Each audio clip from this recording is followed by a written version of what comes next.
So you meant the world to me.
Into our pre-match, we have Evil Geniusest and Invictus Gaming. They're gonna go head-to-head in the best of 5, and I am joined by Lizard and Gods.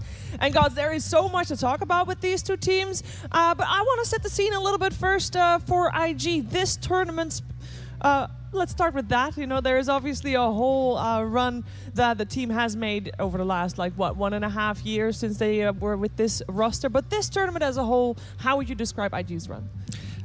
We've only seen IG for, I guess 3 or 4 days. I think for IG, it's been very solid, playing around Emo especially. Emo's been their big superstar. I would kind of just describe it as clinical at times. They came in as the best team of China. I think, LGD, put their name up saying, hey, maybe we can beat you, but IG, continued to maintain their dominance over the other Chinese teams. Yep, in the region as well. You could see in the regional league that they were always the dominant ones from the beginning of the league up to the end. PSG LGD definitely made a push towards top 3, top 4 at the end of the league, which resulted them being in the tiebreaker, in the wild card, in the group stages, and now here, sadly, IG are the stronger ones, sadly for PSG LGD, but for IG, they've just proven their dominance in the Chinese region and very deserving of this grand finals. Absolutely. Both EG and IG actually also coming from tiebreakers in this case, specifically to be playing in this upper bracket,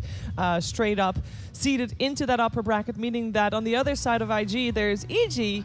They've only played 3 series so far, Lizard. Yeah, we haven't really seen a lot of them, right? Because they came so well prepared. Every single series that they've taken it very seriously, and you can see the way that they drafted. I would like to note the drafts versus PSG LGD versus the Monkey King drafts with the Viper Razor combination, of course, plus Puck, something that we don't necessarily see very often from EG, and Parker would agree. Not only because of the heroes, but the playstyle they adapted. Yeah, it feels like, EG's like playing this game of preparation. It's almost like this game of chess where they didn't play many scrims coming in. They didn't get to play the group stage, the wild card. So instead, they're just playing against their opponents in their heads. They're watching the other teams, what they're doing. They're figuring out how they're going to draft, how they're going to play, because they haven't had the same match experience as many other teams. But, IG themselves also not playing that group stage. So is Arteezy, when he goes to bed, he sees Dota heroes on the ceiling, moving around? Bulba, maybe. I think that would be the better guess, and Fly probably as well. Both of these teams also having quite the history with each other. Now, both organizations go way, way, way, way back, and we'll save you all the details of that. But with these rosters, slight tweaks here and there, but IG last year in the first major of the year, the Chengdu Major, they came fourth, if I remember correctly. Fourth or third? Oh no, they think came it was third. third, right? They Yeah. came Third, third yep. indeed, and they actually were the team to knock out EG in that major. They were able to do so after EG knocked them to the lower bracket in the first round. Sound familiar? Happened here as well. And then there was another major, the Leipzig major. Both teams were playing there as well, and this time EG knocked IG out of the tournament, where EG moved all the way to the grand finals, but were not able to take it. For EG, this is a big one. This is a big title to get. If they get it, it will be the first major taken by an NA team ever. And That's mad! that's crazy.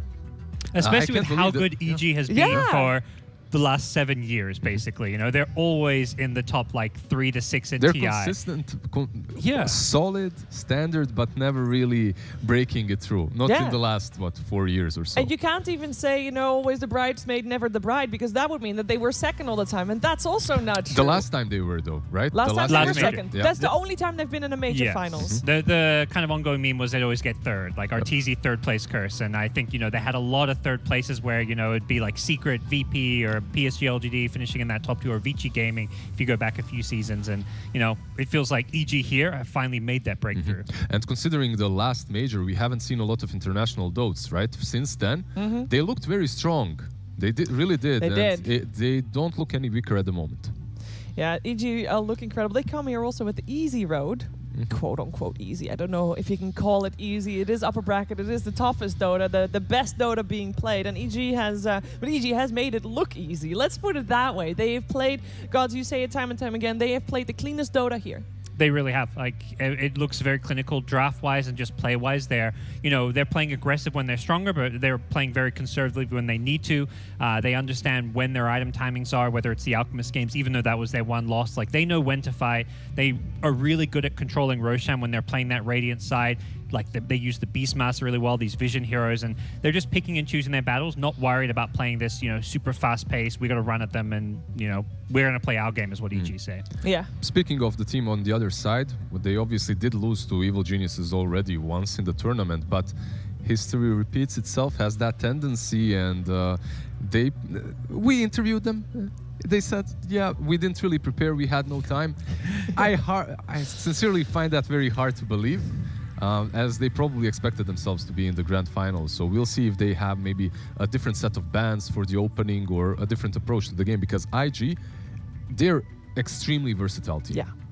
They are, and I can't wait to see their opening as well of the drafts. Of course, that's what we're talking about. To be able to have a draft, though, we need to have those players on stage. So it is time to give a warm welcome to our grand finalists.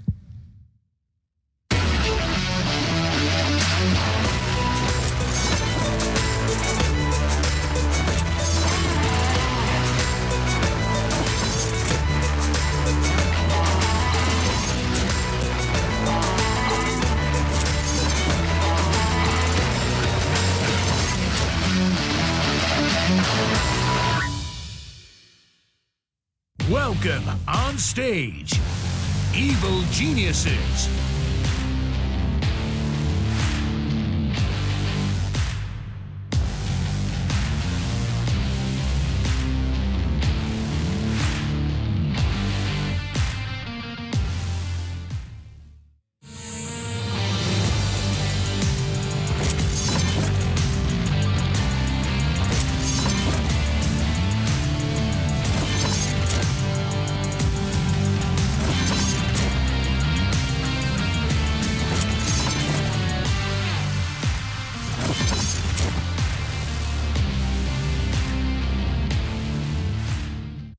Welcome on stage, Invictus Gaming.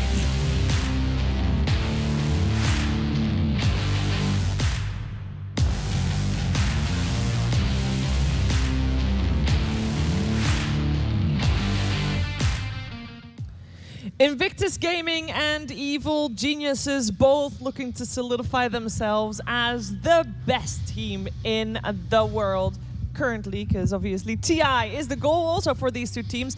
And I think it is very important for this series particular that we focus away from TI, because both teams kind of already secured TI mostly. for themselves with the points that they're getting from being in the finals and, of course, securing the top seed from their region. It is about the title. There is so much pressure on it. We know EG, they've never won a title on the major stage before. The region hasn't. On the other side, IG, they come from a region where, yes, we've seen Chinese teams take major titles before, but it's been a little while. The last time was at the end of the 2019 DPC season, 2018-2019. And that was the Vici Gaming that everybody had super high hopes with, and then they ended 6 at TI, which, yes, good, not good enough for them.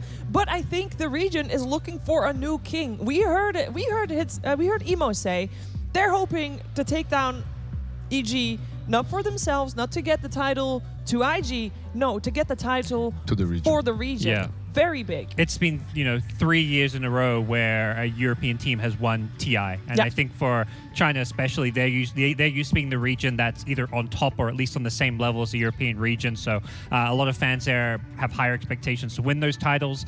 I think it's a really good point for IG. They're doing it for their region. They're competing. And I think NA, same thing, but also for themselves because they need to prove they can win titles. Yes. EG, despite how amazingly consistent and dominant they've been, particularly in the NA region, I think just for their mentality, their psyche going to a tournament like TI, they need to remind themselves, hey, we can win tournaments because they haven't done that really. They've won minors, they've won smaller tournaments. They haven't won a major ever. One minor and one summit. That's it.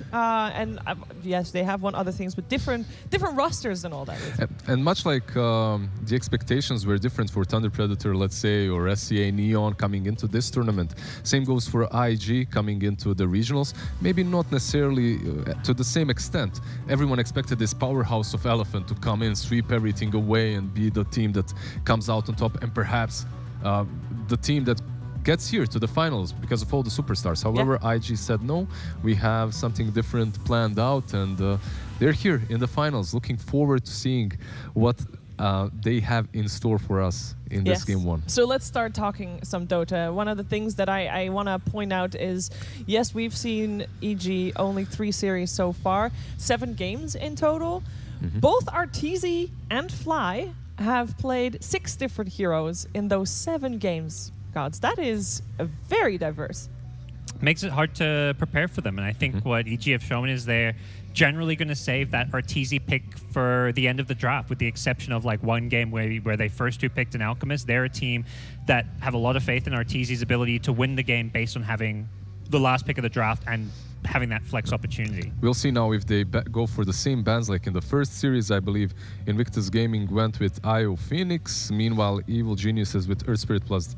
Sorry, the other way around. Earth Spirit plus Dead Prophet from Invictus Gaming because of crit, obviously, right? So, and the IO Phoenix from Evil Geniusest. We'll see if they go in a similar direction. It feels like that first pick advantage gets stronger and stronger as we go in the tournament because of some of those key heroes like the Puck. Both Abed as well as Emo play an amazing Puck. So I think, it's earlier on, some teams valued having last pick of the draft, getting to counter everything, or maybe playing on their preferred side, Radiant Dire. But this is where having first pick, controlling what the bans are. If you have first pick, your opponents have to ban IO, for example. Exactly. And maybe as Puck maybe, as well. exactly. Yeah, so when you don't have first pick, it feels like you just don't have any bans because you're just forced to ban certain heroes. So I have to just put this one thing out there. Mars seems to be the way to go versus the Puck, and because of that, I still think Puck will be one of the top 4 bans or picks in the first stage. However, Mars looked extremely strong in the Secret Series and today in the PSG LGD versus IG Series.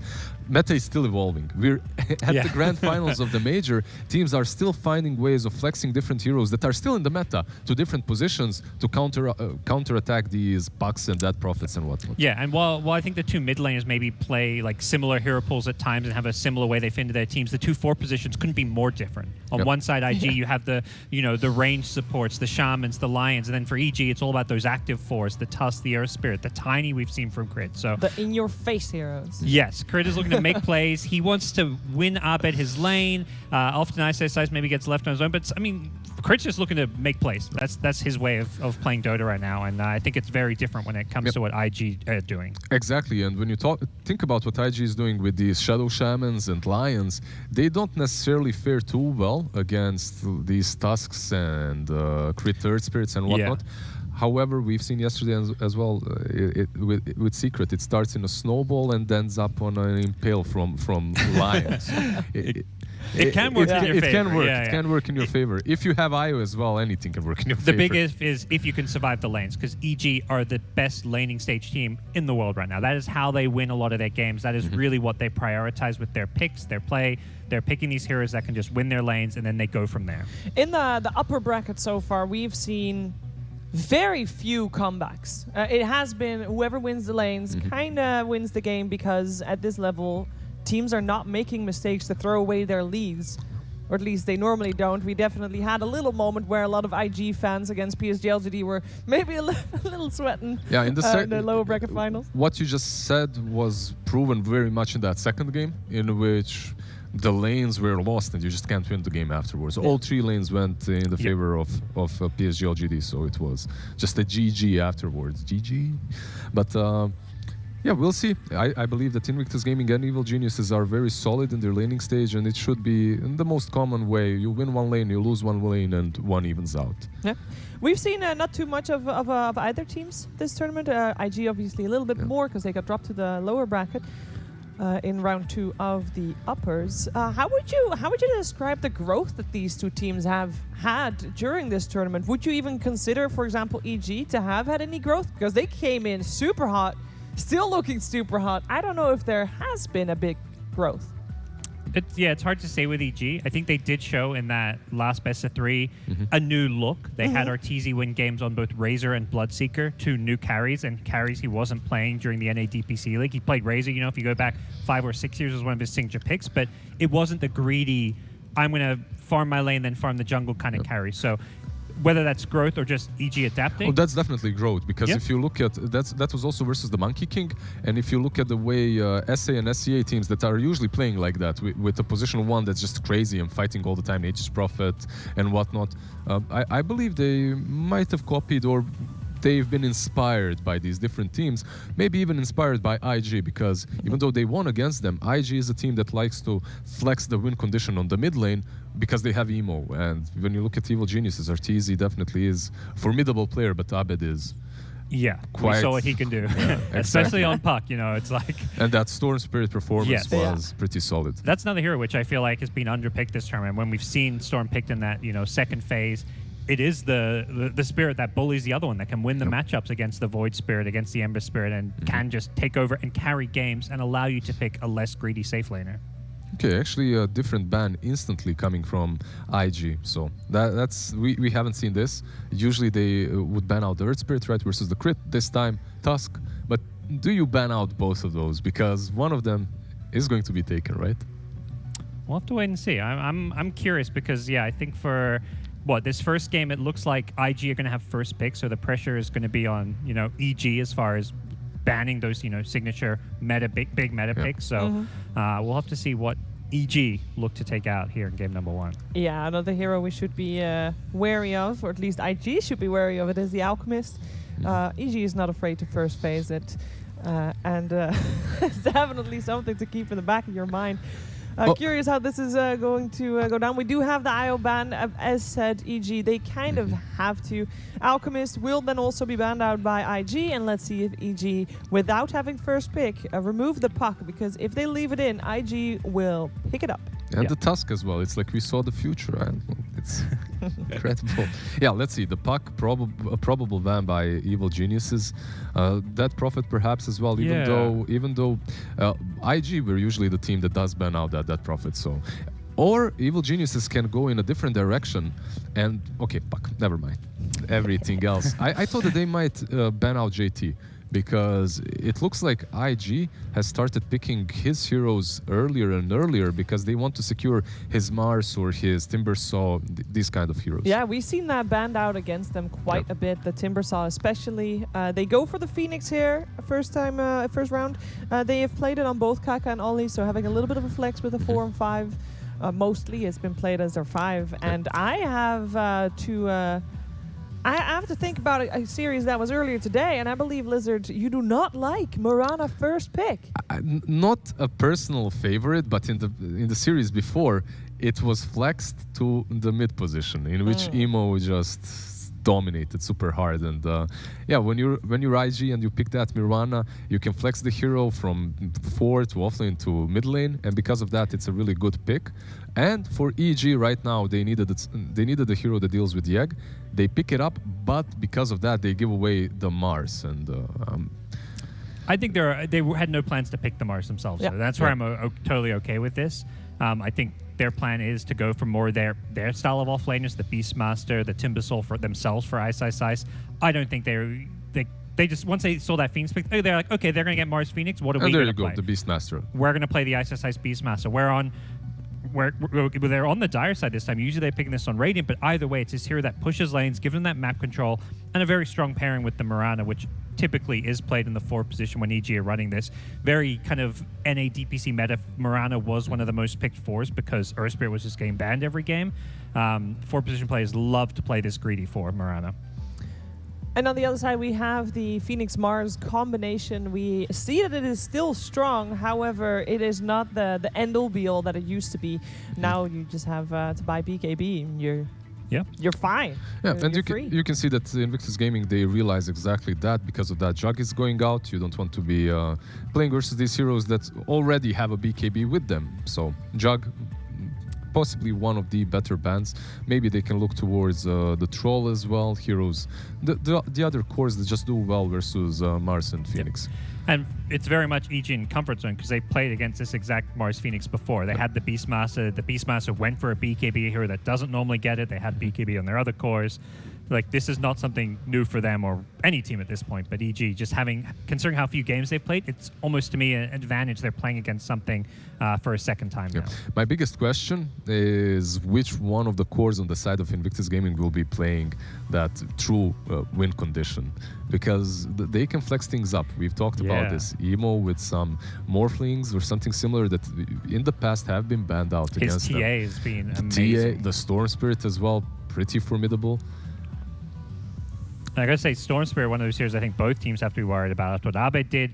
You've got Beastmaster, that hero that can give you all that vision, and you want to jump that backline. Jump a hero like Phoenix before he can get his spells off. So I like Storm a lot against this Phoenix Mars because they don't bring that reliable lockdown or disable to kind of deal with it. Yeah, and talking about growth, there are 2 heroes that have grown pretty much on every single team in the last couple of days. That's Phantom Lancer, that I expected way more at the early stages of this tournament, and the second one is Phantom Assassin. So maybe one of these 2 will go out through. And if you're speaking about 2 cores there, let me throw 2 supports in the mix. Shadow Shaman and Lion, both still available for picking. Ooh. Both of them very much available. Lion, if he's picked into Invictus Gaming, I don't necessarily like him way too much into Beastmaster. Boars are hitting you, Necros are hitting you, you're scouted by the Hawk and whatnot. But if you are Invictus Gaming, you have Kaka, and we've seen what he can do on the hero. Yeah. There you go, with the Phantom Lancer banned out by Evil Geniusest. It's going to be interesting to see what Fly and RTZ get to play this game. We got a bit of a heavy focus on getting cores out of the way. Yeah, with the Phantom Lancer banned out, maybe Evil Geniuses are looking towards that Morphling. Haven't seen it, but it's possible. Terrorblade as well, that's in the pool that they've played. They actually played in this matchup on the side of EG, right, and won with the TB. And the other carry that I think I maybe prefer is something EG succeed with, which is fast-paced Dota, is Weaver. We've seen Weaver look really good. Just not against the games where it's looked bad is when it's against a hero, a carry match like a PL, where it doesn't have an answer for all the illusions. And don't be fooled, even though IG banned out the Tide Hunter, it's mostly because they play it on 5 on EG. Right? Yes. They flex it completely on Fly. And I'm not sure. I've seen a couple of teams ban out, like Enchantress versus EG, ban out the Tide, and I'm not quite certain if the value of those bans. It's hard because we haven't seen Fly dominate on Enchantress here at the Major. It's been banned against him, but it was his go-to if you go back to the leagues. And I think that's where it's really hard to draft and prepare for these teams that started in the playoffs, because you have to look at the leagues. You have to look at the leagues and be like, this was one of their best heroes. Like, it doesn't matter if they haven't picked it yet. We just kind of got to ban it probably. But it looks like, that nice thing with the best of 5 is you do have that wiggle room. So maybe IG saying, look, they haven't really proven they can dominate lanes with Enchantress yet. Let's give it to them game 1 and just see how good it is, because we don't rate this hero as highly as they do. Yeah, one of the strangest things for me here is that Prophet, Void Spirit, all of these heroes completely untouched. and Evil Geniuses actually still ban out the Timber. They're worried about some kind of flex. They're worried about Mars mid because we have seen it. Even though I think it's exclusive versus the puck pick, which has already been banned, it still can be drafted in the mid lane versus other heroes. Yeah, and we've not seen Emo play it either, but yeah, you know, it's a threat. You want to make sure that Timber Saw is not going to come out. When you have two superstar players, Emo and Abed, I just don't want to see Mars mid. I don't want to even see Dead Prophet mid, nothing like that. I want to see Pucks, Storms, Void Spirits, Ember Spirits. For fun. Death Prophet ignored, by the way, so far. Yeah, completely. It's crazy to think that this has been like a first pick, first ban hero, but these two teams decide, actually, maybe not so much. And EG get an Abaddon, a hero, you know, you're against this big team fight. Well, Abaddon doesn't die in it. He can just go in, run in first, tank some spells. And generally, if you're IG, you don't want to throw spells at an Abaddon because it's just a waste of time. Yeah, and they banned out the Oracle, so that's the only, let's say, big saver remaining from the position 5 that Evil Geniuses have snatched for themselves. Plus, if Phoenix is 4, you could have taken the Abaddon on IG. You would be playing versus Mirana and Beastmaster. It's a pretty solid pickup. And now the Timber ban makes sense. I feel like EG knew they were going to be picking heroes that don't address Timbersaw, like a 5-position ABBA, maybe even Arteezy's carry of choice is just not going to have any way of dealing with a Timbersaw. So they're just like, if they pick Timber off lane and flex this Mars mid, we can't beat it. So yep. By the way, the TB that we mentioned earlier, Phoenix and Mars already are a bit difficult to play into. It's still possible, but not quite confident with that pick, let's put it that way. And of course, we can't forget with EG, this first pick Mirana, we expect it to be a 4, but just last series, it was flexing in the mid lane. So potential for it to go there, but you really do need to see your matchup before you can choose to send Mirana mid. Yeah, I would still give it to Crit, right? He's just such a strong Mirana player. And you want to have this position 4 that can jump on top of the egg and kill it. Well, we're switching it up. The Disruptor coming out. It will be IG's first Disruptor of the tournament. Kind of funny to see it picked into an Abaddon. Sometimes, if you never lane against each other because both are 5, but here's the Storm pick. We were talking about how this could be so good for both teams. They have mid players who can be the win condition that can win the game. You don't need to rely on just Arteezy becoming that super late game carry when you can have Abed playing the Storm Spirit. And a hero that synergizes so well with what Beastmaster brings to the table. If you're IG, do you want to pick up your counter to that Storm right now? Because you know that there's going to be 2 bans coming out to focus. Two bans coming out to focus the mid lane or the safe lane. So you're kind of looking at the drafts, looking at the bans. How many more heroes do we have left in the pool, and what do we do with that right now? Let's see. It's the Naga Siren coming out. Oh, damn. So far, I think it's only Arteezy that's played a game of Naga Siren. Yeah, versus Techies. Yeah, a bit of a weird game we saw. It was picked once or twice in the group stage. I know Quincy played in one of their games, so... The team fight from IG is ridiculous. And now one thing, though. If this Naga plays the way Arteezy played it, I'm loving it. The Orchid, the SNY, I believe, Manta early on, and then you just fight. If you go for this AFK style Naga that just roams around the triangle and the jungles, takes all the farm on the map. It was so bad during the leagues. This was the one hero that would lose for anyone if played like that. And I think that's also just the carry in general right now is like you cannot afford to be playing this passive farm your jungle style. You have to be linking up with your team early to mid-game, even before you get your farming items. So why is it picked up here? Why 4th pick Naga Siren? Your team fight is ridiculously strong. You have set up for Disruptor, and also it's one of those heroes that has very high armor versus the Beastmaster, plus you don't really care about the boars. You can just send the illusions on him, so overall the laning stage itself should be pretty solid for the Naga. I don't love it against the Storm, but I don't think there are carries that match up well against the Storm. There's not many that have that insta-catch or kill potential other than the obvious anti-mage, but this is not an anti-mage game. You're playing against Beastmaster. Anti-mage is completely fallen off, so they're probably just looking at this like, okay, what hero is going to work without draft? Storm doesn't like destroy Naga. Naga doesn't destroy Storm. You do have the ensnare if you ever catch the Storm, which is kind of hard to do. You get that upgraded ensnare as well through Pierce's spell immunity. Could come in handy. But IG still right now they're all in that team fight. And I feel like Storm in general is a hero. His playstyle does well against these heavy team fight lineups because you can just kind of play the outside of the fight. You can hit and run. You can cut waves. You can do a lot of annoying things which Abed is so good at. And none of these heroes, I would say, are great against Storm Spirit. It's IG actually that ban out the anti-mage, versus Evil Geniuses. They do need that one hard carry that matches up against Naga. My question is, will they go for that route, or will they put Abed on that big winning condition of Storm and then give something that just fights early on for Arteezy, like that Bloodseeker that we've seen yesterday? Could be they're taking their time here. They still have a lot of their bonus time left compared to IG. IG only has 5 seconds remaining in their bonus time. They used most of it to think about their Disruptor pick.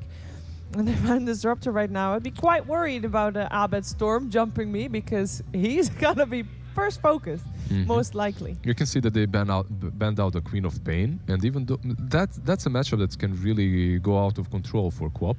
But same goes for Storm. If you do well enough in the laning stage, you get that Orchid before Queen of Pain gets used, or the Orchid, you're just hunting her throughout the whole matchup. So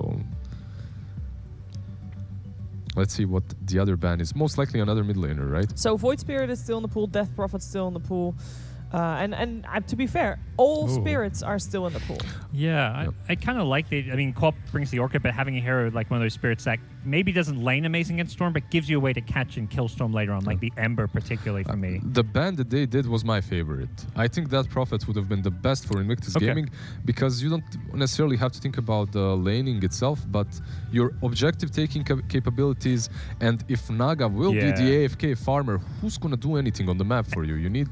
That's so true. And even when Naga joins up, that's not a hero that particularly takes Roche or pushes towers that fast or effectively. So Death Prophet would have kind of filled that gap. Let's see what they go for. Ooh. That's some next level greed coming from IG. Now, they have done it before, but it's usually Bloodseeker safe lane, Weaver safe lane, something similar. And all then the things we said before, in terms of lanes and how well the lanes do normally sets you up for a win or a loss, how would you rate that, the laning stage for IG, Lizard? At the laning stage, for me, necessarily isn't the problem. The problem is when this Storm pops off and just starts hunting the Morphling and the Naga. Disruptor is difficult for him, but the laning stage should be fine for them. And carry they go with Lesh. the I love it. I was thinking, okay, who's the heroes that deal with illusion? And you mentioned fast pace. Yeah. Leshrac for Arteezy. This is something I don't think IG's ready for. It takes objectives, it pushes the tempo, it deals with those Naga illusions. Completely different playstyle. This is... You made this, I made this. Saying to South America and SCA. Yeah, this is the Neon safe lane carry that we saw Skem play time and time again. And I really like this approach, because when you look at IG, they're full greed. You have Morphling on the mid lane. Obviously, he's not going to go for the standard route. He will be more active early on. He will have to. But he is still a Morphling on the mid lane, plus Naga safe lane. I really think that the Evil Geniuses have them a little bit outdrafted here. I tend to agree. I think for IG, it's going to be really hard to get to that stage where they can capitalize on having this Naga and Morphling farm. The way they do it, though, is going to be that big team fight. I think Naga needs to be active early on, needs to join the fights. You've got this crazy team fight around the sleep with Disruptor follow-up, Mars Phoenix. EG can't really team fight into that unless they kind of start snowballing ahead with their draft. Do you then feel like IG has the edge here, or would you still go for EG? I would still go for EG. I think the way I've seen Abed play this I would go with them anyway. I see Abed Puck, I see Abed Storm, you know. That's enough for me. Easy choice. I think there's a lot with you. I mean, I go for EG. You're also going for EG. So how can you judge gods for going for EG? I have a feeling that we might see some history being made here with the amount of teamfight possibility coming from IG. If they turn it, they will turn it with Naga into the Disruptor royalty, into the egg and everything. There's a lot of pressure on IG to get their team fight going. I'm curious to hear from Lacoste and ODPixel if they feel like that amount of team fight from IG will come in time. Could be, you know, but the EG, they ran something similar with the Razor draft where they didn't really have the super late game, because right now they're playing against two Agi cores and both of their cores are intelligent, so they need to have a good advantage, you know, coming after the laning stage, 10-15 minutes in, they need to have an advantage. Leshrac is a good pick, you know, to deal with the Naga Siren. OD, you got anything to add? Anything smart? I mean, I'm just sort of blown away by how greedy IG's gone. I mean, Morphling and Naga, I've got to be honest, I'll be completely surprised if EG aren't able to punish this. I think EG's going to be able to run them over. I just don't see this level of greed, you know, teams getting away with it in the grand finals of a major. Well, let's find out if IG can get away with this greed or if EG will take the first game of this best of 5 grand finals. ODPixel and Lacoste, take it away. Thank you very much. But yeah, Lacoste, I mean, obviously a lot of greed with the final 2 cores of IG. They do have that phenomenal setup and team fight around it. Yeah, I remember the old cheats, you know, greed is good. You know, sometimes I think in this game, it could be punished. Like, EG, they have a fast lineup, they have a maneuverable lineup with the Storm Spirit, Beastmaster. I want to see if Arteezy once again gets like an earlier bot so that he can be moving around the map, something that he did on Razor, just to put some more pressure, like you're going to bring that one extra hero. Yeah, and you like the way that EG ended up, you know, going for the Arteezy Lesh when you consider what was in the pool. This was pretty much the best thing to A lot of the carries were banned out, like those Radiance type of carries. Also, like, you had a really good point, you know, maybe it would be a good lifestealer game because they had really nothing, but then they picked Morphling and they're like, maybe they did not want to go for it. So they decided to go for Leshrac, something that deals well with the illusions. Right now, Leshrac, just jungling. Just jungle Lesh. He's checking out the lanes, making sure that they get the matchups that they want. Arteezy will continue to head down bottom. Something that they've done before, multiple times already throughout this major. Just leave Ice on the safe lane, especially when they were playing Alchemist with the Acid Spray. And the Tusk, this time around, they don't have that strong of a tri-lane, but it's still super strong. I remember historically, you know, Disruptor, he was not considered, like every single time, when, like the tri-lanes were a thing, everyone was playing it. You see a Disruptor, you want to aggressive tri-lane, because what he brings is pretty much just a Thunderstrike. We'll see. Top lane with this setup now. Ice. Have to deal with Fly and Kaka putting the pressure on. So should be able to find some decent CS underneath the tower. And this mid lane matchup. Definitely eyes on how well Emo is going to be able to do against Arbed, how much he's going to be able to get up lane. Bottom lane, Ollie. Oh, going to be just slightly off the mark with the stun, but it doesn't matter. EG will be the ones to claim first blood with the tri-lane. Right now, they're thinking, do we help Kaka on the top lane? Made the big pull, will deny some of the creeps, will get level 2 by that. But the way EG is playing, like they're sacrificing Ice farm, he's one of the craziest players out there. You know, he will eventually do something that might sound or look stupid, and like EG will get the advantage from it. Like remember the Pango leader when he was playing Pango, just rolling inside the base, going near the tier 4 towers, and then you see like 1 or 2 people rotating, trying to punish that, which opens up more space for EG. See mid lane Emo. Try and get up aggressive onto Arbed. Both heroes just baiting each other. Arbed still with Fairy Fires to play with. Using the healing salve, has a bottle coming up to him, so that's going to be good. Emo, ooh, that arrow. Now Emo's got to be careful. These movements over from Crit, and we're seeing already in the mid matchup, Arbed is just having a phenomenal time against Emo in the 1v1. 11 for 6 against the 6 for 4. Arbed, if there's no rotations or any input from the rest of the members of IG around this mid lane, we're going to see Arbed get some very quick item timings. He will be. Also, Mirana without Marcy doesn't seem that strong. She does not have anyone to guide the arrows. Arbed just playing very aggressive on a mid lane with 1-1-1 build. You know, it's a Morphling, very hard to kill, but Arbed so far doing a really, really good job. 15 nice crushing. CS, 8 denies. He has more denies than Morphling has CS, which is pretty impressive. Top lane, they do get the kill onto Ice. See if Crit can get the return kill onto Kaka. He's got the stick charges. And Crit running him down. Let's see if Kaka can get away from this. He can. He's into these trees. Crit won't be able to follow. So able to get something done up top. Of course, this is the lane where we do imagine EG are going to have the tougher time with the way it's been set up. We'll see how much Crit sticks around to make it a little safer for Ice. When you have offlaner on the safe lane and he gets a bottle, like I want to see if they will be able to like contest the 5-minute bounty rune. If you don't get it, like there should be Crit also pressuring the bottom lane 5 minutes in, just securing the bounties, especially since JT picked up that bottle, you know, so that they don't get any value from the bounties. See, Arbed did try and go for the rune, but with a quick waveform, Emo is in. We'll be able to stop Arbed from getting the refill on his bottom, but still this mid lane, 21 and 11 against the 8 for 4. Emo pretty much having just no game at all so far in this laning stage, as Arbed has completely demolished him. He still needs 50 gold to finish off his bottle, level 4 Storm 5.25. Looks really good for Abed. Now bottom flight. It's going to be all right here with RTZ by his side. JT and Ollie not going to try and dive anymore. CS at the moment down on the bottom lane. JT 24-1 against RTZ's 18-1. RTZ try and turn, but as soon as the spells come out, JT's able to push him away. Actually, he's not able to get too much damage done with the Edict. It's up top, Kaka. Trying to prepare the jungle. Oh, the glimpse. He does not want him to refill the bottle. He might get the kill here, Fly.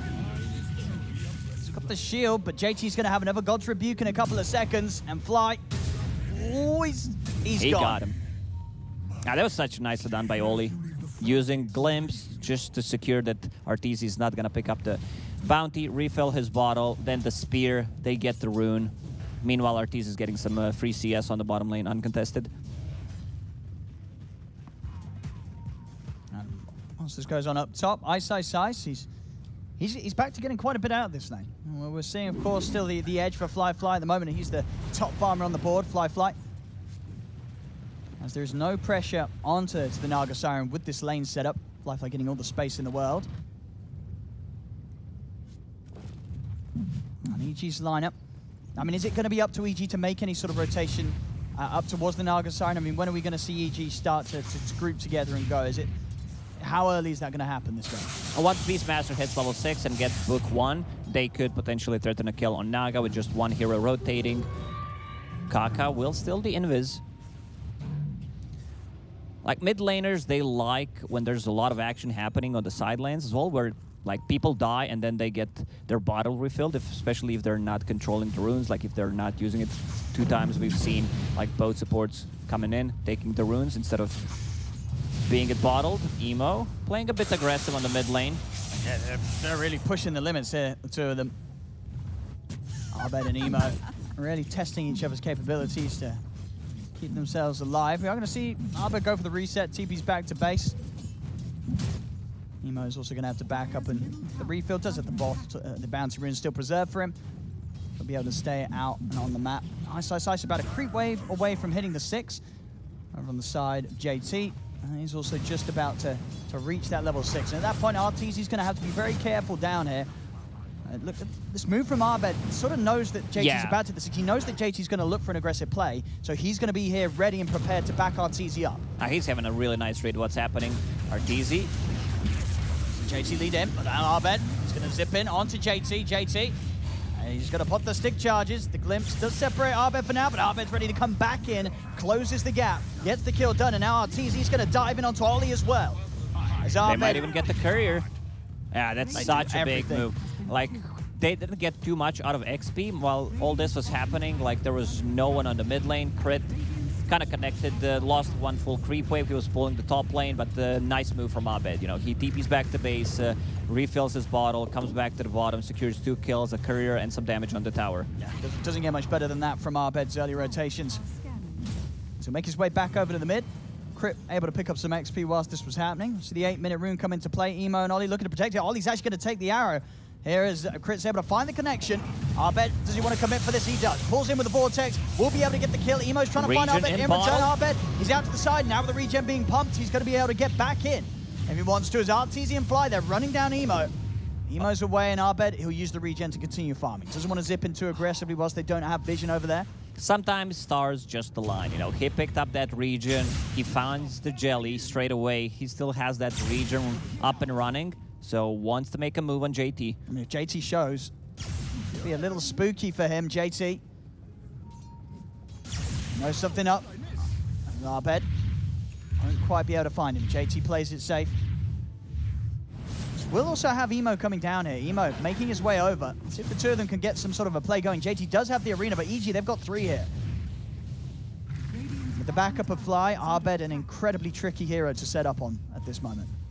IG has 2 farming cores. Like, Morphling can't make those aggressive moves. Both supports kind of need level to be able to rotate, so it's going to be a lot on JT's shoulders to make the moves. Arena is online.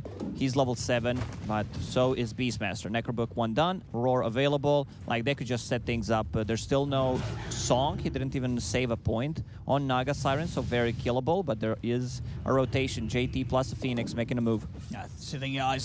Definitely the easier of the cores yours to take down right now. They'll drop the arena and there's no chance for Ice. Easy rotation onto the Beastmaster. Same time around mid though. Arbed able to get the jump in onto Ollie. Like, this is going to be such a good timing on Orchid from Storm Spirit. Something that the Storm does not like to play. Morphling does not like to play into, where like that Manta style is a very costly item, and they don't have like a real save. There is Song of the Siren, but most of the time Naga and Morphling will not be in the same spot on the map. See some focus around the mid lane. Ice. Available with the Roar if anyone steps up too far. Space is made for EG to take the bottom tier 1 tower. Push of Arteezy, of course, now with the maxed out Diabolic Edict. They can take these objectives very fast. He's head up top. Fly being left alone. That's the tier 1. Get taken in return. Crit's heading up it. Scouting out some action with the Invis. Not going to look to initiate or anything though, as he is purely on his own. Mid lane, Arbed, Ice, and Fly trying to set up from the side. Ice, see if he wants to try and go for the Roar opportunity. Thinks about it there, but Emo is able to zip out with the waveform and he's got Ollie right behind him. A bit tricky of a move to be made. Up top, Crit continuing to get more information with the remainder of that Invis room. Will now come to a finish, and Arbed is TP'd up here, maybe to see if they can start something off. But it's hard. Fly around, and as you said, they don't know if he's got the song or not, so they are going to respect the Naga Siren. Smoke from IG. Disruptor's still level 5. Phoenix is 6. They might... I mean, they have enough damage. If they go with Arena, once again, Ice needs to be careful. Let's see what his raid is. Radiant using the scan. They know someone is in triangle. Yeah, Ice, he looks pretty dead. Oh! I mean... A bit of Kale. I mean, let's see. It was at this moment he realized. No, I mean, Ice. They're also laughing at. They're tipping Ice. You know, just giving that money so he can retire earlier. Just keep collecting it. What I like about EG is like warding. Like these 2 wards that they have on the bottom part of the map are pretty much the exact same wards that they had when they played Alchemist offlane when he had the 9-minute Battle Fury. Yes. And those 2 wards did not get dewarded. Like you can scout the rotations, possibly like also smoke rotations when people are coming to tier 2 tower, any rotations in the lane, TP rotations, and the deep ward inside like this area, but still did not get dewarded. So probably expecting the same thing to happen here. Ice. You know, we already said he looks pretty dead. He's going to throw out the Roar there as well. Be able to achieve anything with it, or maybe it will actually, because Ollie is set up very low. Crit and Arteezy able to come in and get Ollie in return. Won't be able to chase for more though. Karka and JT a bit too speedy of a target, because they're out there. I talked about the itemization on Arteezy, like the earlier Boots of Travel. You can kind of see the patterns in what EG is doing, pretty much the similar style of playing. Picks up the Boots of Travel when he was playing the Razor. Like, he needs to be greeted this time around, because he is the core. Like, he needs to be able to scale. Morana ulti. JT, no dust. Oh! He spears him there. Arteezy actually not going to latch on to anything as he goes straight through the trees.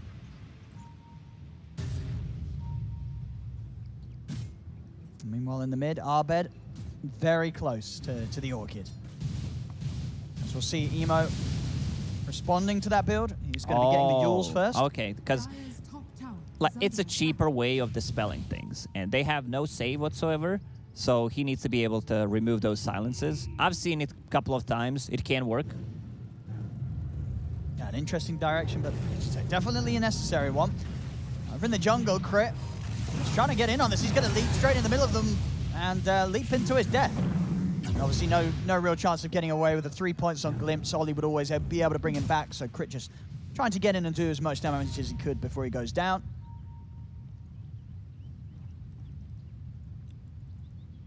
Oh, but with this stack. Beastmaster, he's really struggling this time. Like, he got caught 3 times. The start of his early game wasn't really good because he was playing into dual lane against the Beastmaster. He's going to go for JT, but JT did get the arena down. Once over from Arteezy, and the arena wall still holding back EG. So not able to set up anything off the back of that Roar attempt. Of course, likewise for JT, his ult also on cooldown. he has enough money to buy a Blink Dagger. Should just go to base, pick up that Blink Dagger. No arena, but he can always make those spear plays into the towers, into any buildings or cliffs. Storm just finished off the Orchid. 13 minutes in. Does anyone have a smoke? There is one smoke on crit, but oh, Emo. Like, he's super close. Like, he just needs one CS to be able to actually get that Yule Scepter, and then he will have a way of dispelling this silence coming up from the Storm. EG definitely needs to keep the pressure up, though. At this moment in time, IG with the greedy lineup, with a Morphling and a Naga Siren, they are 2,000, 3,000 gold ahead. They feel, you know, much safer going into the late game. Their team fight is much stronger. EG, they are the ones who need to be making stuff on the map with the Orchid on a Storm Spirit. Like, they should try to look for a pickoff. But IG seems like they're having a really good read what's going on. Just going together, also smoking up. Arteezy just showed on top. Let's see if they're able to close in on him on time. Going straight towards him. Over in the mid lane. Jump's going to be made onto Emo first, though, by EG. As EG, they'll take down the Morph. Arteezy in trouble. The Spear actually missing. They drop the Static Storm. Time's being bought for the rest of EG to TP over. Arteezy will still go down. Fly unable to help him from the high ground. Glimpse back onto Arbed. As Arbed will be taken straight back to the mid. Yeah, Fly used a Photic Shield on himself. I don't think it would matter. I believe he was already dead. But nice move rotation. They still lose one. IG should be careful when the rest of the team is using a smoke like that. You need to be very careful, like what you're doing with the hero, especially as a Morphling. We said that Ice is kind of struggling this time around. Has a book 15 minutes in, but he also has boots. Trying to get the grab onto Ice. Still going to lay down the roar. The arrow follow-up. Crit jumps in with the burst. If they got enough, they do. JT taken down. And now they can start putting pressure on this tower. This tower is actually dead. They have 4 points in Edict, but Arteezy, like, he needs to be a bit more careful. Yes, you have a Baton behind yourself. You're still very burstable. The only item you have pretty much is Kaya, so you don't have that much HP. See, Arbed was looking for a chance to get in on this, but just want to risk it up to the high ground of IG's triangle. So EG back on track. We're taking these towers. Still yet to slow down the farm, really, of Fly. 9K net worth coming in. Fly has been having an amazing time most of the time on just on the top lane. Has that Manta style, which will increase his farming capabilities. Going into Skadi next. Just wants to be able to tank up. He understands most of the damage comes from the last rack. Song. He's got the Song set up. Ollie has got Static Storm. They could look to drop everything on Arteezy, and they will. Static Storm, Supernova's out. Fly and Arteezy are going to try and take down the egg. Can they do so in time? They can't. A Supernova successful. Arteezy goes down. Fly, buy himself a bit of time with the borrowed time. See if they can chase him down and bring him back. They can. Ollie with the glimpse gets Fly back in the reaches of JT and Kaka, as Fly will slowly be burnt down. Now, that was such a clutch Yule Scepter coming out from the Morphling there. Yes, you heard that correctly. Yule Scepter from the Morphling, who wanted to have something to dispel that silence coming out from the Storm, and he uses it just so that he secures Egg, manages to get off in a team fight. Philosopher's Stone, found by EG. Every single time I see that item, I'm like, yeah, this is good, you know, because your position 4, your position 5 will always want to hold that item. Top lane Arteezy. He's here alone at the moment. He's going to try and open up on Emo here. Moves in with a stun. He's going to be able to find him. Emo was not ready for that one bit. As Arteezy strikes from the shadows and gets the solo kill onto the Morph. Meanwhile, over in the triangle, Arbed leading in with the backup of Ice. They drop the roar down onto JT. JT will fall. Fly trying to go for Arbed, but Arbed still with mana to play with as he's out of there. Now you can see the damage coming up from the Naga Siren. Good 2 pickoffs, especially the one from Arteezy. Pretty much the solo kill. Now he starts to put some pressure on the top tower. Edict, such a powerful ability against the towers. Yep. Just taking these buildings just as fast as they need to, really. You know, coming up to 18 minutes in. And they've already taken 4 towers away. EG, whilst they themselves, they've only lost the 1 tier 1 top. It's Fly. Protecting Arteezy here with his aggressive positioning. Emo. Try and lead in onto Fly. I'll get the glimpse back onto Crit. Static Storm dropped as well. Fly trying to do his best to keep Crit alive from outside of the storm. A Crit will still fall. Emo moving in onto Arteezy. Arteezy out of mana. mana. Set up. JT's got the blink. Arena down. He'll look for the angle onto Arteezy, but he's not able to find it because Arbed in with the silence stops this combo from JT. Arbed, the savior, coming in to turn it around as Fly, he'll also fall. As EG They're able to take down 4 of IG. They're going to go straight for the into pit. Yeah, try to get that Aegis. Arteezy was running low on mana, manages to get the Arcane Ring, just a bit more damage.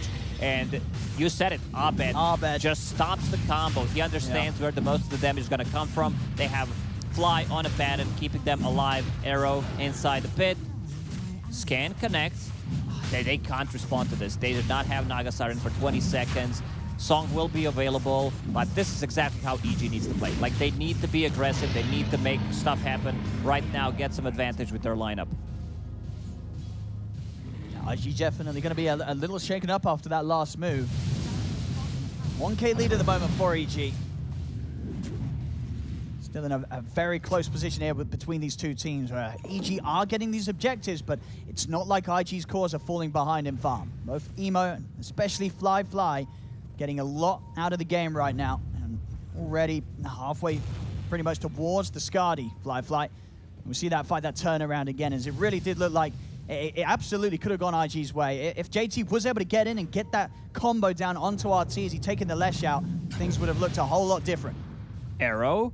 Ooh.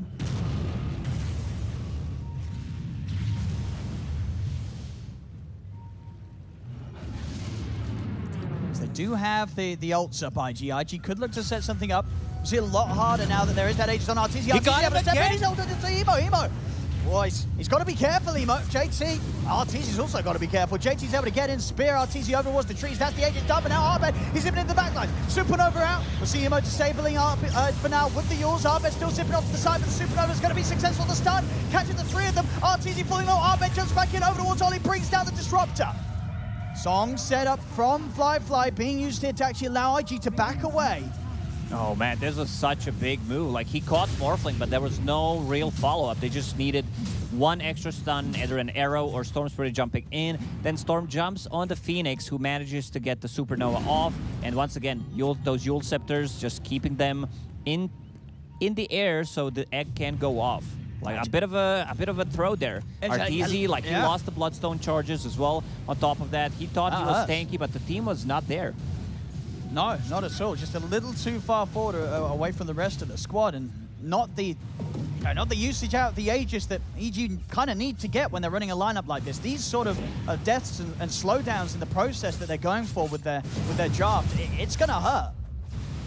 That was kind of like a shocked Pikachu face, where like, what's going on? Where's the rest of the team? And this will slow them down.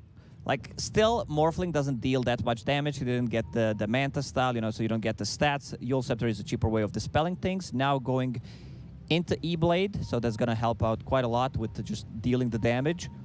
But still needs some more time. You know, he's not a real carry in this game. It's the Naga Siren. Gonna go for Emo, follow up here with the Roar and the Arrow. Everything being laid down onto Emo, and with the stuns, they've got him. Not enough strength being built up as Emo will fall. Ollie will as well, as EG make moves here with the 4 of them. Arteezy will also come over to start bringing in this top lane. So they can start pressuring the tier 2s again. I'll see EG just continue to make these moves, enable Arbed. Arbed very close to the BKB, just a recipe away. And still having a flawless game. 6-0-5 on the Storm Spirit. Yeah, Abed this time around, like, he does not want to go for any greedy items. He needs that BKB. He wants to be able to jump the back lines, does not care about Sog. They have literally no abilities that go through Magic Community other than Supernova, but Abed's job is just going to be, like, I'll try to go get a jump on Phoenix. It's not going to be that easy because Phoenix has Yules right now, so they need some follow-up. We'll see progress-wise for IG Fly. Skadi is going to be done for the next fight, so this Naga Siren he's going to be huge. EG, they're going to have to be really prepared to deal with and keep their distance from Fly. If they get any sort of lockdown onto the cores, Fly will tear them apart.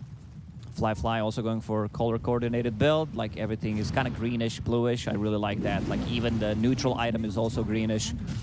All about the fashion, Fly. Making sure that he looks good. Yeah, after seeing Arteezy, you know, bringing out the fashion, he's like, maybe I can't do it in real life, but I'll do it in game, which matters more. Radiant's bottom tower is under attack. I'm talking about fashion on Naga Siren. Here's one for you, Lacoste. What did Naga Siren wear to the maths test? I don't know. An algebra. All right. So Morphling, still put some pressure. He's not that easy to kill, but if they try to surprise him one more time, there is always going to be this Sunray right now. Also Phoenix is getting a ton of farm. Yule Scepter going for that Hex.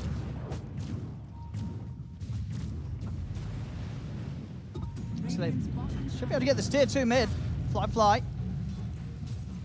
Oh, he's got the song set up. Oh, they're a little too close to each other. Ice and Crit. They're looking pretty tasty here. Ollie, he lays down the Storm combo. They're caught in it. They'll try and do their best to split, but the arena's down. Evo comes in, blows up Crit, takes down Ice. Oh, yeah. That was such a beautiful song on Mirana.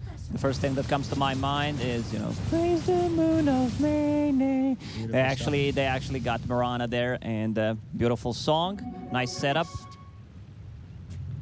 JT getting closer to the BKB. Like, once he gets that, there's still, like, Edict. There's a Beastmaster Roar. I still feel they will need to, like... They have a lot of problems right now in EG, because they feel like they're under pressure. They need to be doing stuff. You're playing into 2 agi carry heroes. You have, like, your Leshrac, your Storm, their Intelligence. So IG's lineup is much better in the late game. IG ready to keep these aggressive moves going. Let's fly. It's kind of chilling here around the bounty rune spot. We'll be able to get the pickup on it. IG actually, they don't really want to commit on him because they know there's backup coming in as Arbed sits straight over, looking towards the Mars. Mars will be healed up by the Sunray. Over to the side, Arteezy looking towards Fly. Arbed's in. He's a little low on mana, Arbed. See if they can continue to chase down Fly. They can't. Fly will be fine. JT comes in with a spear to push Fly back. Yeah, Fly just a bit too speedy. Fly has 1 fly, so it makes a lot of sense. That's true. Fly equals... Yeah, it's Fly like equals having, 2x, 2 horsepower and the other guy has 1 horsepower. It's has double the amount, so it's got to be more speedy, which makes a lot of sense. Arrow does not connect. We have it. Drag back onto Arteezy. Arteezy needs help, and he needs it now. He's going to put the Bloodstone heal. BKB popped by Arbed. Arbed trying to push back JT. He's low on mana. The Supernova comes out. EG, they've got to back off. There's Emo. Turn into the Lesh here, have some extra damage over to the side. They've got the Roar, the arrow. That's a Actually connects on the 5-second arrow. A beautiful hit there from Crit coming in for the side. Fly. He's got to turn, he's got to run. He gets the song off in time. Fly. He will live, but he has to run. So unfortunate. Like, they just got BKB delivered on the Leshrac. If he had that, like, 2 seconds earlier, he would probably be able to chase down Naga Siren. All they needed was, like, maybe 2 hits from the Pulse Nova. But what an arrow from Crit. Like, Crit just, that like... was pretty much max arrow, yeah. And well, all he needs to change his underwear after that one. that was a little too close. One for sure. Yeah. So next Roshan may respawn in 20 seconds. We'll see. It's going to be a longer respawn. If it's like an early respawn, EG should just try to go inside. They know that the song is on cooldown. They also want to have that level 18 on Naga Siren. It's a big difference. 40-second difference between level 2 and level 3 ulti. Now we'll check this fight again, as you say, just getting on Arteezy. Didn't quite have the BKB delivered yet, so EG struggled to really take that fight to its full potential. And here comes this Sniper. arrow. Look at this. I mean, it was the combo as well. The Roar from Ice actually pushing the Naga Siren into the arrow. So a real combo play there between the two of them. Yeah, the real combo was actually overlapping stuns. And unfortunately, it was a sick arrow, but they needed just a little bit more damage, like 200 damage. JT. And JT's getting gone on here, already back in the action on the backlines. Arbed's jumping over towards Kaka. Kaka's not able to dive out in time, and Emo, he's been caught on the front. Emo's down. EG with those 2 kills, they can look to continue to push on, take this tier 2 tower. Man, Emo, he does not get the shift off. This is like 3rd or 4th time already that he was not able to get it off. E-Blade is done, but the tier 2 tower also gone. Roshan, long respawn time. It was like full duration respawn, 3 minutes. Crit has also a Spirit Vessel, so that's going to help quite a lot against those heals, the overtime damage. EG 5k gold lead for now. Unlikely to get a lot of value out of the Vessel this game. Of course, always good against the Maw. Shrew's got a way to dispel it, but as we're seeing most of the time, Emo, he has to use that to sort of remove the silence if he gets jumped upon by Arbed. So there's always it's also, you need to be careful about that Yule Scepter. It's a great setup for Mirana's arrow. They have 2 Yule Scepter. It's a good item. Kaka this time around just changing things a bit. He wanted to get the Hex against the Storm Spirit. Decides to go for the full pipe. He was extremely farmed. I think it's a correct choice. Playing into Leshrac, playing into Storm Spirit, there's going to be a ton of magical damage. You just want to be able to tank up yourself and your own team. Echo looking to wait around the Roshan timer. So still a minute until it's up. Ice. He's heading in. He's found Ollie here with the army. Fly trying to hold him back, but the BKB's out from Ice. He's going to turn over towards Fly as they jump in. Roars down. Abed, Crit, and Ice surrounding him. He's tanky, but he is not tanky enough there to withstand the damage here from 4 members of EG. The rest of IG just nowhere close enough to help out. Yeah, and Beastmaster this time around also has a BKB ready just to be able to go in. Like, they don't have abilities that go through match immunity. JT? Arteezy's found him here with the help of Fly. He's going to drop the arena, but there's nowhere for JT to run. He's going to try and TP, but with a BKB up on Arteezy, just walks straight through the wall and takes him down. As that was a bit of an unnecessary loss there for IG after they'd already lost 2 out on the map. JT stands for just TP, but this time around did not really work out. No. It was, you know, that most of the time that's not going to work out. Damage coming out from Lash is just a bit too high. They're also controlling the outpost pre-30-minute mark. Yeah, that hurts for sure now. As he's going to get some space. I mean, back in my day, JT was bringing Sexy back. And nowadays, he doesn't even know how to get back. He needs that BKB. He's also a bit, like, under level. Like, he's level 14, 30 minutes in, while Beastmaster's almost level 20. Obviously, Arteezy there having a bit of a giggle. 737 hit. Tome. I think Arteezy... I think he's taken all the tomes this game, Arteezy. I see no difference. Like, I played Dota for 15 years. You know, tomes were not that long in Dota, but every single time it happens, like someone just steals my tome. Yeah, no, there is. You know, Arteezy's... If this was a pub game, you know, Arteezy's getting reported. This is an Overwatch case for sure. If Arteezy was in my pub, I think you let him get the tomes, you know. And here we go down mid. Abed.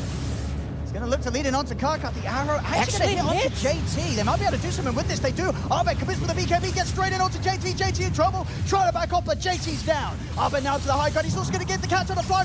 They're dropping the Supernova, but Fly just gets taken out. There's no help for him. If the Supernova, it will go off. JT's come back in with a buyback, but there's no Fly for 50 seconds. Emo Arteezy taking everything. and Abed just running them down. Arteezy into the base on top of Emo. Emo's dead. No buyback on him. JT in trouble. This is going to be a dive back on the Mars. They'll call it GG. As EG will take game 1.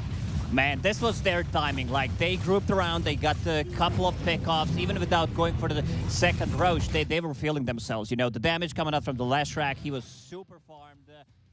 Hi, this is Lorenzo from Dota Pro Games. On this channel, every day, we upload Dota games from pros like Arteezy, Paparazzi, Miracle, and many more. If you want to play like them and understand their secrets, consider subscribing to this channel. You will increase MMR in no time. Also, liking this video is free and will help me bring you more and more content. Enjoy the game. Thanks.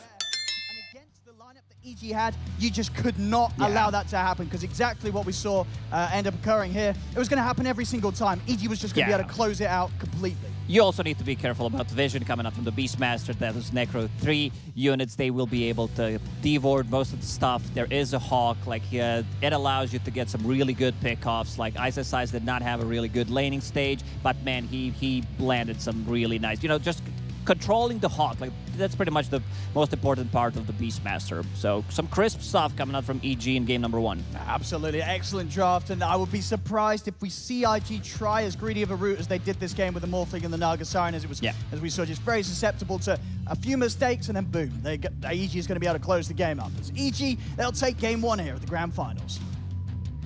A very dominant start for Evil Geniuses here in the first game of a best-of-5 Grand Finals. And they looked so good. We were going to start with the laning stage here with Gods and Lizard. Gods, laning stage, I think we should talk a little bit about Abed versus Emo in the mid lane. Yeah, Abed, the first like 5 minutes was like doubling his CS, having a great time.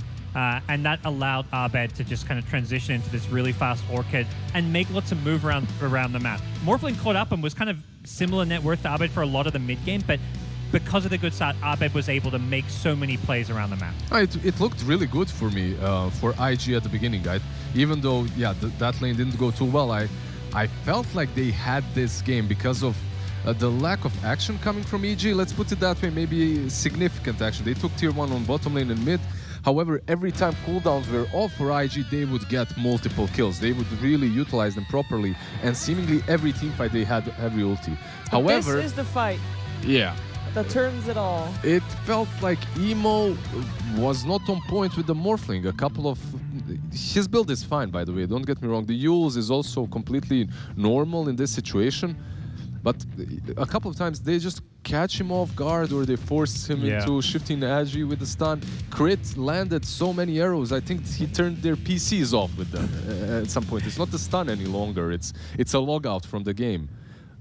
Just very solid from EG, punishing completely the greed. You could see IG. the strength and why they picked the Naga, because it was so good against the Beastmaster in the lane, and it was like they were trying to keep these lanes pushed out. But I think for me, one of the key things with EG, you look at the last 20 minutes of the game, there was a lot of big team fights. You saw moments of, brilliance from IG where they're winning those fights. Every single team fight was on IG side of the map. Yep. A big part of that is Beastmaster, Lacoste highlight, the vision it gives you, but it pushes out these lanes. So even when EG were trading, not winning a fight because of the big ultis, they would just come right back and they don't lose any towers because they're on IG side of the map. It was quite surprising to see the big team fights. EG was just allowed to back off a lot of the times. You got the Mars arena, the big Phoenix egg, and then it's like, okay, we'll just wait a second, and then we'll come back, and then all your ultimates are going to be on cooldown, and then we'll win the fight because you threw everything already. Yep, that's one of the best Great things. enjoying that one. Yeah, that was the arrow that misses one hero and hits JT in the back. Just, I think we're about to see it here. JT. Yep. Yeah, that was fun. Unfortunate for him a little bit. Overall, IG definitely did look solid at different parts of the game. Early on, Naga and Morphling were staying as top 2 cores in the game. Beastmaster had a ridiculously hard, difficult laning versus the Naga, which is one of the reasons why they picked it. We weren't really certain about the Morphling completion of this draft. I'm still not certain about it. I still think it's extremely greedy. But you have to also notice that, I don't know what this was, but this wasn't the normal Emo Morphling. We're in the grand finals. We're very far into this tournament. There are only so many excuses we can make for people underperforming. We have high expectations for Emo. Let me set that out straight first, because we have seen what he can do. Last season, he was on top, the star player to watch. This tournament, IG has looked good. I mean, they're in the grand finals. They're doing something right. But it is not the same star power feel from Emo that I think a lot of us were expecting coming into this. Yeah, I think coming into most IG series, look at Emo as like he's their best player, he's their star, and definitely didn't feel it watching this game from the outside. I think there's perhaps a lot of pressure on him, and I think he just tried to do too much. Usually the idea is when you're playing Morphling, it's like, okay, I'm a Morphling, my team picked me this hero to win us this game. They didn't need Morphling to just solo carry this game. They had this crazy team fight. They had a Naga, which was going to cause a lot of problems for EG. They didn't have the best answer to. And I think Emo just overplayed his hand a bit this game. Now, on the side of EG, we had a lot of comfort coming out in the drafts. Of course, the Abed Storm has to be mentioned. And I know it might start getting old, but I do want to give him the MVP. The other one would be the Ice Beastmaster. I'm torn. If I could give 2, I would. You can. You've proven that you have that power. I would say it's more Abed. I think, we've given him a ton of MVPs, but right now, he is not just the best mid player in this tournament, he is the best Dota player in this tournament. He has been. He's delivered time and time again. His play has just been phenomenal. And coming into this series, we did take Abed versus Emo matchup for a reason.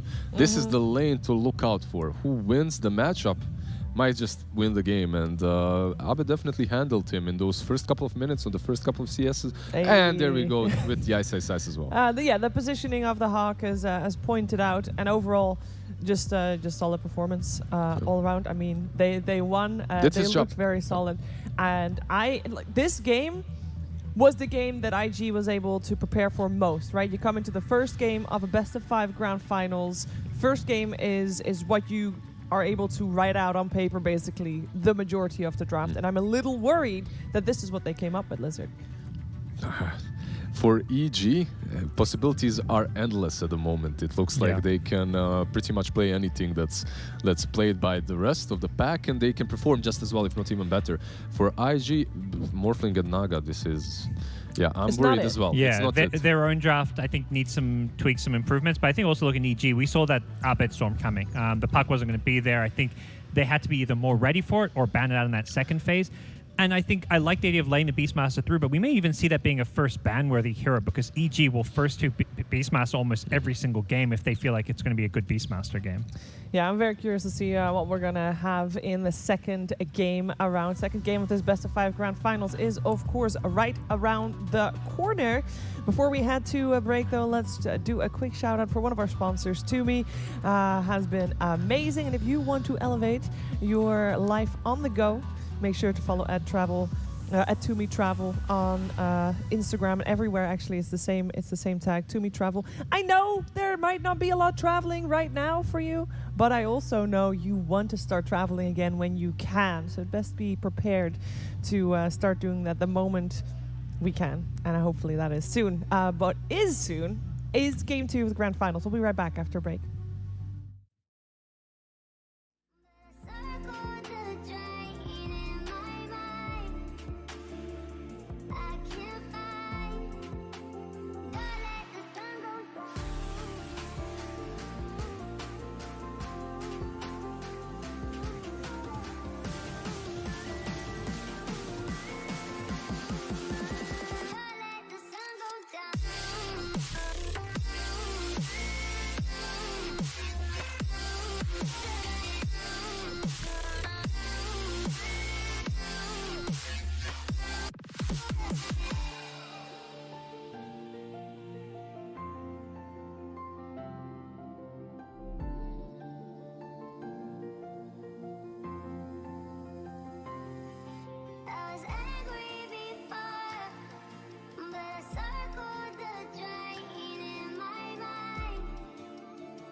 Sitting throwing rocks across the pavement, hoping it will cave and swallow me whole.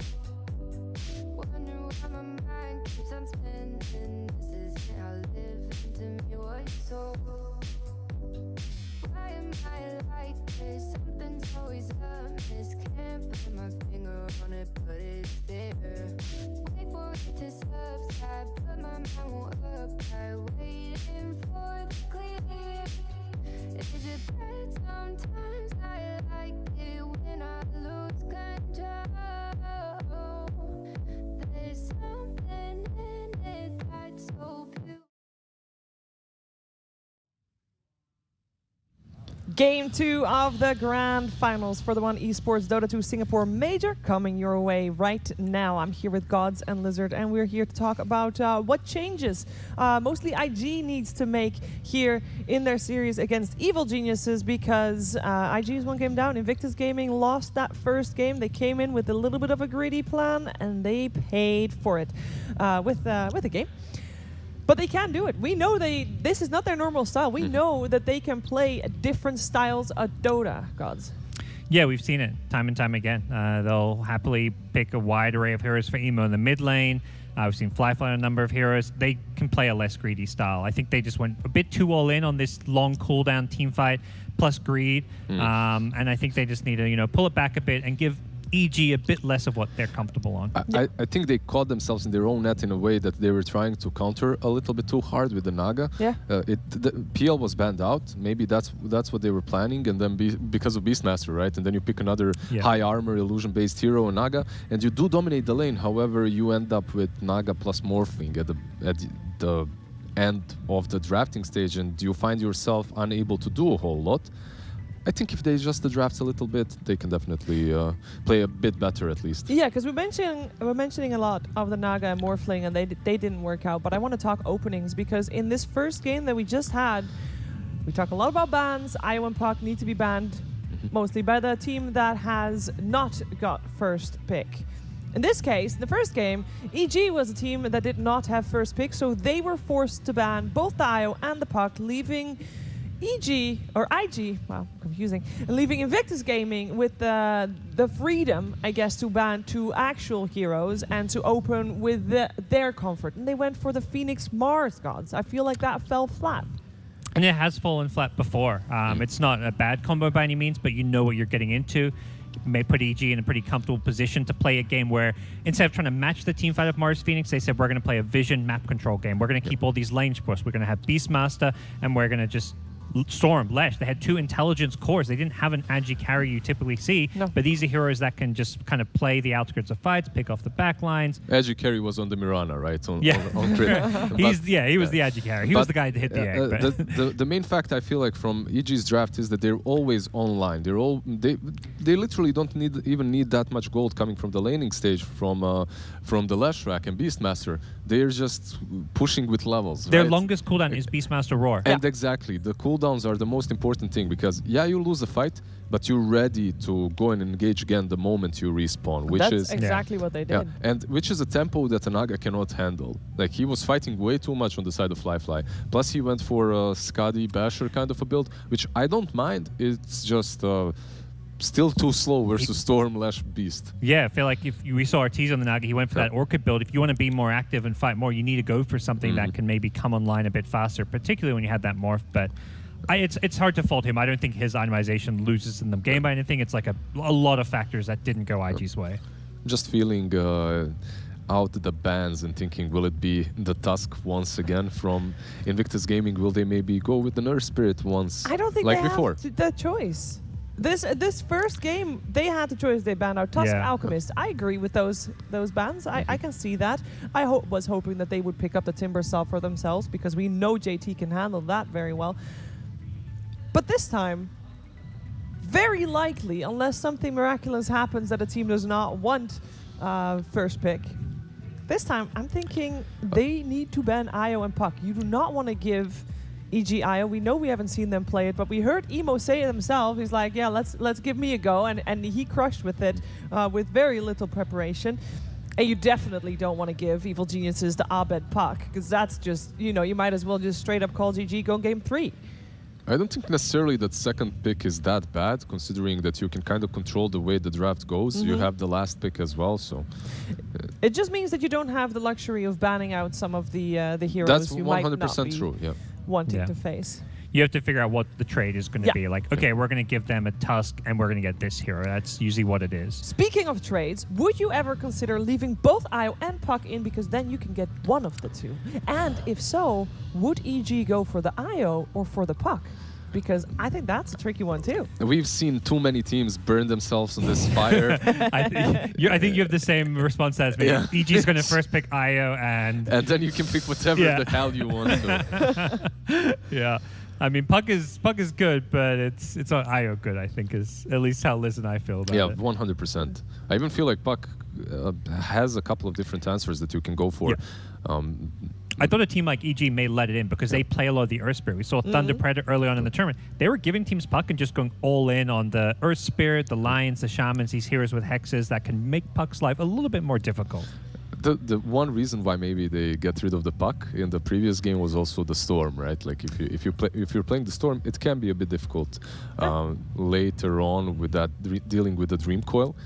But here we go with a completely different ban from Evil Geniusest, a troll, very early on. They actually get bans this time, you know? They don't just get forced to ban the IO Puck, as we keep saying. So they're going to target some of these carries. And I would expect EG, they ban Troll Timber. To me, this just says they're going to first hill Beastmaster again. Like that's possible, what I see these bans, that's what I read from this at least. Very possible, considering how much they like the Beast as well. And this Timber, I think you ban it out versus IG regardless. It's just one of those heroes that JT is too strong on. And Tusk is in the pool, Earth Spirit is in the pool. Why not pick one of those? Yep, they go for the Earth Spirit this time around. I know if you compare the two gods, you prefer this in the hands of Crit over the Tusk. Yeah, I think Earth Spirit's like, he's better on it than his Tusk, but I think for a lot of teams, like they value the Tusk because of what it brings to the team as a whole. Tag team has so many great synergies.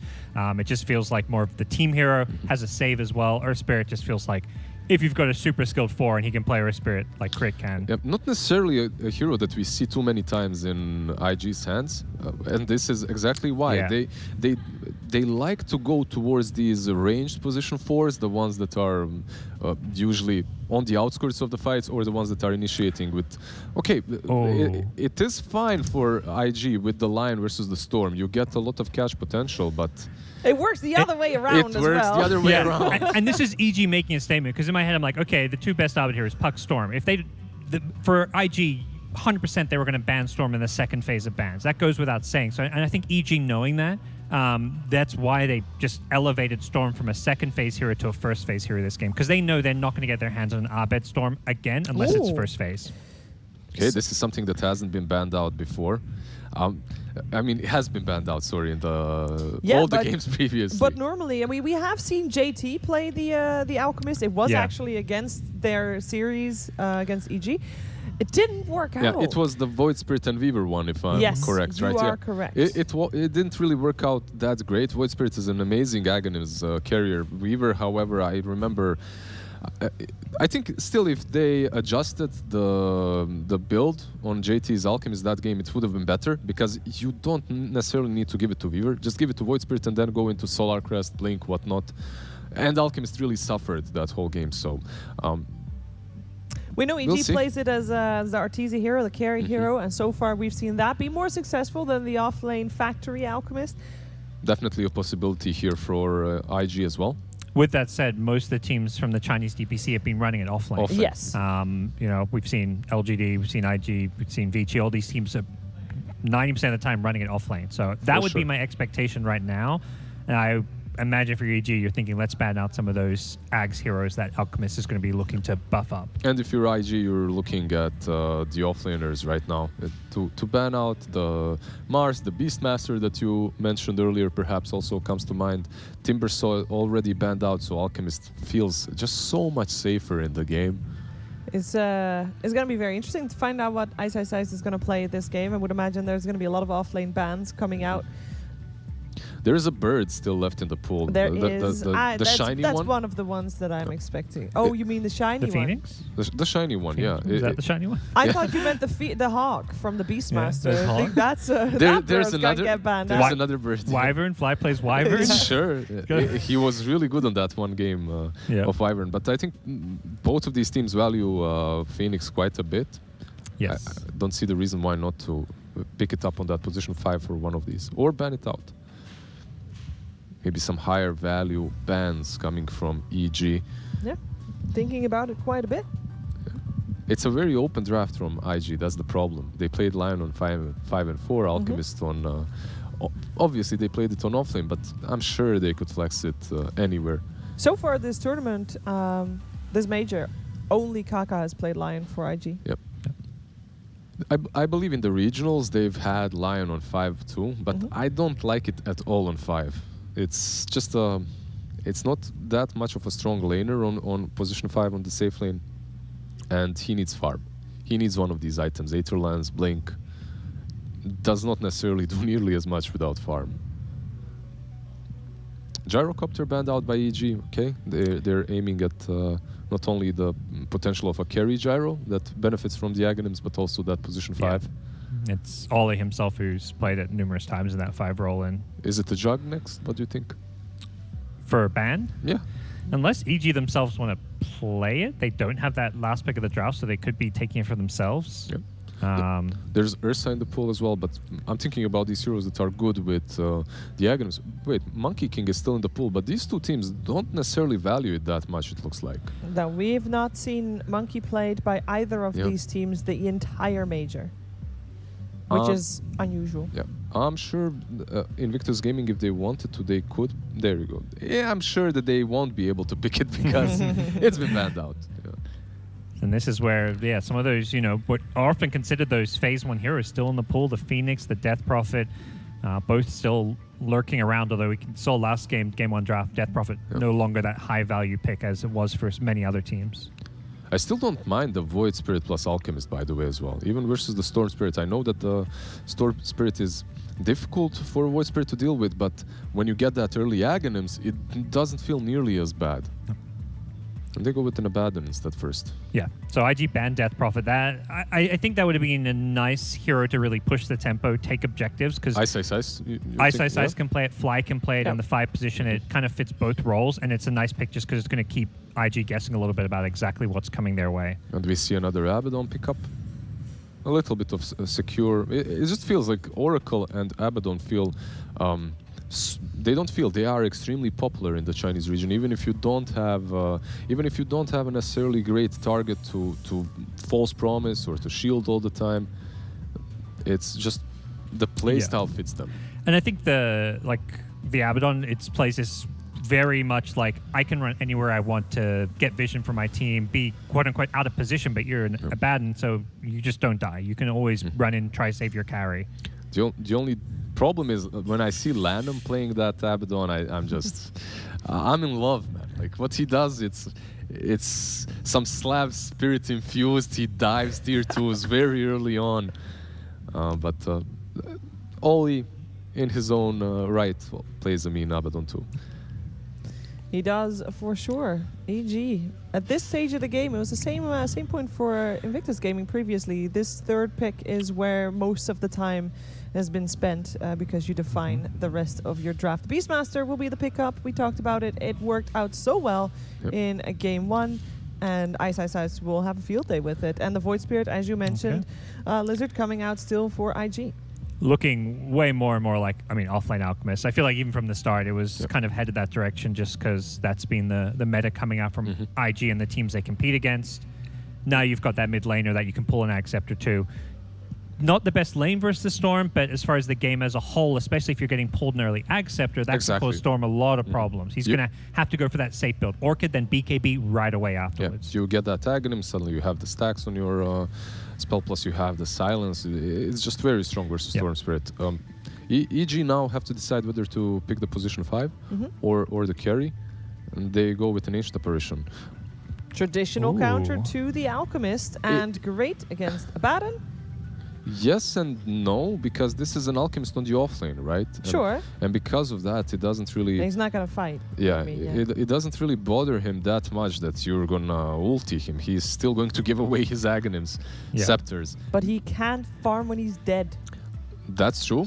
Hopefully, what they're thinking is we have Roar, we have Storm Spirit. It's the pick-off game. Yeah, so much magic damage, the pick-off game. I think it's very much a playstyle thing where they feel like they see how this game is going to go and they're not going to want to fight IG and head on 5v5s, and they're like, okay, basically what Storm, I think in Storm is one of the best 2 hero synergies, one of the best hero synergies for an AA, because Storm is so good at finding those pickoffs around the map. And I'm sorry, look at the bans. Evil Genius is actually with a Tide Hunter. Wow. With your AA pick, I believe that you are forcing IG into the offlane role Alchemist. However, there's a mind game happening now between the coaches, between the drafters, and you know that IG already played that Alchemist on the offlane, didn't work out for them really well.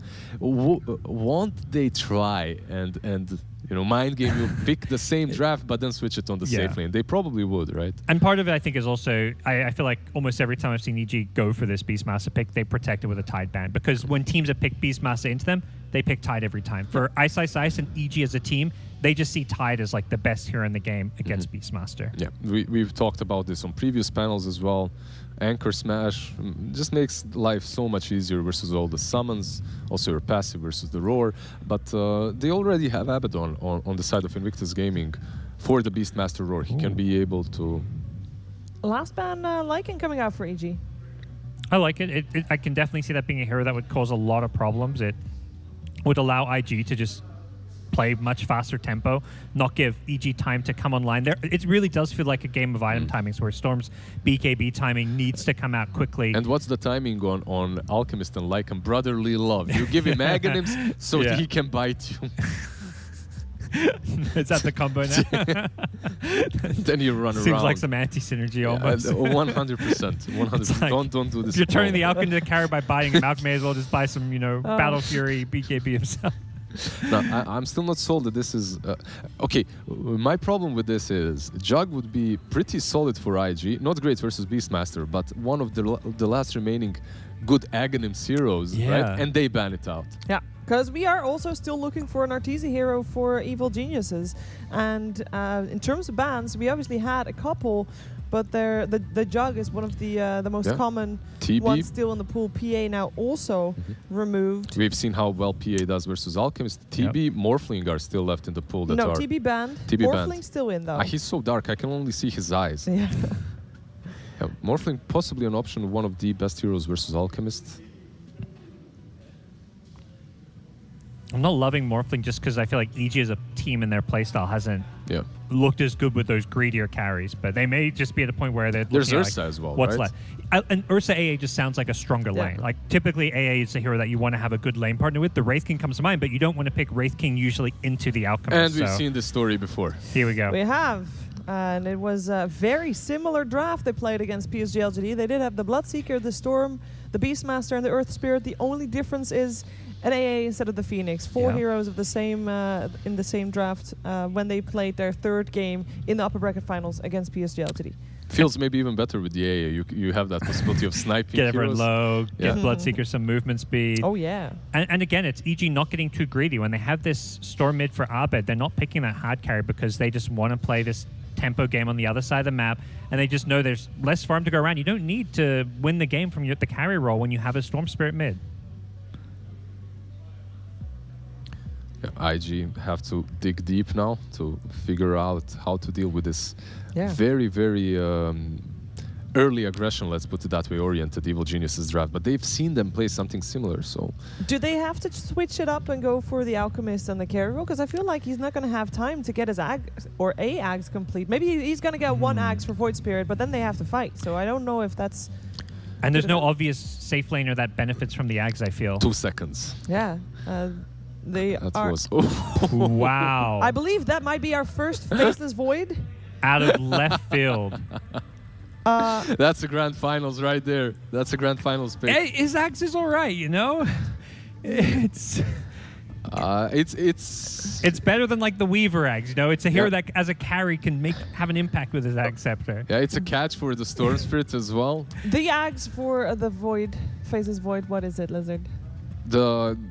Is it still... It's the Time Walk kit, right? Time Walk kit, kit, exactly. I assume it's changed. Like, sorry. I mean, for people at home, there's a lot of people watching, and hopefully there's a lot of people watching also that have just, figured out what is this. Hi, this is Lorenzo from Dota 2 Pro Games. On this channel, every day, we upload Dota games from pros like Arteezy, Paparazzi, Miracle, and many more. If you want to play like them and understand their secrets, consider subscribing to this channel.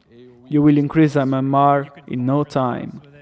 Also, liking this video is free and will help me bring you more and more content. Enjoy the game. Thanks. Crit's Earth Spirit, Abed Storm, and the Beastmaster of Ice Ice Ice. They played this multiple times already, this major. How can you go against that? I think they're going to take this one, Lizard. Then again, this must be some cheese pick that they have prepared. We haven't seen Void at all. I'm willing to, mix Roll things the up a dice. little. Let's go crazy a little bit. Yeah. is a golden Yeah. faceless void. I was so tempted to go IG2 this game. I just feel like playing Void into Bloodseeker is pretty rough, actually. Yeah, But- he has a lot of very rough matchups too. All right, let's hear from Lacoste and Owen. I know, Owen, you have played a lot of faceless void. Please shine some light on this pick. I mean, well, this hero, yeah, so I'm a level 25 Void at a terrible MMR, but I can confirm this hero is legitimately one of the worst carries in the game. This hero is absolutely terrible. I don't know what We they're don't want to doing. hear it, Owen. I'm ready to be blown away, but I have no idea how they're going to make a Faceless Void work in 2021. All right, Lacoste. Yeah, this, they have Void Spirit, they have Faceless Avoid, which people didn't tend to pick it at all. I believe this is the first showing of the hero, and might Correct. be the last one, considering what they have. They have 0 damage inside the Chronosphere as well. Maybe just trying to put a bid into to try and get the hero buff for the next patch, so I can appreciate that from IG. That's smart way of thinking. All right, guys, let's see who's going to take this second game of this grand finals. Take it away. Thank you very much. But of course, very excited to see this. As the panel touched upon, if you're picking Faceless Void in this position, you must have something phenomenal in mind. Either that or you're running out of options. Like maybe just fall back. But as you said, he's a golden tier, Faceless Void, so maybe he wants him, like I invested so much time in grinding, I want this hero to have a buff in the next patch. That's how you do it. Yep, pull it out in the grand finals. I mean, it's, as I say, incredibly hyped to see. Is of course going to have the potential to get an Ice Axe down the line from JT. And the Void Axe, it's definitely good, it's definitely worth it.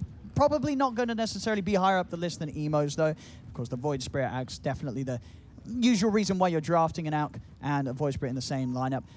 But we'll see. For Faceless Void, one of the things that kind of can make him work is if you have that insane combo with the Chronosphere. The problem is this game, IG, they just don't really have that, right? Yeah, they have Chrono Acid into what? Spray, Chrono into like Finger, Earth Spike. That's it. The good thing is they don't have any like real counterplay to the Chrono. There is a Roar, but you don't have that like Wyvern, you don't have Shadow Demon, you don't have an Oracle, any kind of saves coming inside the Chronosphere. So every single time the Chrono is up, they should be able to get a kill. Even though, as you said, like they have 1, 2, 3, 4 melee heroes. And sort of overall, looking at EG's lineup, what do you like so much about what EG's bringing here? Because they have such a great setup for Ancient Apparition. They have heroes that can invade the enemy jungle, something that, Alchemist wants to be, let's say, 7 to 11 minutes where he's farming the Alch. They have pretty much the best heroes. You have Hawk scouting things out. You have Earth Spirit, who's one of the best heroes to just rotate over the map. Storm Spirit on top of that. Like, such a good setup for Ancient Apparition. I don't think Fly should be able to miss a single Ice Blast this time around. Yeah, definitely no excuses for missing that this game. And some heroes that aren't going to really have the greatest of times if they get hit by that blast. Alchemist in particular. And with the lane setups here, I mean, who's getting the edge with these lanes? Yeah, this Faceless Void, he's not going to get too much out of the bottom lane. He might be dead if he does not body block him. The Blood Right's down. Fly. Whew. It's going to be okay. Does have a salve ready in the lane. This is a bit problematic. They hit level 2 before you. They are using the healing salve, only sitting at half HP, so Bloodseeker will be very speedy. He can easily trade with the Faceless Void. Faceless Void gets close, needs to be wary of that silence coming out, a good zoning tool, and yeah, this on top of that. So whenever you have Bloodseeker in your team, you want to be able to... You also want to play aggressive on all your other lanes. Not sure why they decided to just lane Faceless Void on the bottom instead of the top. I guess maybe just wanting to avoid the Beastmaster lane. Of course, that's not a huge amount of fun for Void to lane into. Void has 4 CS right now. I mean, it's not like he's doing any better down bottom. This is a pretty miserable start here for Fly. Really struggling to do anything against the Bloodseeker AA combo of Artesian Fly. He's just being completely zoned out. Look at the aggression from Arteezy. He's like, I don't give a damn about CS. See top lane, Crit coming in with a nice kick there, getting Ice back to safety. And with the ball, Crit, he's able to turn and get first blood. Some smooth moves already here from Crit on his Earth Spirit. This game already looking really, really good for EG. Mid lane, pretty even. Abed, it's Abed Storm Spirit. Like, you need to be very careful about it. Emo has a bottle, but let's see if they decide to TP to the mid lane. Yeah, there it is. Kaka just gonna TP, refill the bottle. Bottom lane, Fly. Zoning Blood Right. I'm just consistently getting zoned. They've already been through at least 2 salves here on the bottom lane to keep Fly on the map. And he's getting nothing at all from down here. A 7 CS against the 14 and 6 of Arteezy. So it's going to be a slow start for the Void. A hero that, as we've been talking about before, you need a lot. If you're going to make the Faceless Void work, you need a lot of items. This hero does not do much with 1 or 2 Yeah, compared to items. other carries, one of the reasons like he's not picked is like even in this heavy like farm meta where every carry pretty much wants to get a Battle Fury, Faceless Void still can't really just fight with Battle Fury like a BKB. Still needs like an extra item to be able to deal the damage. 4-minute rune. Going to be down at the bottom. Arbed, he's not going to be able to grab this emo, able to head down in time with the backup of Volley. So IG will maintain the rune control. They need to swap things around. Like Faceless Void, he is, I'm not going to say win condition, because first Axe will probably going to go to Void Spirit. It just sounds much better, you know, having that stats. Void Spirit can go in, having AoE silence is just going to be great against some of these heroes, especially the Storm Spirit. But they need to either bring up one hero to the bottom or just swap a lane. Because right now he has 8 CS, 9, while Arteezy has 19, 20. Well, you just feel that there's no way that you can make this work if you're sacking the Void in the laning stage. Yeah, it's just going to be so hard.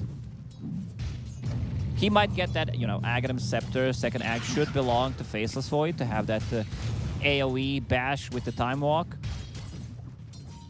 Bounty runes. Ollie also stacking. See up top. Crit still able to pick it up despite IG's attempts to stop it with the stuns. Now with the silence into the slow onto the 2 of them. Crit and Ice. They're just going to battle down the 2 of them. If they bring down Kaka, they're going to be able to get JT as well as EG. Take down both. I mean, top lane, getting kills like this, going perfectly for EG.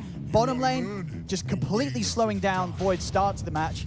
And in the mid lane, I mean, that's the only lane really where IG, they're able to get something here. Zemo's keeping up with Arbed. Exactly, they're doing at least something in this lane. Both side lanes not doing that well. Earth Spirit, like this is something that you don't expect. Earth Spirit going for 1-1-1 build, so you have this silence. It's a 2-second silence duration. He might even try to go on a mid lane. There's also 2 urn charges, so he can TP to the mid lane. Let's see where they decide to make a move, because both of them are in the base right now.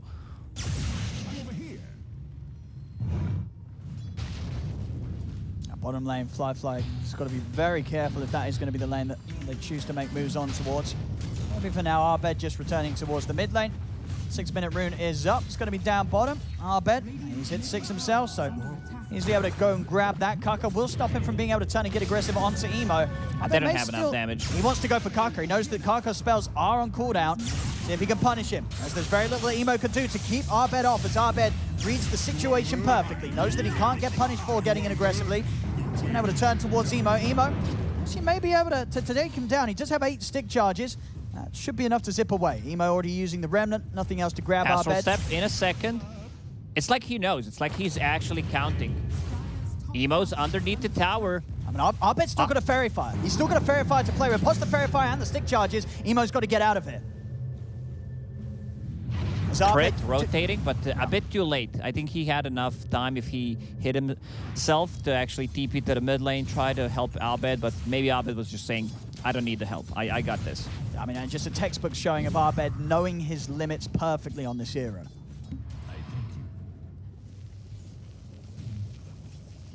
On top lane, JT. He's got to be a bit careful now. You know, Ice, he's hit the 6, he's got the Roar. Crit's ever in position, they can make a go onto JT. Especially before he hits level 6. They just brought a Lion on the bottom. I don't think they cared too much about him. Like, Bloodseeker is very tanky. His armor is super high, especially when sitting near the tower. It's 12, so you don't really feel those right-click damage. Faceless Void will need some more XP to hit level 5. You can see the rotation. Arbed's ready to come in. Looking for Fly. They're able to get the Perfect vortex straight timing. down into the blood. Right, Fly will get the jump off to the side, but Arbed's still with mana to go. The Euphonic Shield comes out and Fly. It's not enough to save him. As the Void gets taken down, Arbed once again, game 2, coming in with the perfect moves to the side lanes. Arbed, very active. He understands now. I can TP to the side lane. I'm not going to lose too much out of the mid lane. I'm also the one who's, you know, getting those kills. He killed the Kaka, and they don't have enough tower damage. Like, if that was a DP on a mid lane instead of Void Spirit, that's, like, very punishable. You're probably going to lose the tower top lane Roar. JT, he's popped the Chemical Rage, but the damage from these summons is bringing him very, very low. Emo will TP over. JT still just dying here to the Necro book as JT's going to end up walking back in range of Ice. A few more hits. JT, can they save him? Jump over with the Renner. Ice is able to get over, but Kaka's turned up as well. If they will manage to keep JT safe, Crit tries to roll in, gets the combo off onto the two of them. Kaka still getting beaten down by the board. Crit will be able to find a kill in return. Boris, he gets the last hit. So Ice, nothing to value lost there. They also force a rotation. Abed just playing between tier 1 and tier 2 tower right now. He knows like the biggest threat is pretty much Lion. So if Lion is off the map, he can feel pretty safe.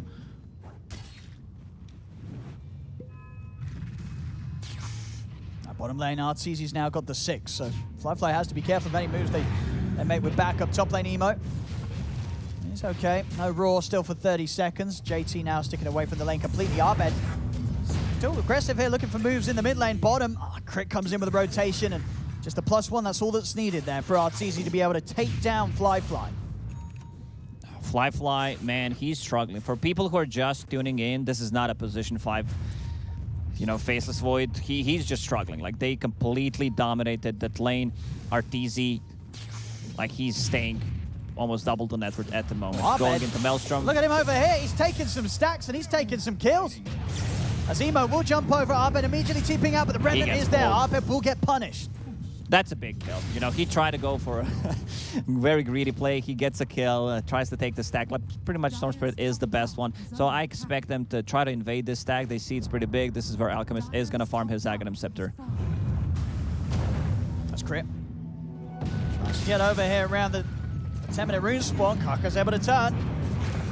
They've got the setup. They've got the lockdown. Crit won't be able to interrupt the bounty rune being taken, and IG will punish him for that.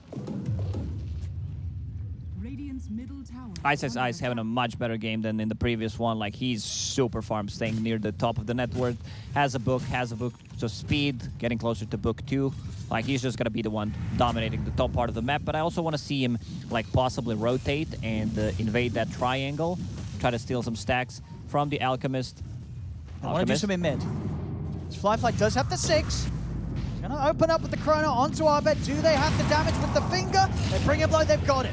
Now Arteezy looking for the counterplay though. Bloodbright's down. They take down Flyfly in return. Arteezy trying to charge over towards Kaka. Emo jumps in as well over from the side. Ice bringing the boards in. Kaka getting slowed. Crit catching them there with the rocks. Silence and slowed as they bring down Kaka. Raw sets up onto Ollie as they may have lost Abed, but EG hit back and take way more from IG. EG, they just bring the numbers. JT's not the one who wants to join the fight. He wants to be able to farm that Aghanim Scepter, but EG, they're making all the right moves. Abed getting the tips. You know, he took the finger, he took one for the team. That's their damage. Like, this is their damage inside the Chronosphere. It was very close. Flyfly, he stepped up to the lane. Christian's going to be able to jump on him. He's gone. As soon as he's back in the game, he's out of it. Oh, he's level 6. As a carry, 11 minutes in. They were giving tomes to Arteezy in the previous game. Maybe they need to start doing the same thing for Faceless Void, because he's seriously underleveled. He's going to have such a tough game. Top lane Abed, he's found JT. He's buying time here for Ice to bring the army over. As JT looking pretty dead here. No escape for the Alchemist. Another kill for EG. 13-4 now. Crit was getting gone on, but he's able to make it away. Kaka not able to get the grab in time. So a lot of time wasted, and they managed to kill Alchemist twice. He's not involved in any of the kills. Sometimes we see Alchemist being aggressive early on because there's a ton of damage. You know, Acid Spray combined with something. Most of the time it's like Tusk, a lot of right clicks, unstable concoction. Like, you get a kill, you get 2 kills, then you clear the stacks. You have that Aghanim Scepter on time. He still needs to farm 1,600 gold to actually be able to farm the first Ags. It's not going to be one of those record-breaking times that we've seen from some of these solo lane alks with the way that EG has dealt with him a couple of times. Abed getting very close to the Orchid. Robo Magi and the recipe of souls that's needed. Arteezy, the Maelstrom done. His farm now going to continue at a pace that's going to be very hard for Flyfly to keep up with. As Arteezy currently doubling the net worth. He does not have a farming item on Faceless Void, while Arteezy has Maelstrom, so it's just going to keep getting worse for him. They will have Chrono again in 20 seconds. I feel like if you are trying to make it, you've got to use Chrono off cooldown. Check this triangle. To get back in.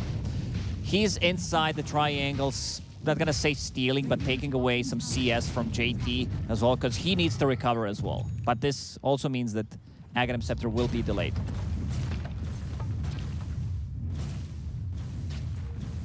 Dire's top tower is under I'm attack. trying to get some pressure onto the bottom tier 1. EG, with the strength that they have, they will not be afraid of defending. RTZ very strong right now. They also have very limited tower damage. These heroes inside of IG, they this can't Ice really Blast. siege. Ice Blast. It's coming in. The setups there. Straight over they go towards Emo. Silence down as Ollie. He's not quite 6 yet. As Ollie will fall. Emo off to the side trying to escape. But they got any more damage to get him. He's going to fall underneath the threshold as Ice gets the last bit of damage. Takes him out. I mean, EG just letting nothing get past them here in game 2. They're just in full control of this game. Like, when they take a fight near like Roche Pit, they could easily transition that into Roche Kill with the Beastmaster, or as maxed out the Boar Necro units. It's just more than enough to take you down. So next time they probably take a fight, it's just going to be a Roche. They're also devording with the Necro units. Like, Necro is just such a busted and a strong item overall. One of the strongest one in this patch for sure. Abed has Orchid coming to him, plus a Haste Rune in the bottle. Once that Orchid's done, this game is... I mean, it's already, of course, been incredibly hard for Fly. 0-4 and 1 with the Orchid in play. He's got to pretty much hope that Ollie's always by his side. Otherwise, Abed will have no trouble pretty much taking down Fly solo. Lion still holding a tome. He just gave it to Abaddon. Abaddon is also level 5. 15 minutes in, they smoke. They have the Aghanim Scepter complete. He gives it to Void Spirit, of course. The AoE silence, 2 charges. They need to make stuff happen right now. Like, they need to get some kind of a kill, like multiple kills. Crit. Yeah, he'll gladly take that one. Oh, he stopped the finger. He was like trying to, you know, cast it, but was afraid that he might get out actually with the rolling boulder. Yeah, they don't leave anything to chance. That's Fly. Still about 700 off the Maelstrom. As meanwhile, TZ, BKB is going to be pretty much done on top of his Maelstrom at the same time that Fly finishes his Maelstrom. So RTZ close to a full item ahead of Fly. This time around, he's also going for BKB. Beastmaster, after finishing the Necro 3, doesn't care too much about any of the spells other than the Chronosphere. They have nothing else and wants to be able to, you know, deal with the silence. Look at this smoke. Ollie does have 6, so he'll have some time to buy himself with borrowed time. But of course, the rest of IG, they'll let him go. Unless they see an opportunity for a Chronosphere. Fly is around, but with Ollie gone, IG will retreat. JT going for second Aghanim Scepter. He was thinking, do I need a Blink Dagger? Do I get the Ags here? Got the blast. There in the combo crit. Good He's in on silence. a Fly. Again, the setup's there. Fly falls in an instant. As EG, they'll clean up Kaka. Emo's trying to bring down Arbed with him. A concoction flies over. Arbed does get stunned up. They'll get the trade onto the Storm Spirit crit. Also having to be a bit careful, but Ice he's coming in with the backup, and he's got a Roar at the ready. Roars JT. The Necro books out as they bring down the Alchemist. They'll take down 3.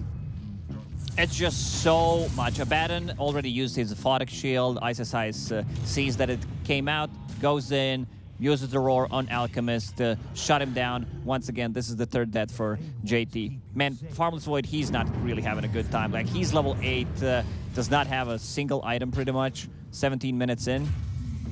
This is a good kill, you know. They rely so much on Void Spirit to actually be able to do stuff. They gave Tome of Knowledge to Void Spirit, because first it was Lion holding it, then he gave it to Abba. Abba's like, I'm fine, you know, I just got level 6. At least for IG, able to take down Arbed in that fight, but other than that, the game just not getting any easier for Fly. Radiant are scared. As Maelstrom is done, there's still so much catching up to do. There's all their value and net worth, of course, with the Ags going over as well, really resting on Emo. Emo, he has to have a perfect game really to hold them in on this one, IG. It's just going to get worse for them. Like, Faceless Void is not going to feel comfortable going in. He needs a BKB. even when he gets a BKB, I just want to see if that's going to be his next item, because he needs to be able to protect him against the silences. They still have AA Blast, they still have Roar. Dire using a scan inside the pit, they know something is up. Chronosphere is up. We've seen one Chrono, right? Just the one. Just the one so far in the mid lane. Not being able to find a chance to use it again. They are coming over, and Roshan not quite taken out. And EG, they're prepared for this. They're backing off, smoking up themselves to prepare for the attempt here from IG. It's JT. Finding a target here. Hawks are out. So setting up the vision. Emo moving over to the back lines. Crit's going to roll over towards Zolly. Does get blocked off. Blood Bright's down. BKB popped by Arteezy. Commits over towards Zolly. Emo they need to stun peeping Emo out immediately, but Arbed's in. Grabs him with the Vortex. Stops the escape from the Void Spirit. Ollie falls as the burrow time comes to an end. You see Crit and Ice. They even see if they can chase down for more. They know that JT still around it. Crit, he's in. He knows exactly where JT is. It's the slow. Ice has the roar at the ready as there's no escape for JT. As EG, they'll take the 3 of them down.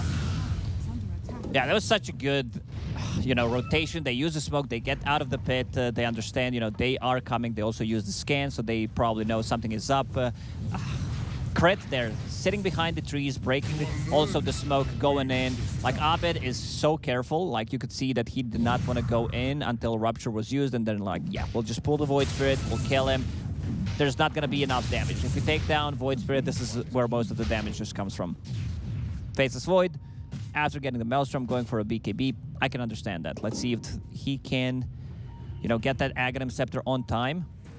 But still, he's never going to feel comfortable playing into Rupture, into Roar, into AA Blast. It's just not good of a Faceless Void game. Radiant's bottom tower. And then the wards are up there, quickly pinged out. As EG see IG preparing around the area. DD room ready for the next fight on Abed. You have the best Aegis carrier in the game. Stormstream. Abed pretty much always gets the same item build. Orchid Rush, then he gets Arcane Boots to have a bit more mana into BKB. AA Blast misses. A little too low mana to keep going here, Abed. Forces back a couple of TPs. ZG bringing in the mid lane. TP's down towards the bottom. They want to try and get Flies. They show like a couple of heroes mid, Crit and Arteezy. They'll start setting up for bottom. Fly. He's been ruptured. He's going to go for the TP out. Crit, he's in. He's got the Yules, puts a stop to the escape. Fly will go down yet again.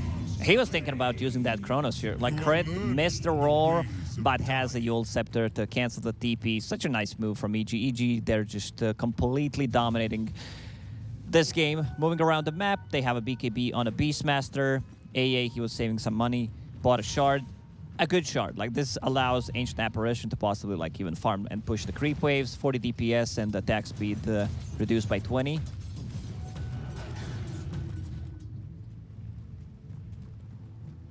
IG having to back right up.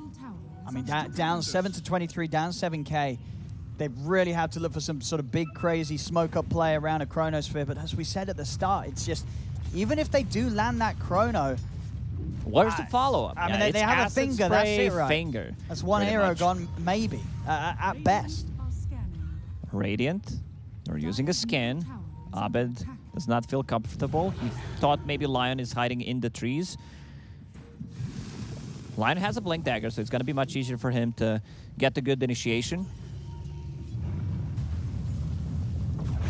There we go. On the side, they do get the jump onto Arteezy. Arteezy getting low. They've got the follow-up. Fly comes in. He's able to catch Arteezy. Does he have the damage? He's trying to beat into him. Arteezy is still alive. He's able to walk it off. Fly goes down. That was it. That was the Chrono. Nothing happens. Arteezy finally falls, but it's going to be EG with the cleanup as Emo's going to go down. They'll lose 3 on IG. They used everything. Like, they used everything. There's Chronos here. We talked about how they don't have enough damage inside of it, and we can see why. Like, Faceless Void just does not deal enough damage at the moment. There's no real follow-up. They try to burst him down. Arteezy super tanky, ton of armor, 21, has some status resistance with that casual Sange, which he will turn into SNY. Rest of the team just comes in and cleans them up. And, well, it's tough. It's a very tough game here for IG. They'll have that Chrono ready to go again in just a short time of 2 minutes. Yep. Aghanim Scepter now completed on Faceless Void. He didn't farm the gold. It was Alchemist who actually gave it to him. Dire are scanning.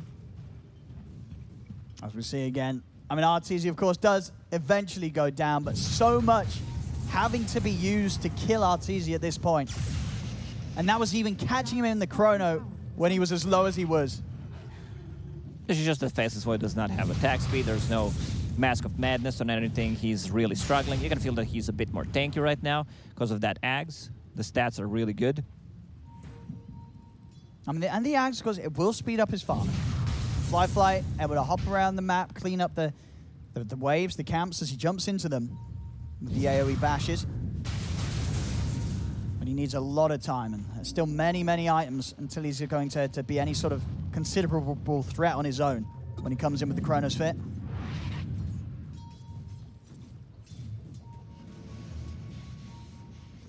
That's Arbed coming in with a huge zip hit, and he's on the hunt, and he's actually found him.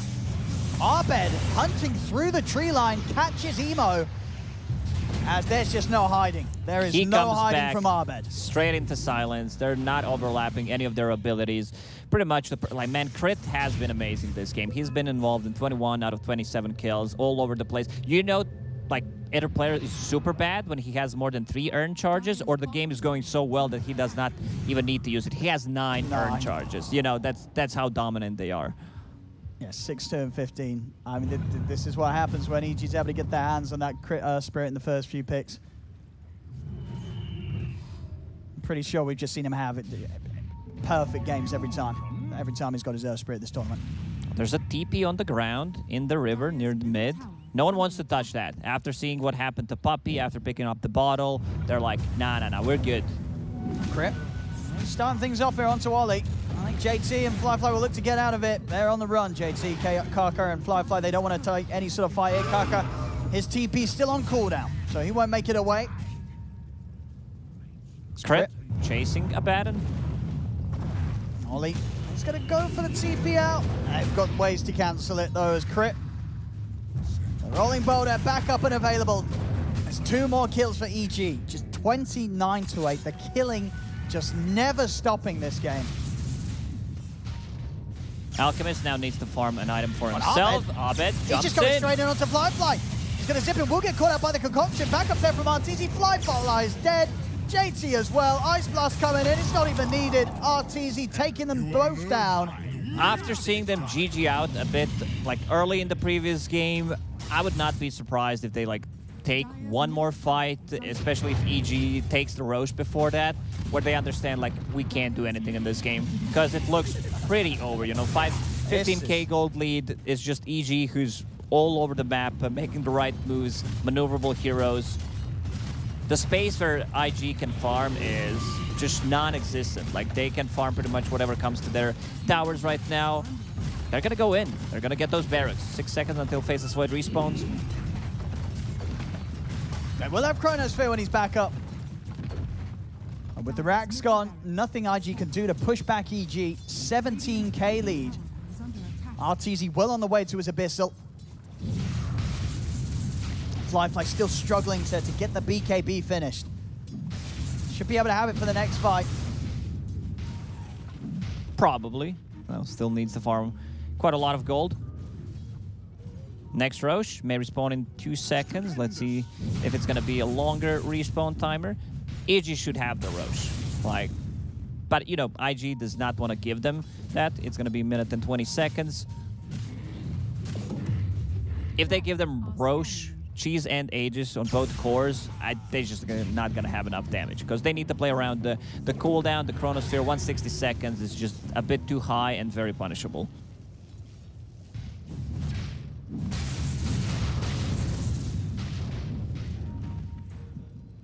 IG just keeping themselves completely surrounding Flyfly, making sure that Flyfly is able to farm.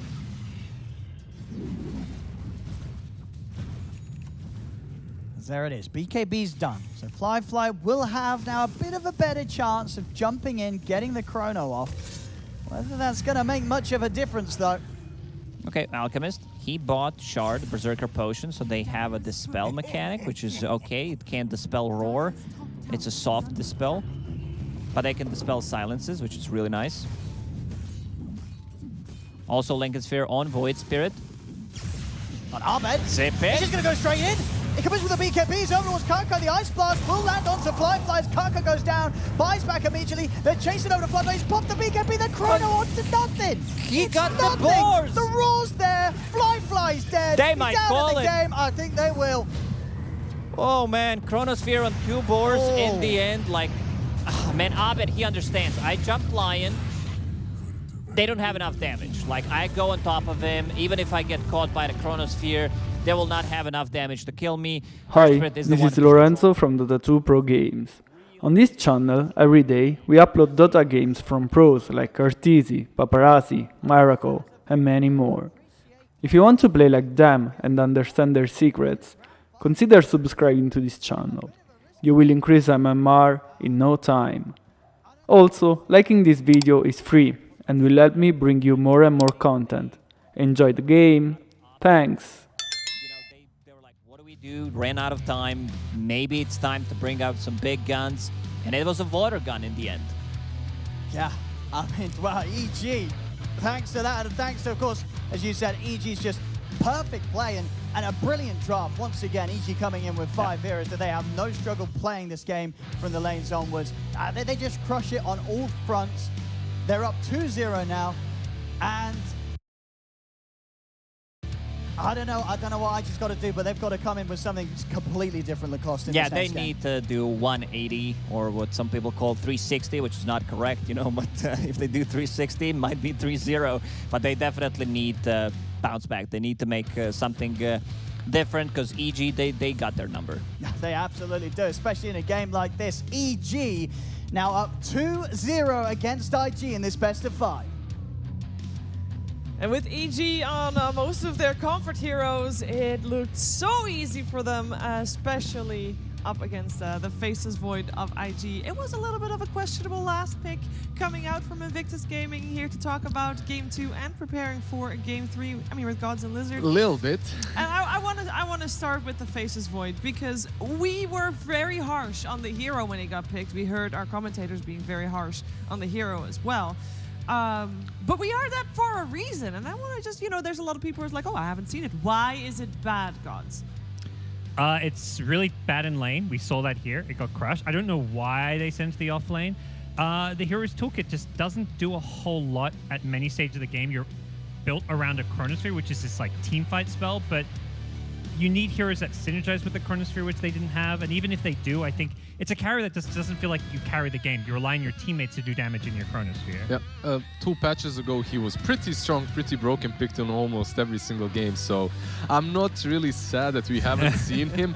I felt like, okay, if they're picking Faceless Void on Flyfly, he was like throughout history really strong on the hero. Maybe they have something planned. And they said before this match that they haven't prepared at all for EG. And I'm like, okay, maybe they lie, they're messing with us, mind games. No, I think they were honest. Yeah. They just didn't prepare, and now Faceless Void comes out in that last pick when you don't know what else to do. Aghanim's on him. Like, he couldn't even kill a creep wave. You noticed that, right? In my head, I'm like, oh, I remember the carry Void. You go Battle Fury on Maelstrom into Ags. It's a pretty good farming item. One, I mean, it came way too late because IG were getting wrecked this game. So that Ags was not at a good timing. But even so, he time walks a creep wave and it's half health. It's like not even half health. And I'm just like, oh, this Ags is just bad. Like, what?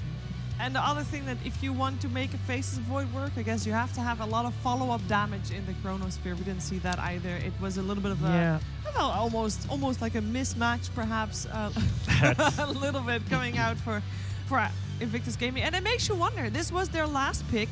We know that they only had 2 seconds to pick their last hero. Yep. And it almost felt like, you know, they had a strategy somewhere. It probably wasn't what they had in mind, but they decided to do it anyway because it was the only option left available. Frustration coming out from Invictus Gaming here because they are now 1 game away from not being the champion at this major. Yep. On the side of Invictus Gaming, nobody has ever this won Chrono. a major. Yeah. It just tells the story of the whole game. It was a missed attempt at the draft. Yeah, and and that's the thing. through A lot of people be laughing at the Chrono there and maybe like, you know, thinking this Void played terribly. But I think draft-wise, the game-wise, everything was lost and fallen apart at this point. Maybe the players were a little tilted.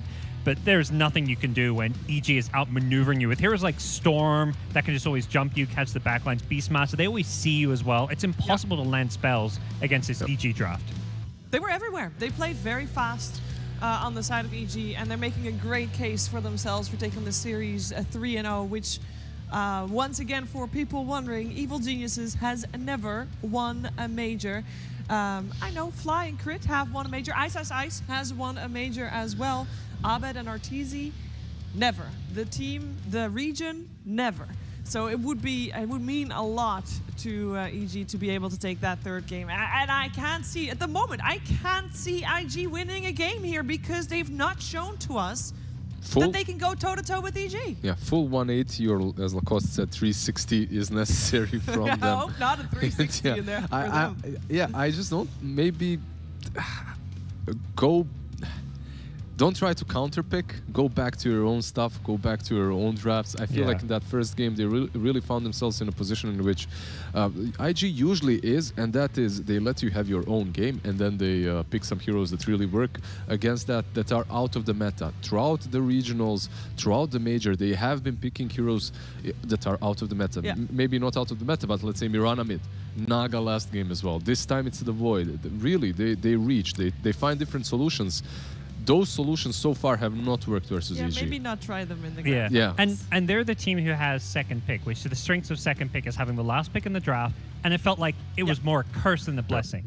And so that's what we've seen a bit, where you get to this last pick, there's nothing amazing. The other strength is that last pick in the first phase going into the bans. They pick an Alchemist there, and I feel like they didn't end up with a good Alchemist draft at all, so they did not use the strengths of being second pick at all this game. And I agree. It's hard. It's a hard choice, but we have to choose an MVP. I feel like, is it Abed Storm again? Can I take this one? It's Crit 100% on the Earth Spirit. This guy, not only did he win the top lane, most of these fights that looked so easy for EG were won because of him. He jumps in, he silences every single time. The Abaddon +1. Abaddon plus Lion is probably the best, maybe Abaddon plus Void Spirit too, but he would be the first one that silences Oli, and then Oli cannot save anyone. Yeah. They win the games off of that, plus the top lane went so incredibly well for EG. He just single-handedly makes Earth Spirit look broken. Like, it's unfortunate because they're in the grand finals and he's doing this, but you know, other teams can't do what he does on Earth Spirit, at least not many of those other teams, and he's just dominated that game. Yeah, he has played fantastic. I'm curious. I mean, their Spirit is not on the first ban list for any of these teams. There's so many other heroes that everybody has to ban. So what is going to be let through in Game 3? We're going to have to wait and find out. Before we head to a break, though, I got some homework for you. We have, if you buy any of the Logitech G Pro gaming gear, that's the QR code. Scan that. And with any purchase, you get a Dota 2 pin. Nice effort, Lizard. Appreciate that. But with every purchase, you get a Dota 2 pin.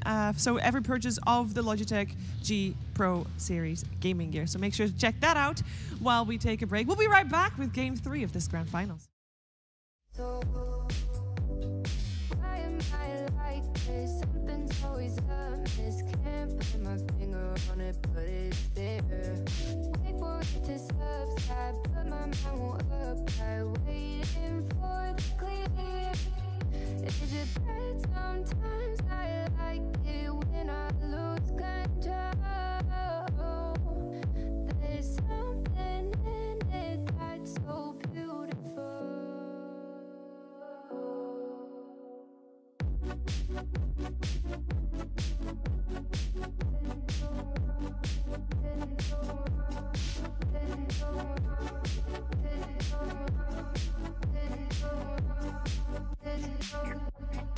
Listen, I can see the light today,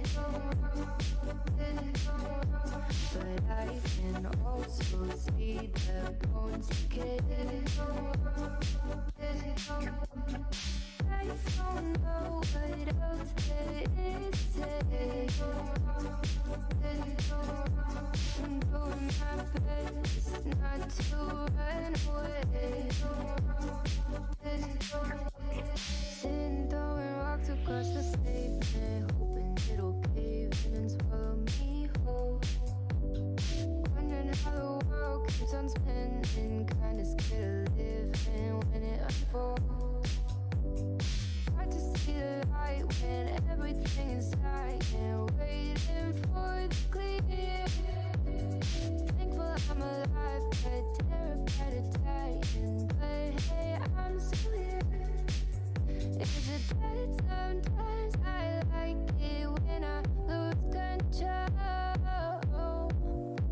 There's something in it that's so beautiful. Listen, I can see the light, but I can also see the bones decay.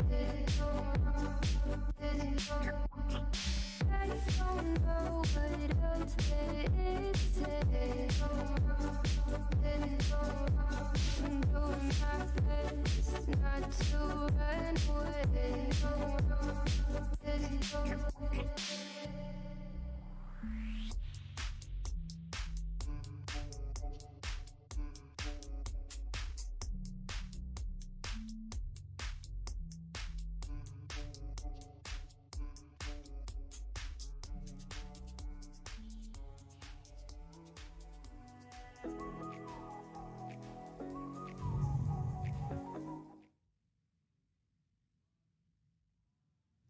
Game 3 of the grand finals here at the One Esports Dota 2 Singapore Major. Coming your way, it's a best of 5, but Evil Geniuses is 2 games up against Invictus Gaming right now. And on the side of Evil Geniuses, there's this one guy, Arteezy. He has played in 26 DPC leagues, or majors, minors, whatever you call them. He's been top 4 13 times. He's been doing really well, but he's never won. And I know that there's a lot of people that really want to see him win. Abed, on the side of Evil Geniuses, never won a major either.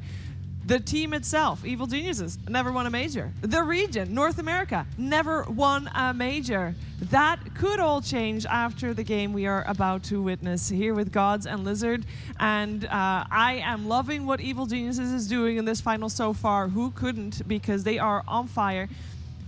But I want to focus a little bit on IG. I want to know how we can, I don't know, maybe muddy the clean Dota that EG is playing. How can they make EG be out of their comfort, Gods? Yeah, I feel like we come into these drafts and we're always talking about, like, okay, are they going to ban certain XYZ here, or are they going to change the bans?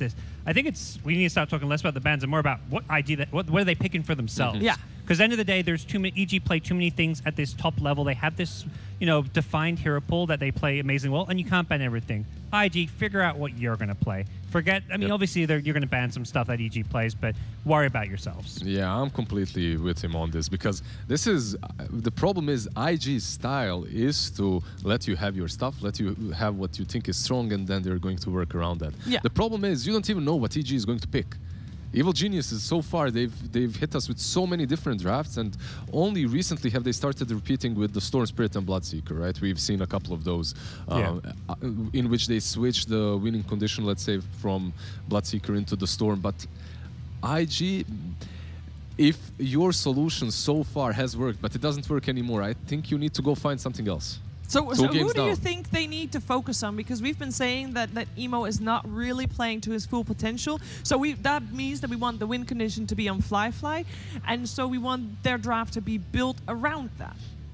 So far, they've been building it around JT, right? They picked his hero very early on, and this is something that they needed to do in previous series, because they struggle when JT's heroes are banned out, and they have to pick something a little bit wonky on that offlane.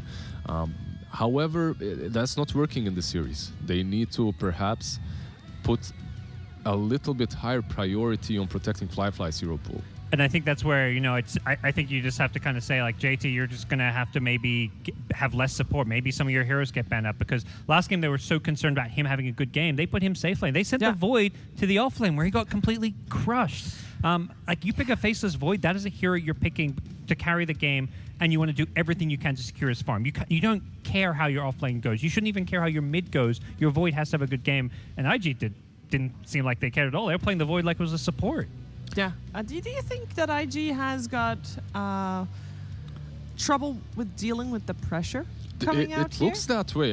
It's so difficult to say it versus for all of these players, because as much as we have superstars on Evil Geniuses, all of these players on IG are also pretty much the same level. And to see Emo fall to the same trick 3-4 times in that first game with Morphling is not something that I expect from him. Obviously, you're playing versus a team that's strong and they're making you look a little bit foolish. Yeah. But that's not it. No, How many times can we make these excuses? Yeah, it feels like these small mistakes are snowballing into bigger ones, and we just haven't seen the dominant IG of, earlier in this tournament, even just past tournaments, show up today here in the grand finals. Yeah, because of course, I mean, IG is here in the finals. They have earned their spot here at the top 2 in the Singapore Major, but they are not yet making a case for being the top here. And we talked about best players in the game before. I think it is safe to say that of all the 10 players that we see on the board, Abed takes the cake. He is the strongest player, not just in this series, in the tournament you mentioned earlier as well, Gods. Do you have to try and figure out a way to shut his game down? Because then you're not just dealing with Abed, you're also dealing with Crit. And if you're dealing with Crit, it means that you have to try to pressure maybe Ice more, forcing Crit to be on his lane so he can't help Abed.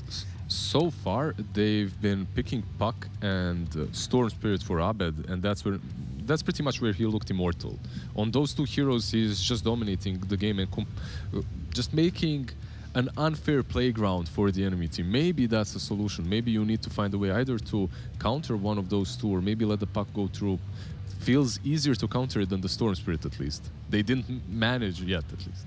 Yeah, and I think a big problem with this matchup for IG is just the way you mentioned Crit and what he does for Abed's lane. It's the matchup of the 4 positions, the different play styles. Crit is just that little bit more active. He's going to be securing more runes. He's going to be playing around Abed, whereas it feels like with IG and Kaka, it's more of playing around JT. And I think that in itself gives EG a big matchup advantage, which you can't just adjust your whole team identity in the middle, like going into the grand finals of a tournament. It's incredibly difficult to do, and IG is suffering because of it. Yeah, we've not seen a lot of flexibility in Kaka's heroes pool. He's mostly been Lion and Shadow Shaman in the majority of the games. Some Phoenix here and there as well, right? Yeah, some Phoenix. He played one Rubik game, and then they played him on Tusk once, and it didn't work out. It was one of their losses against PSG LGD today, but that's the only time that they have tried to give him any kinds of these in-your-face position 4s that we know Crit shines on. Yeah. In the past, he was amazing on these heroes too. You go back to the days when he was playing on Newbie. He was one of the best Earth He was Spirits. the Naga as well. Naga, Earth Spirit. He played those 4 positions that kind of get in your face and make plays. So he can do that, at least if you go way back. But right now, it's just not as comfortable. In the regional leagues as well, it was the same situation just a month ago when you look at what IG was playing. These are his heroes. You have these ranged controllers, the Shadow Shamans, the Lions, and that's maybe the regional bias that they had. These heroes were extremely popular. Other regions didn't play them as much. And those heroes feed against Puck Storm. They have the disables to lock down Puck Storm, but Storm gets BKB, you're dead. Puck jumps on you, silences you, just has all the tools to destroy you. It depends how the lane is going on the mid lane. I think that's also something that we have to mention. If the lane is kind of even, I feel like as a Shadow Shaman, as long as you have a normal game, perhaps find the Aether Lance and the Lion the same way, you have a decent time versus these Pucks and Storms. However, if the enemy midder is winning, that means he gets all his item timing sooner, and then you're pressured. You're always one step behind. We could see it in the first game because Disruptor was level 5, meanwhile Abed was already dominating the map. Yep. He couldn't use that Static Storm to kill him. I think that's... I agree, but not fully, because I think we've seen Abed. He's never top 2, top 3 net worth. He sacrifices his farm to be active and start roaming around the map. He uses his level advantage to go hunting. I feel like he just plays the Storm and Puck better than what other play. He's not getting caught the same way I think we saw other Storms and Pucks getting caught against those Hex heroes. So far, then again, so far they've been dominating all their games. So he's ahead. And I'm saying it's much easier to play when you have the vision, when you know everything, and when you don't have to be resorting to these split pushes in which that's where actually Lion and Shadow Shaman come to, they hiding in the trees, catching you when you try to split the map open. You can't hide when you're playing against Beastmaster. This hero always has Hawk on you, Necrobooks, Boars. They're just scouting everything. And I think the Beastmaster is one of those key heroes for EG that allowed Abed to have a free game, not just the crit 4 position roaming around. Well, IG fully agrees with you because that is their first ban. They are, of course, this time on the first pick side, and that means that they have the luxury of actually banning out actual heroes other than the IO and the Puck. Yeah, they switch things out a little bit. The Earth Spirit might be the next one. We'll see. Maybe Tusk, maybe Earth Spirit, Tusk.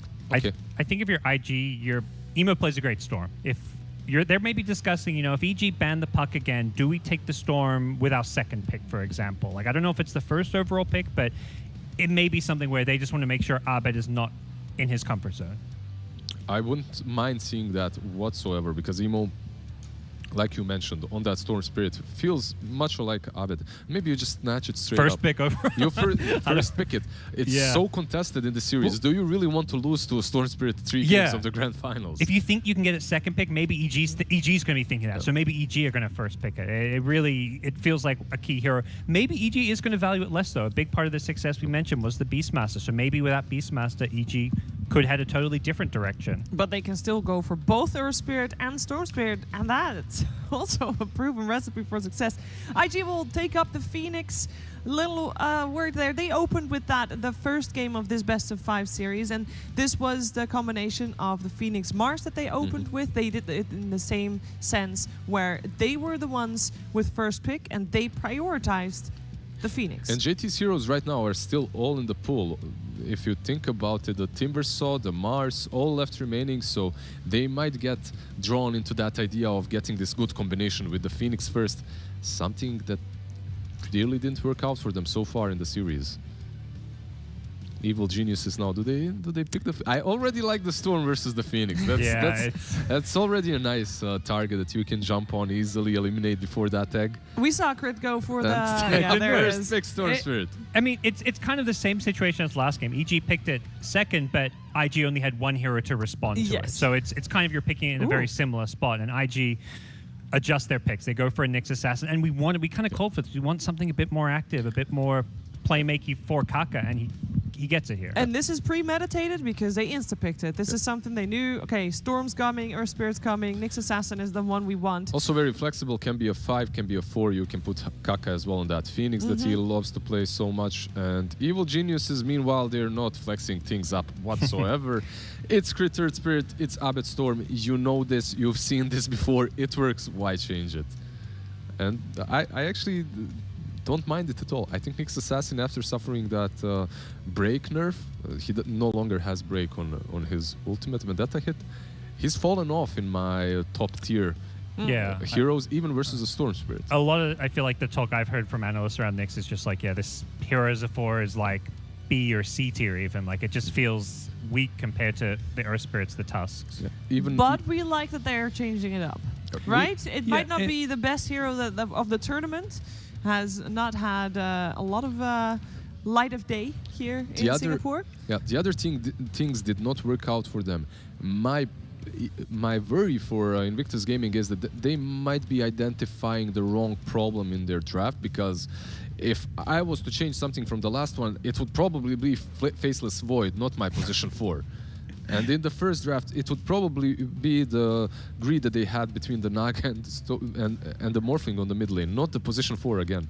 However, okay, Lion, we won't see you again. We're going with the Nyx Assassin. But I think a big problem of like how I'm sure there was something maybe better than the Void is how they got there. They got to that last pick and there was no good hero left for them. So I think they're just changing up the order they pick their heroes, not overly prioritizing getting JT his hero in the first phase. And then leaving this core pool very wide open for both teams, really. Yeah. Troll banned out by Evil Geniuses. Meanwhile, Invictus Gaming with the Jug. And the Timbersaw, again, protecting that egg a little bit. Jug even versus Nyx Assassin is in the lane. If he lanes against him, is pretty solid. You can always spin through the carapace, follow him around. And EG, banning out the preferred IG carries. Troll, Monkey. And we're going to again see maybe some of these slightly less mainstream carries just because there are going to be so many bans onto the popular ones. I wouldn't be surprised if EG banned something like the PL perhaps. Yeah. And are we thinking about the Alchemist on Evil Geniuses? It's still in the pool. Yeah. A little bit greedier, I should say, with the Storm Spirit, but still a possibility. And you see Nyx Phoenix. These are not the strongest heroes in the laning stage, so it does feel like Alchemist is not going to get pressured.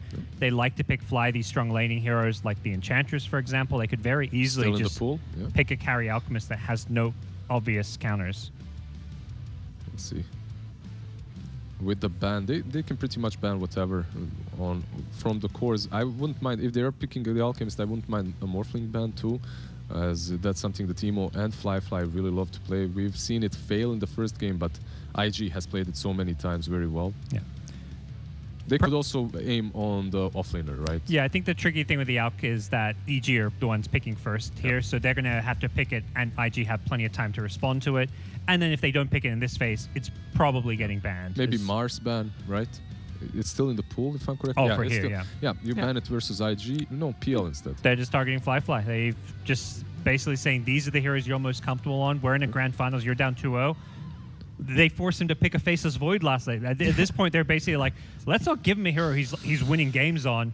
When you think about what else they played, I believe there was a Spectre game, there was a Weaver game. Not sure about Spectre if it was them or PSG LGD, but they definitely did play some Weavers. Bloodseeker as well, an option, and put Emo on that win condition. The same thing that EG is doing. I actually think that these teams are very similar in the playstyle. It's just that EG has been constantly outdrafting and outplaying them.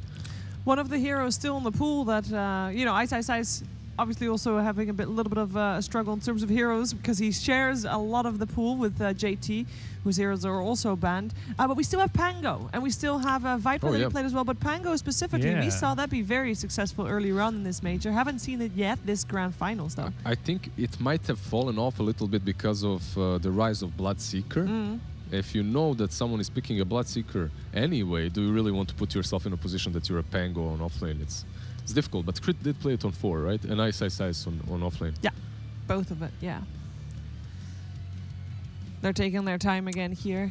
Probably just a Fly here would be my guess. I think you reveal the least by picking Fly's hero. You see what supports you're up against, and yeah, they go for CM. Good call.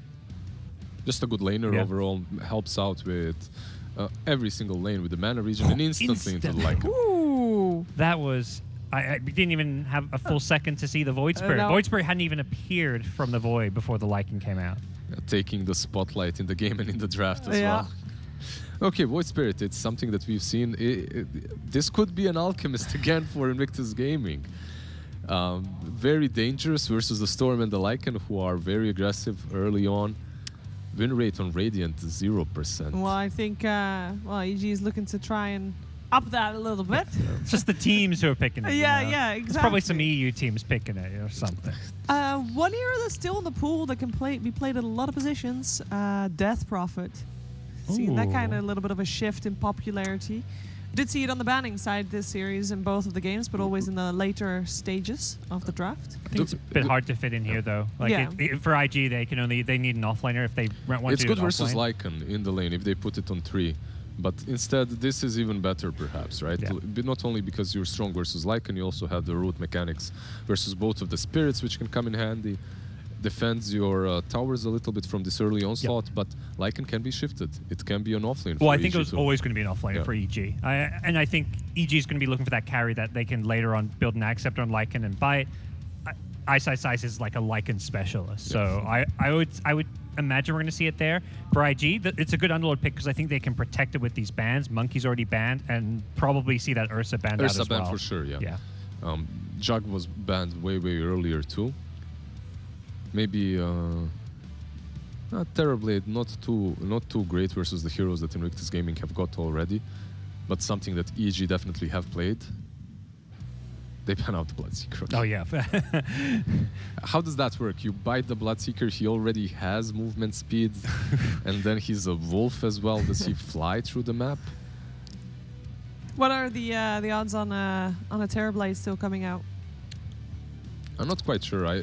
Underlord, Phoenix, Void Spirit, all of these heroes can mess him up quite a bit, so it can be a difficult game for him. The Ursa ban, I think, is very probable, right? Do you agree? Yeah, even though it was an RTZ hero during more of the DPC leagues, and I don't think we've seen it here yet on the main stage, and the major for EG, just from other teams. Correct. But it's just so good for this game, it feels like. hero that can kill the supernova, has some built-in status resist against a lot of this disables. The roots can be a little annoying, but it just feels like a perfect hero for EG to round out their draft with. So just waiting for that RTZ ban. Yeah, I mean the carry pull itself is really strong. This is interesting. They've seen this EG look where they just don't pick these carries when they have the storm. Yeah. So maybe they're just thinking they're going to be going for that tempo hero. We've seen Leshrac, we've seen Bloodseeker, Razor still in the pool. That's another hero we could see again from EG. Maybe even the Lycan safe lane. It's maybe not probable, but the way that they're playing recently, would you say that they would be the team that picks Bloodseeker the most few days ago? You wouldn't, right? True. And when they have Lycan Storm, do you even if they are looking for a safe lane, do you really want another hero that's going to be greedy like an Ursa who's building Battle Fury or whatnot? It feels like they may be better off going back for that Razor they picked earlier on. I like the Razor call, actually. It's pretty solid. They already have some ways of dealing with the egg. Lycan can run in, you would have your safe lane carry as well to do that. Maybe even eliminate him before that egg is on. And they ban out the TB themselves. So let's see, what is Fly going to play? We want to see Fly on something that he can take control over the game with. Not a Faceless Void. Not a Faceless Void, ideally. Yeah. He has played Ursa, he has played Weaver. He's played everything under the sun. The question is what they prefer most in this draft and what can keep up the tempo with from EG, because it looks like they're going to set a high pace. Oh, and one hero we haven't mentioned is Alchemist is still in the pool as well. That's another carry. That's actually very true. Weaver, Alk, Ursa, and Razor seem to be like the main carries I see left that have at least been getting played and picked here. Well, they have only 5 seconds left. They won't need it. They'll go for this. Totally different. I actually have seen this, and I've been talking about how they're always off meta when they find a hero to play against different carries. This is literally what they did. Same thing in the regionals, in which Lycan was picked against them. Not sure if it was carry on off or offlane, but they picked Sven into it. And then Lycan just doesn't have a game. It's very easy for you to clean up all of his minions. If I'm correct, this is going to be the third Sven of the tournament. We've only seen Liquid win once and lose once with it. They definitely like to pick these carries that everyone has left in the trash can like a few months ago. So true. But like you say, this Lycan doesn't want to lane against Sven or Underlord, really. Like, there's no great lane and the for Razor. it. Yeah.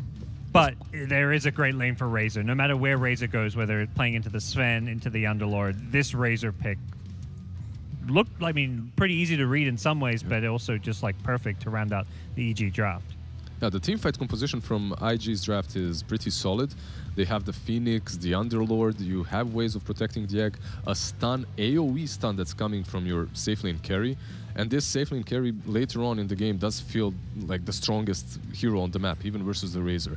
The only question is, do they get to that late game in which Sven just goes out of control before he's just leashed by Razor and everyone else? Well, and also before I think Abed takes over his Hi, storm in the this is Lorenzo from Dota 2 Pro Games. On this channel, every day, we upload Dota games from pros like Arteezy, Paparazzi, Miracle, and many more. If you want to play like them and understand their secrets, consider subscribing to this channel. You will increase MMR in no time. Also, liking this video is free and will help me bring you more and more content. Enjoy the game. Thanks. Going to a fourth game would be great. I also do really want to see the fourth game. Because of that, I'm going with IG. I also think that they have what it takes actually to win this one. They still have to prove that they're able to take EG though. I overall like IG's draft better, so I'm going to have to go with IG. I think EG is showing they're the better team. They're playing better Dota, but draft-wise, this Sven pick it ticks the right boxes for me, so... All right, well, I'm very happy to hear that, and I'm sure a lot of people at home are also very happy to hear that we're going to have a little bit more of a competitive game on our hands compared to what we saw previously. Isn't that right, Lacoste and ODPixel?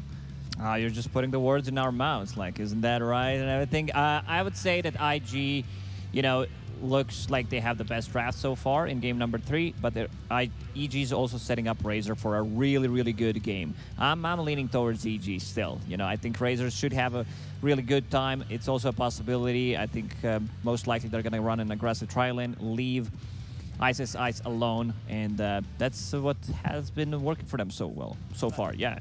Yeah, I mean, for me, I've got to kind of disagree. I think it is just another outdraft by EG. I don't know how IG is going to be able to lane against this Razor. You know, both side laners, the Underlord or the Sven, whatever the matchup's going to be, they're going to have a bad time. I think they overlooked the potential of the Razor coming in as the last 5th pick, and I just feel it's another draft where EG just looks to be coming out ahead. Well, will we have a 4th game of this best of 5 grand finals, or will this finally be the time for NA, the time for EG, the time for Arteezy and Abed to win a major? We're gonna find out. OD Pixel on Lacoste, take it away. Thank you very much, Steve. Yes, this 3rd game now. 2-0 EG up at the moment against IG. Without a doubt, though, Lacoste, this is, I mean, as you said, you actually prefer IGs, but in comparison to last game, it's a million times better from IG. Oh, for sure. You know, they don't have the Faceless Void. We've seen Liquid had some success with Sven. I think it's a good hero here, you know, having that extra armor, extra, you know, something against Lycan, which should be good, you know, extra movement speed so you can run away from the static link. Also doesn't sound too bad. He's going to be the primary target, you know, for that link. Razor's like, yeah, you know, I'm just gonna link you. This is my job throughout the most of the game to just be able to link him. Fly does not have a sentry ward. This is the 2nd time when IG's playing Dire that they've set up observer ward behind the tower. Might get devorded. And Abed, yet again, on his Storm Spirit. We've seen it, you know, in the series sort of get pushed further and further up in the draft order. This game picked first. Do you think IG have reacted to Abed's Storm enough with their picks, or do you see this as another game where the Storm can have a pretty free time? They're playing into root mechanic coming out from the Underlord into Nyx Assassin. I think Kaka, you know, he wanted to be the one that has the mana burn, has that stun, easy setup with the Carapace on the Stone Remnant, and yeah, they have much more than what they did before. Also, like Remnant coming out from the Void Spirit also could be a potential setup with the Yule Scepter. So in this particular matchup, you know, Storm Spirit against the Void Spirit, you know what your item build is going to be on Emo. Arteezy going in onto JT. One more hit. One more hit. Is he going to be able to find it? No, he can't get it anymore. Like the Tango plus the armor coming up from the tier 2 tower and some extra regeneration will keep him alive. Yeah, instant aggressive move there from EG as soon as they hit the level 2s. Try and get in with the dive. Quite successful with it. Arteezy. He's going to be chased down here by the 2 of them. The Firestorm, is it enough to bring him down? It isn't. He'll get a Tango going. Kaka still continue to chase down. We'll have stun again in a second. If Kaka lands the stun, Arteezy's looking pretty dead, and he'll be able to do so. Kaka getting first blood for IG. Good start. You know, they decided to go in, try to get that kill. All they needed was like 1 extra hit. Did not manage to do it. Kaka comes back with the first blood, lands another stun, boots of speed, and now this sets up Underlord for a bit of a better, you know, start, because Razor, he will always want to link you in the lane. One of the reasons why they picked him. The slow Crystal Maiden needs 1 mana for a bite. I'll be able to get it, and this time Arteezy will manage to finish off the kill. Kaka, not quite enough mana for a stun, so couldn't hold back Arteezy from chasing JT down.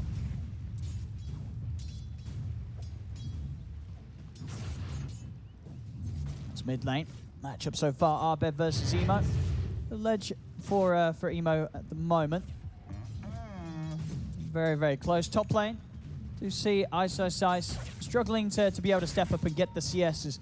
This almost certainly is just going to be a lane where Fly, he's going to have a good time. We're going to get a pretty free farming Sven up here with the backup of volley. Yeah, you don't really threaten a kill with Lycan and the Earth Spirit unless you make like a really, really big mistake. You go for some kind of a dive. He should have a really decent time. Earth Spirit trying to make a move on a mid lane, something we've seen before. Every single time at this moment, Crit, they'll look for the opening, see if they can grab Emo. Abed steps forward with the Vortex back into the Remnant. Is it enough? The pulse is out. And that will be enough to save him. Emo keeping himself alive against that patented move that Crit always makes around this time. And he will have a healing cell, which will bring him to pretty much the full HP. And this is what they want to have, you know. Lycan on the top lane, getting some extra XP, because Crit, they can't kill the top lane. So leaving Lycan alone, Sven with 2 points in cleave will push out the lane always. He wants also to be able to farm the side camp potentially, or the small camp, and then like your Lycan will also farm.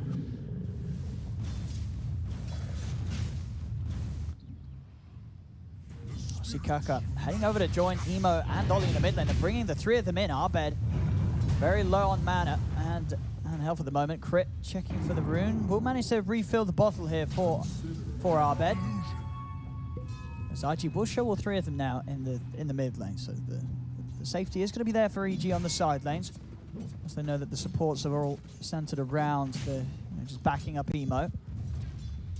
And if we look at the bottom lane, Razor with the Quelling Blade, it's no shame. If you need some kind of help, like even if Arteezy's buying it, for all the new players out there, just buy a Quelling Blade. It will help you out, even if you're a range hero. The mid lane, Arbed. Kaka was able to close in on him. Not quite enough burst, though, between him and Emo. It's Arbed bringing plenty of regen out. Salves Clarity's Mango's good to go, as he'll be able to keep himself in the lane. 5-minute bounty runes are coming up.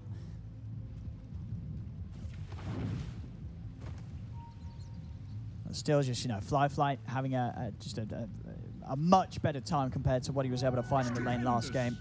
The setup has been so much better. This time, actually able to hit some creeps here on the Sven. Oh yeah, they are not making any stacks so far that I've seen. Ancients not stacked, nothing in the jungle stack. Sven would love to have. So maybe Phoenix eventually, if Sven goes to the jungle a bit earlier, then Phoenix takes over the lane, Sven can just farm. But Sven right now does not need help, especially once he hits that level 6. There's also some kill potential, possibly on Lycan, because he's only level 5. See mid. I'm going to try and punish Emo before he's hit the 6. Another move from Crit, kicks him back into the reach of Arbed. See if he's coming in. Again, just not quite enough to kill off Emo. It's both mids soon to hit the 6. Arbed will do so a little sooner than Emo. See if they're able to maintain control of the runes.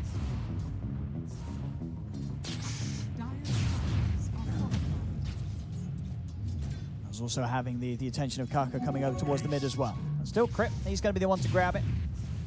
Takes it away. Kaka won't be able to make the move in on this. Of course, with these sort of moments with Kaka coming over towards the mid, it is giving more and more space for Arteezy down bottom to continue to get ahead in this matchup. 30 for 8 against the 15 for 3 of JT. As JT having slightly tougher time than that of Ice on the other half of the map. Storm Spirit, he got level 6. He's going back to base. Let's see if he decides to make an aggressive move on the bottom lane. Lane is in a good state, he has, but he's moving top. Lycan just hit level 6. Does not like ideally we would want to have a Necro Book as well, so you can make a move. Crit is already there, level 3, still saving a point. Puts another point in Boulder Smash. Off the mark with initiation and multiple TPs coming in from IG. So they're bringing over both Emo and Kaka.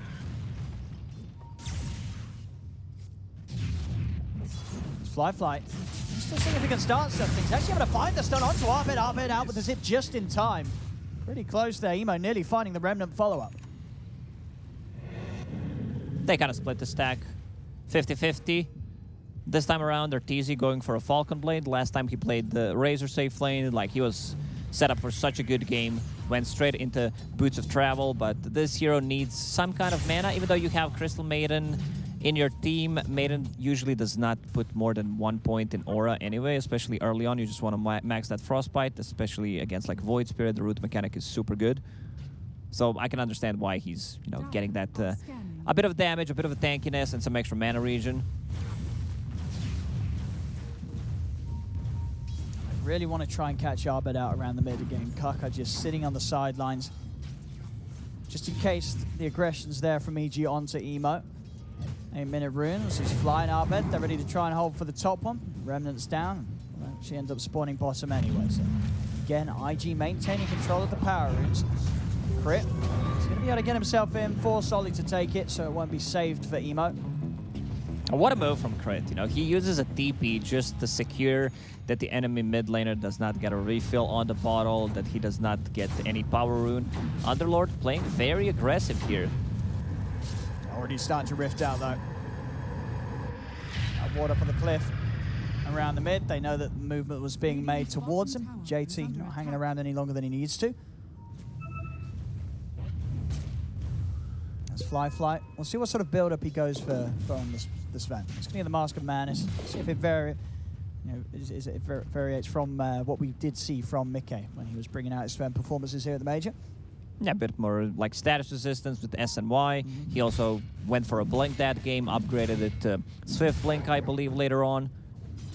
He didn't go for Aghanim Scepter at all. He didn't. That's mid lane Emo. Quick jump in. Find the setup onto crit. They've got it. Radiant's middle tower is under Arbed not having any opportunities to get in and help. Emo and Kaka looking pretty strong here in the mid lane. Top tower starting to get pressured a bit by Ice with the Necro books.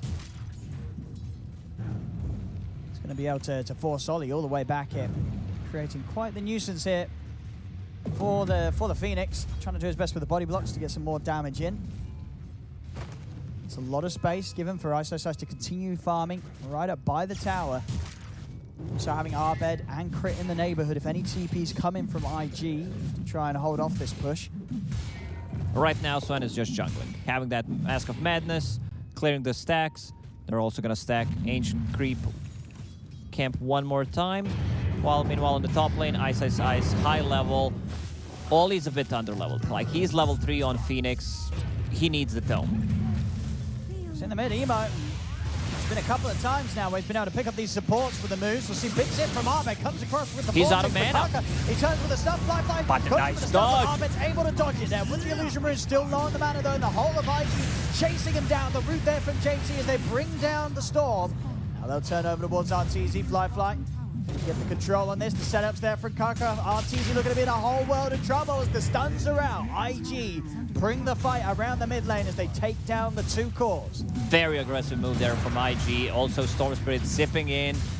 And then, like, nice dodge with the Illusion Rune, but does not pop a mango. He had one mango to work with, I believe, and also a bottle charge. Maybe he could have gotten out of the trouble, but decided to focus on the voice line.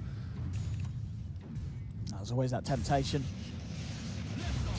Space being brought for Ice though with all the action going on mid. Starts to get the levels on the Necro book. Overall 2k lead here for IG, and Fly continues to be in a perfect spot as the Sven. And that dream scenario of getting involved in early action, cleaning up the ancient stacks. This Sven is going to get He's going to be beefy. big. Yeah, this time around, Fly, much better game, especially compared to Faceless Void. In game number 2, Phoenix still struggling a bit with the levels, you know, trying to take some XP from those stacks. And the one who's also having a really good time is Underlord. Like, he's going for Road of Atos against the Storm Spirit, so Abed, he needs a BKB. Like, after he finishes that Orchid BKB, it's pretty much a must-have. See top. They're going to look to see if they can burst down Ice. Caught in the route, they can. IG even looking to reset and get out of there at the same time. Mid Ahmed goes in with the dive. Him and Crit able to collapse onto Ollie. So something in return, but again, these trades each and every time favoring that of IG, as IG keeping the stronger hold on this early game. They're moving together as a unit, Sven being, you know, very active. He doesn't necessarily need to be involved in the kills, but he shows up. They're like, yeah, we can't really fight Sven right now. He feels super strong, has Yasha, Bracer, Mask of Madness, going into that Sanj, you know, the extra movement speed to break the link from the Razor is going to be really good. They're going to try and catch them with the smoke, EG.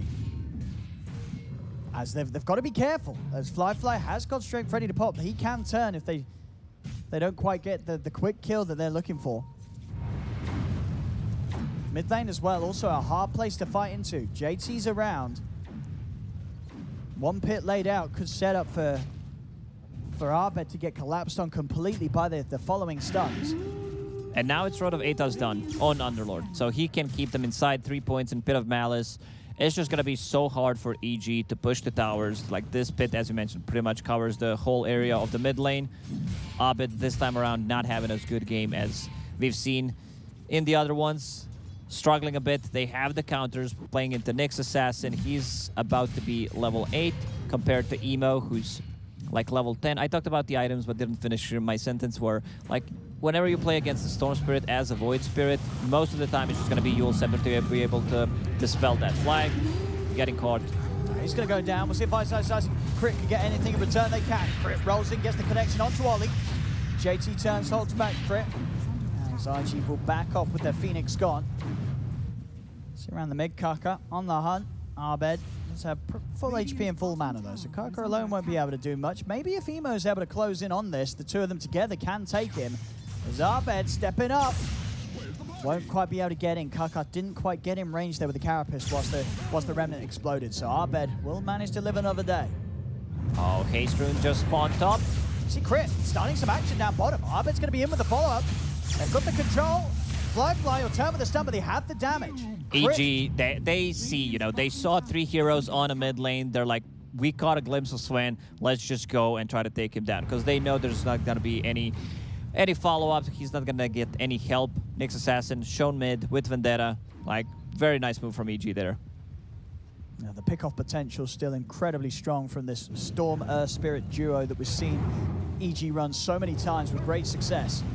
Bottom lane, Fly. Trying to soak up some XP behind the tower. IG, they won't let that pass as they dive in, take him out, and will manage to claim this tier 1 for themselves. Continue to get the objectives and still getting as much as they can done, even with Fly off the map. Radiant's bottom tower is under attack. JT will be able to secure the bottom tower.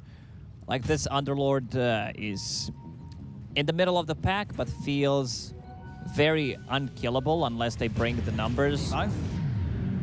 Going in here for Ice. Crit can't do anything to save it. Ice goes down. Did have the summons out, but Fly is going to be able to head over and start dealing with the Necro books. They'll be able to control, take down both of them. 9-4, 3K lead. IG holding onto this advantage. And no signs at the moment of EG being able to really close the gap on Fly's farm. This Sven is going to be able to stay nearly sort of an item ahead at this pace if EG can't find enough action going in their favor. Necro 3 is done on Lycan, so they should be, you know, ready to fight, especially once Abed finishes the Orchid. There it is. They can't stop him. But the Pit of Malice, like, this is your biggest problem in this game, but, you know, besides Sven, because Underlord with a good Pit of Malice into another Road of Atos, it's just too good. Like, he's also completely nullifying the damage that comes from Lycan these fights, especially in these smaller areas where, like, you can't just pass. Arcane Rune top. Nemo. He's going to commit aggressively here with the 2 steps to try and close it instead of onto Crit. Put themselves on top of the Earth Spirit, but now Arteezy's ready to counter. They can't just going to go down. They're trying to take him out. The Rift, they're falling low. He's going to be able to take them out. They'll get him. He's gone. Emo's dead as well. EG had just enough damage to bring them down before the escape was in play. Now they're chasing for more. Over to the egg. EG take out the Supernova. Triple kill for Arteezy. The grab there with the Vortex, and they drag back Fly. Take him down as well. A team wipe out of nowhere there for EG. This was a fight, you know. Void Spirit, he goes in, he uses a Eul Scepter on himself, and yeah, just a perfect setup for Earth Spirit to use his abilities. Abed, meanwhile, picks up that Arcane Rune on the Storm Spirit. Kind of a bad egg there to try to make stuff happen, but they already lost multiple heroes. Man, I mean, EG, like, we're going to see that one again. As you said it, you know, such an aggressive move from Emo, using pretty much all his mobility and escape to fully initiate. JT tries to bail them out. It must have been so close to completing the Rift, but the damage just very well prioritized there by EG as they bring down JT's Underlord. And from that point onwards, IG, they didn't have a backup plan. They did not. You know, they get the good jump, they get the good initiation, and as you mentioned, like Emo using all of his abilities pretty much to close the gap, then aggressive Eul Scepter, he has nothing to protect himself with anymore. 9-10, that lead that IG had closed completely there off the back of that team fight. As you can see there, all that progress that IG were building up off the back of a solid start with the lanes and with Fly's farm, it's just gone in an instant. I want to see what Arteezy's next item is going to be. Last time when he was playing Razor, he got so much value from a Blink Dagger pickup. I believe it was against Ame's Monkey King, where he just wanted to get on top of him. And then this might be also the item build here, you know, against the Sven. Now that you have a BKB, you don't care about any of the abilities pretty much that they can throw at you. So it could be a really nice pickup. EG, they're now in a position to go for Roche. It has been scanned out immediately by IG, and IG have the ults ready to go. They've got Supernova at the ready for this fight. Emo's trying to head in with the Invis Sentry's down. They've seen him. The silence for Quint, the pullback with the Vortex. Emo's in trouble. He'll buy some time with the Eul's, but he's straight back down into the stun as Crit catches him perfectly. JT, he's bailing them out. They'll try and bring down Ice. Size will fall to the Firestorm. The rest of IG taken out of there. But again, IG losing the team fights. And once again, Emo, he's on the front. He's just not prepared for EG to react as quickly as they do. He feels that he's so strong with the invis. Sentry's laid down. EG know he's there. And Crit, instant setup there with the silence into the stun. There's no escape for Emo. Oh, they just have his number this time around because, like, Emo is playing so aggressive. Like, they have Necrobook units, they're trying to go for Roche. You know there's going to be Sentry there, like 99% of the time. He still decides to go for that play. And he gets punished. Definitely starting to hurt IG. After he was having a very solid start, I think pretty much 7-0-2 at the beginning. These 2 kills now back-to-back on Emo, slowing the momentum down. EG over to the side, Crit finds the catch onto Ollie. Ollie can't catch a break this game. Like, they have so many tools to deal with him. They don't really have that, you know, high attack speed hero, but also he did not really place some good eggs this time around. Crit. He's in again. He's able to find JT, kicks him back over to the rest of the team. EG move over. JT's gone. Another silence, another roll. Crit's in over towards Emo. The full-on flare with the vortex of Ahmed. As Emo's gone again, the tip's starting to come out. As Crit is just setting up kill after kill after kill. As you said it, they can't catch a break, IG, but they seem to consistently catch a Crit as he's on them every single time. Crit has just been amazing. A bit of a slower start to his Earth Spirit. Didn't manage to find any openings early on, but his rolls, his silences, like the spell casting, everything was pretty much on point, and this should be the free Roche. No, I don't think after those last few events, IG's going to risk going over there again. As EG controlling this area perfectly. Not leaving any chance for IG to even begin to think of setting up around Roshan. Yeah. As Abed, he's going to have the Aegis ready for the next fight. Arteezy was thinking, do I get a Sanj? Do I get a Blink Dagger? He saw how the last fight went, decided to go for that Blink Dagger, which I really, really like. You know, being able to just jump on the Sven. Like, he's never going to feel that comfortable playing into Razor. And they've shut down Emo. Emo was having such a good time. Now he's nowhere near his second item. He's 3 back-to-back deaths, just destroying his early game completely. One more move like that, and Emo's impact is going to fall off entirely in this game. It's top lane EG at the tier 2s. See if IG want to do anything about this. You know, obviously, with the way last few fights have gone, it's very hard for them to make that call, especially into the Aegis. In the mid, Crit, ice, and Arbet. Oh, not again. Emo, he's pushing down the lane. The silence is there from Crit, buying enough time to line up the roll. As another death. Bottom lane, Arteezy's committing in with the BKB and the static link. They're looking to take him out. JT is going to be able to bring Flying Kaka back to safety. Ollie will manage to TP out.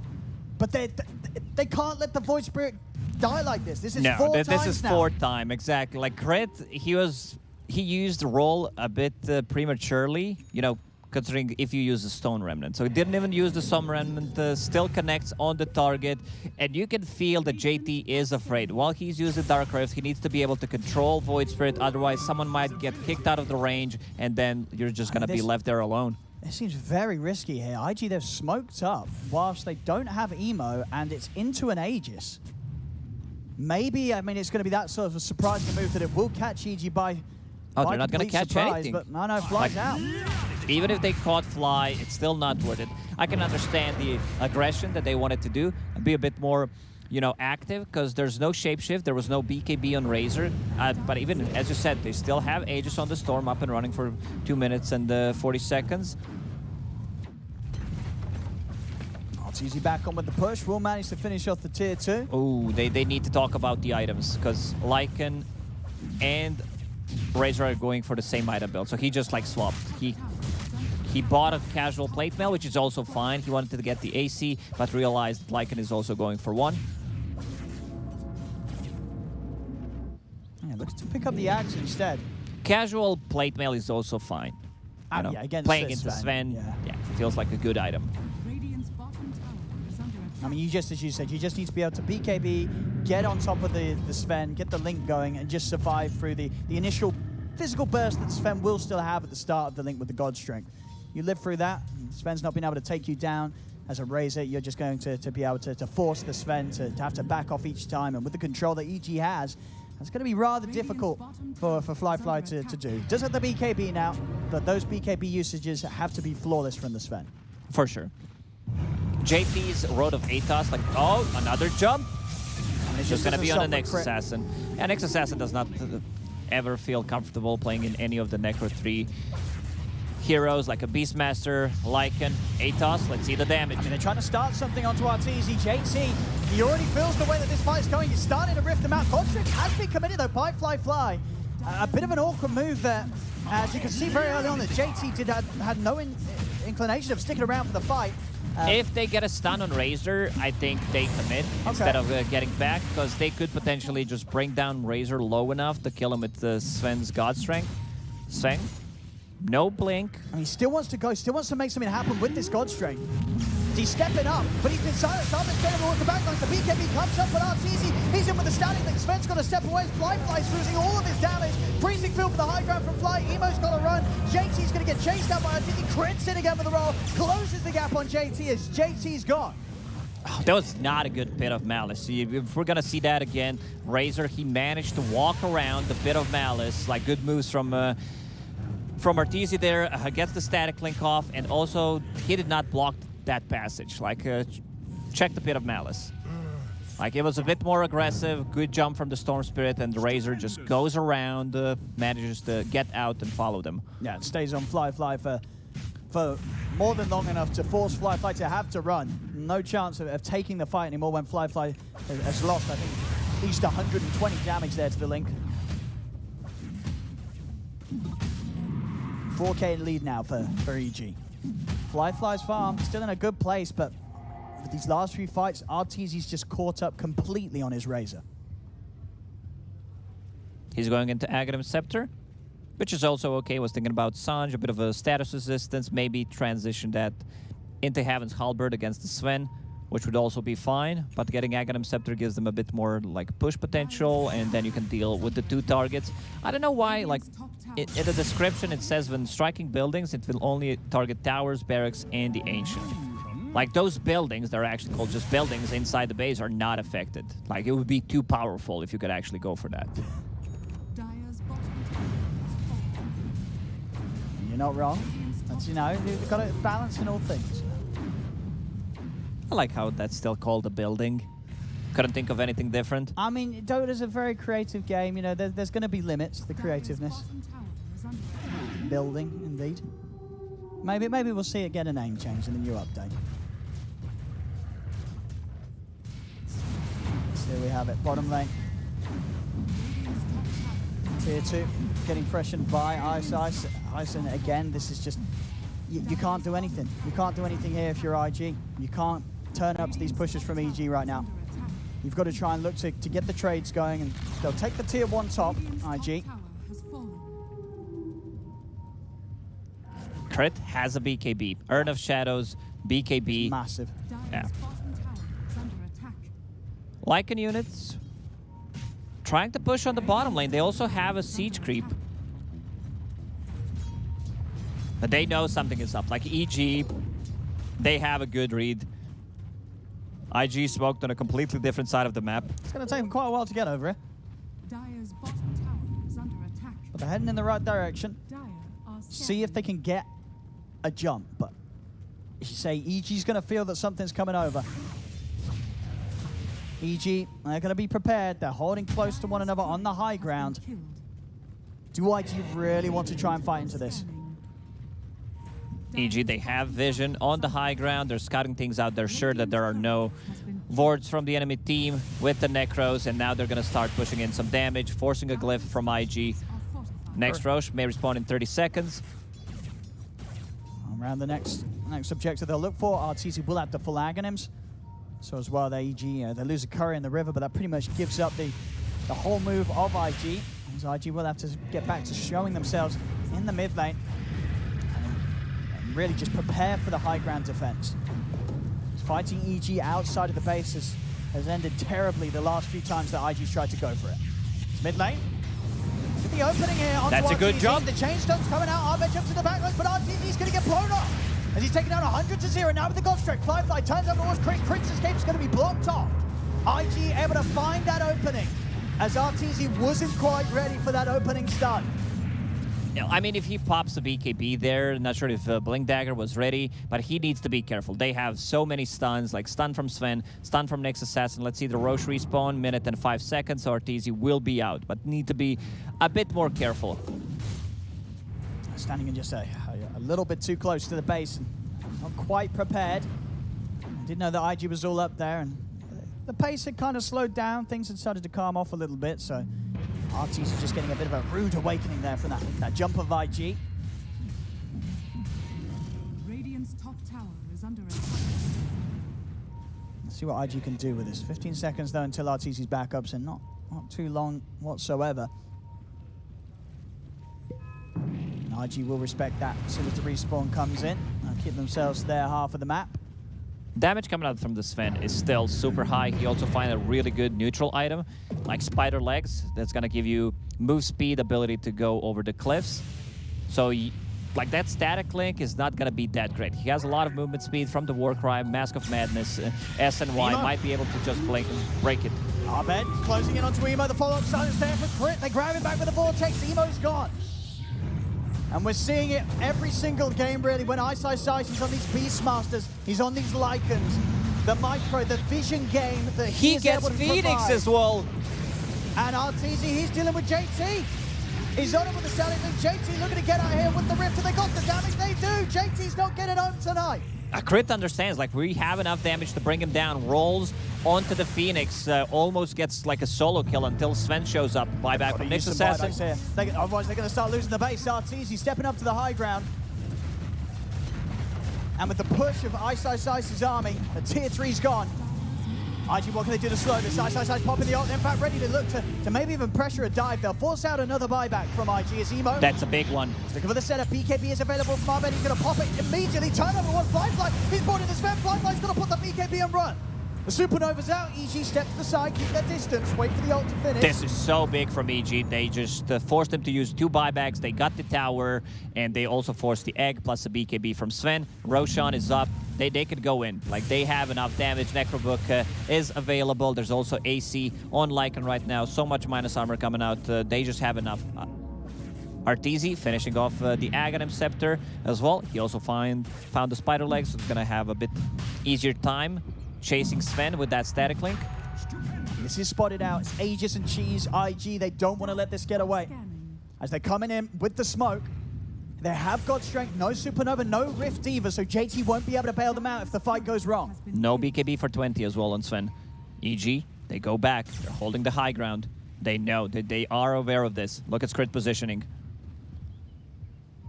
Crit trying to dispel any sort of smoke movement that IG attempt from the low ground, but IG very hesitant about making moves into this triangle. Ollie.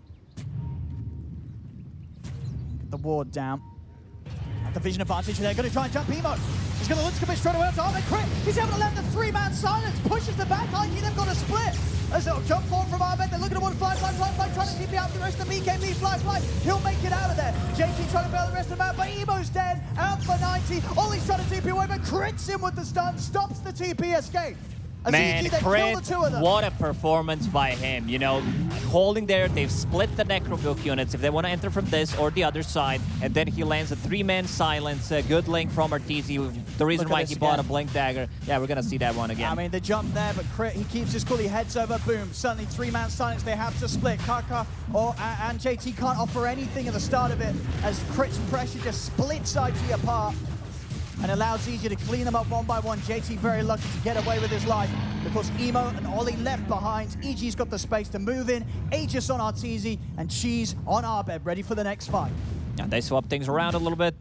They still show that, you know, Razor. I like that, because Razor will be the one possibly going in a bit more aggressive, sieging the high ground with the Eye of the Storm, especially with the Aghanim Scepter. So they give him that instead, which I really, really like. And here comes the push with the Aghanims. RTZ using the lightning to break down the barracks. 20 seconds until Emo's up. As the React's falling incredibly fast as well with the AC help. Coming in, I've got the fortification. Slowing down a little bit. RTZ's getting back in there now, but he's looking for the jump.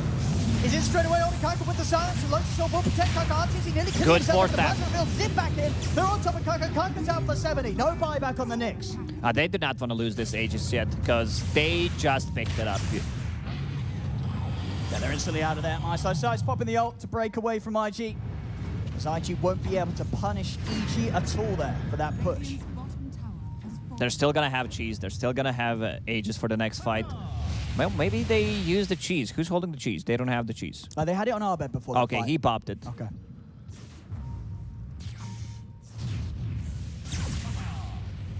24 to 13, 10k lead.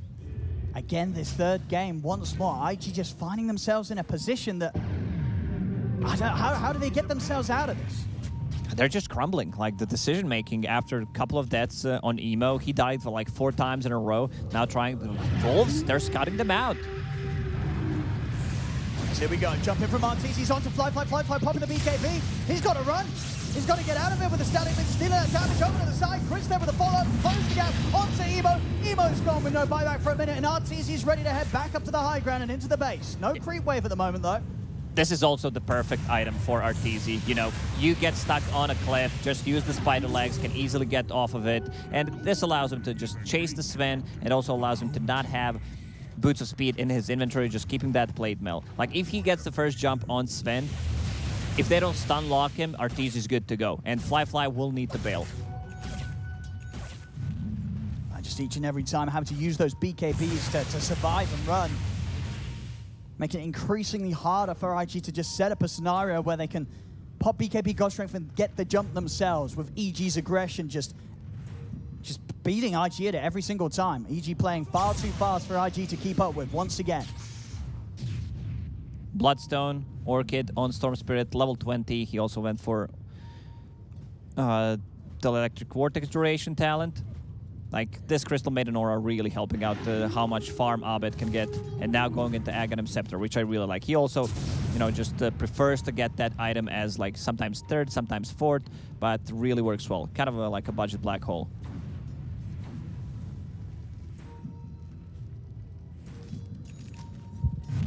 IG just having to sit back and wait now. Lotus Orb is done on Underlord, but he needs to, like, precast it on Sven before Sven gets a good jump.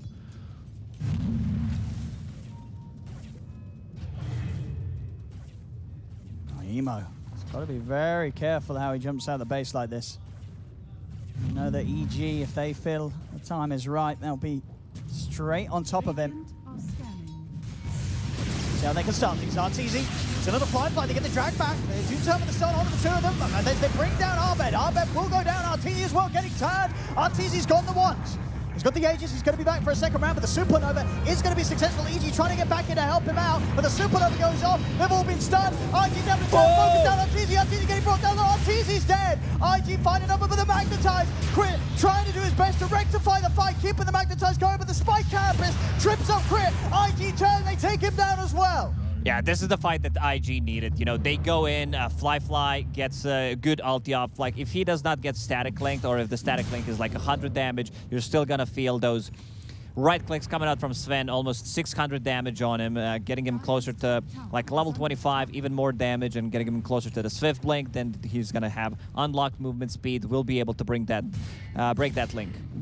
Almost just the initiation this time around, just a little too aggressive from EG. They both commit in onto Fly, but JT, perfect Lotus, lays it down onto Fly, causing Abed to pull himself in with the Vortex. And with Abed gone, things start to fall apart very quickly. Perfect use of the Supernova to guarantee that stun on Arteezy's revival from the Aegis. Yeah, that was such a clutch move as well on top of that.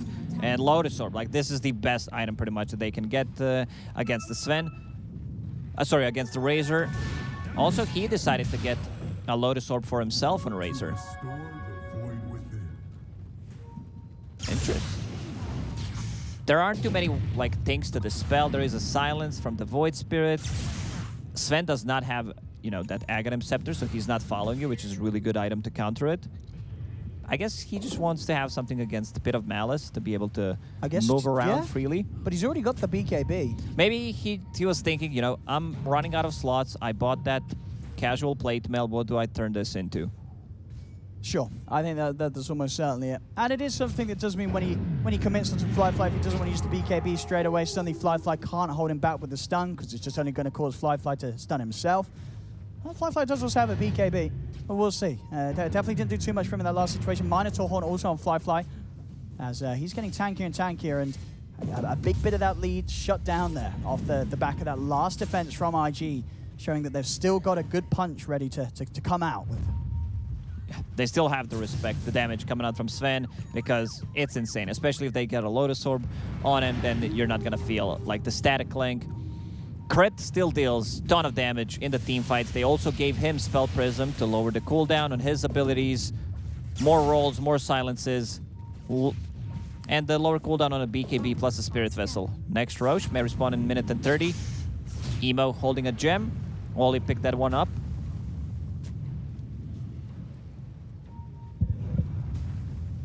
So if they can get the jump out, it's easy.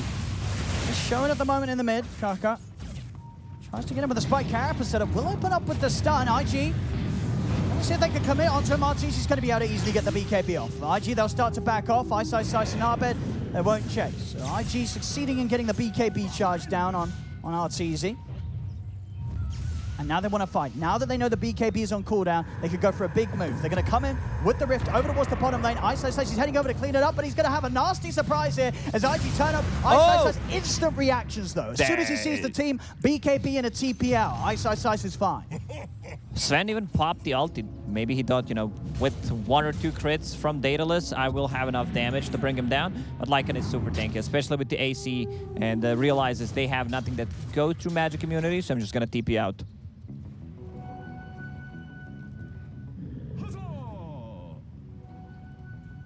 Still about 2k away from the Aghanims on Arbed. It's going to make a big difference in these fights. Trying to play around all the counter plays that IG have going for themselves. See, Flyfly did finish off the Swift Blink, so a big step up to his damage output. If he's able to close the gap, get that initiation with the God Strength, this Sven is going to hit incredibly hard.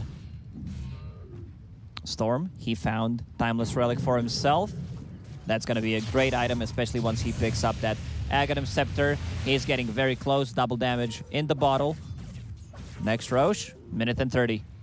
And we see as well with the timing, Flyfly gets himself, gets 2 tomes actually sent out that were available still. So that's pushed him up just half a level away from the level 25 now, Sven. Stacking the tomes, new strat. Yeah, hit them with so that surprise XP jump at the end. In terms of 25s for EG, still a little away from them. Dire's courier has been killed. There's Arteezy.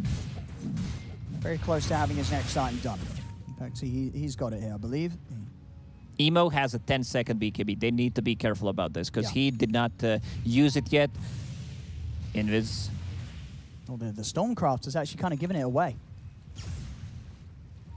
Oh yeah, I just forgot about that item. You know, it's one item that has a good dispel mechanic, but doesn't feel like it has a lot of synergy. You know, who's gonna bring that? Do you want to have that on a spellcaster? Do you want to have that on someone who deals the damage?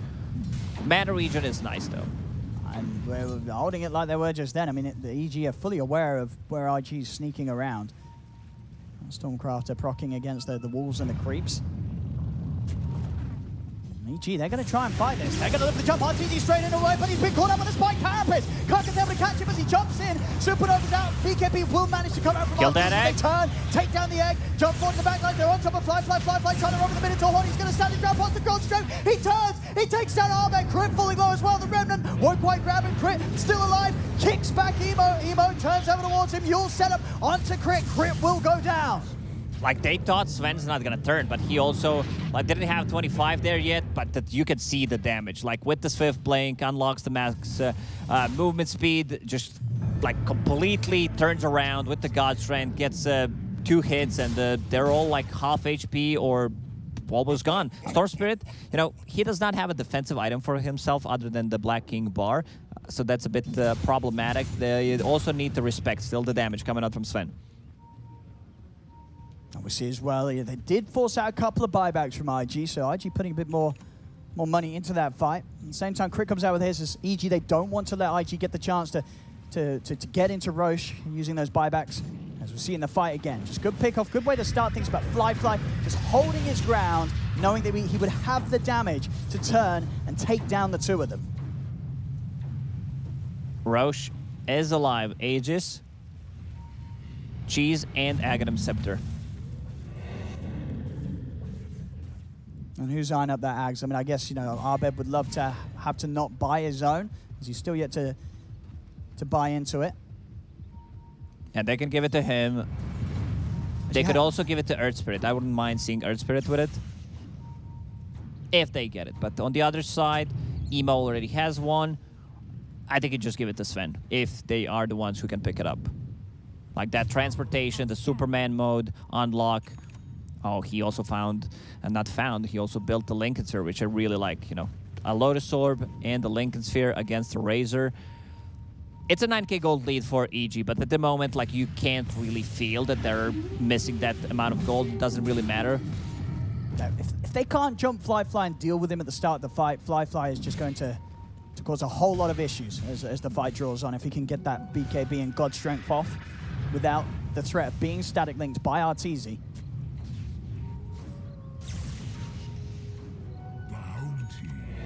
Around this area, lost fight here. I mean, a lost Aegis, Cheese, and Aghanims. Abed actually spending up the money. Will invest in the Aghanims for himself. So we'll have that good to go for the next fight.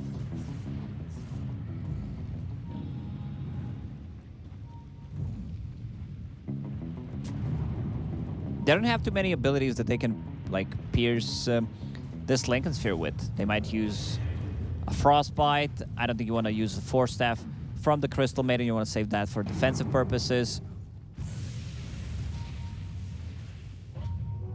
They lost a gem. This is also the big part. You know, now IG, they're holding 2 gems. They still have Necro units to devord any possible wards. A big item on Razor, he got that Butterfly. Sven does not have a True Strike. Well, let's be cautious about Emo. It's level 25, Hex stun. That's a lot of lockdown between the Hex and the Dissimilate stun. If EG don't get their BKBs off in time, there will be more than enough chain stun to hold Arteezy in place to allow Fly to get the kill. Yeah. And the BKBs are down to 5 seconds. He jumps in. But instant reaction there with the Hex as they come in. Commits with the BKB, gets the signs down with the 2 of them. The Supernova's out, but Ahmed, he's down. The damage is done by Fly. Over towards Crit they goes. The BKB comes to an end. Spike Cameron for Kaka catches Crit. Crit goes down as well.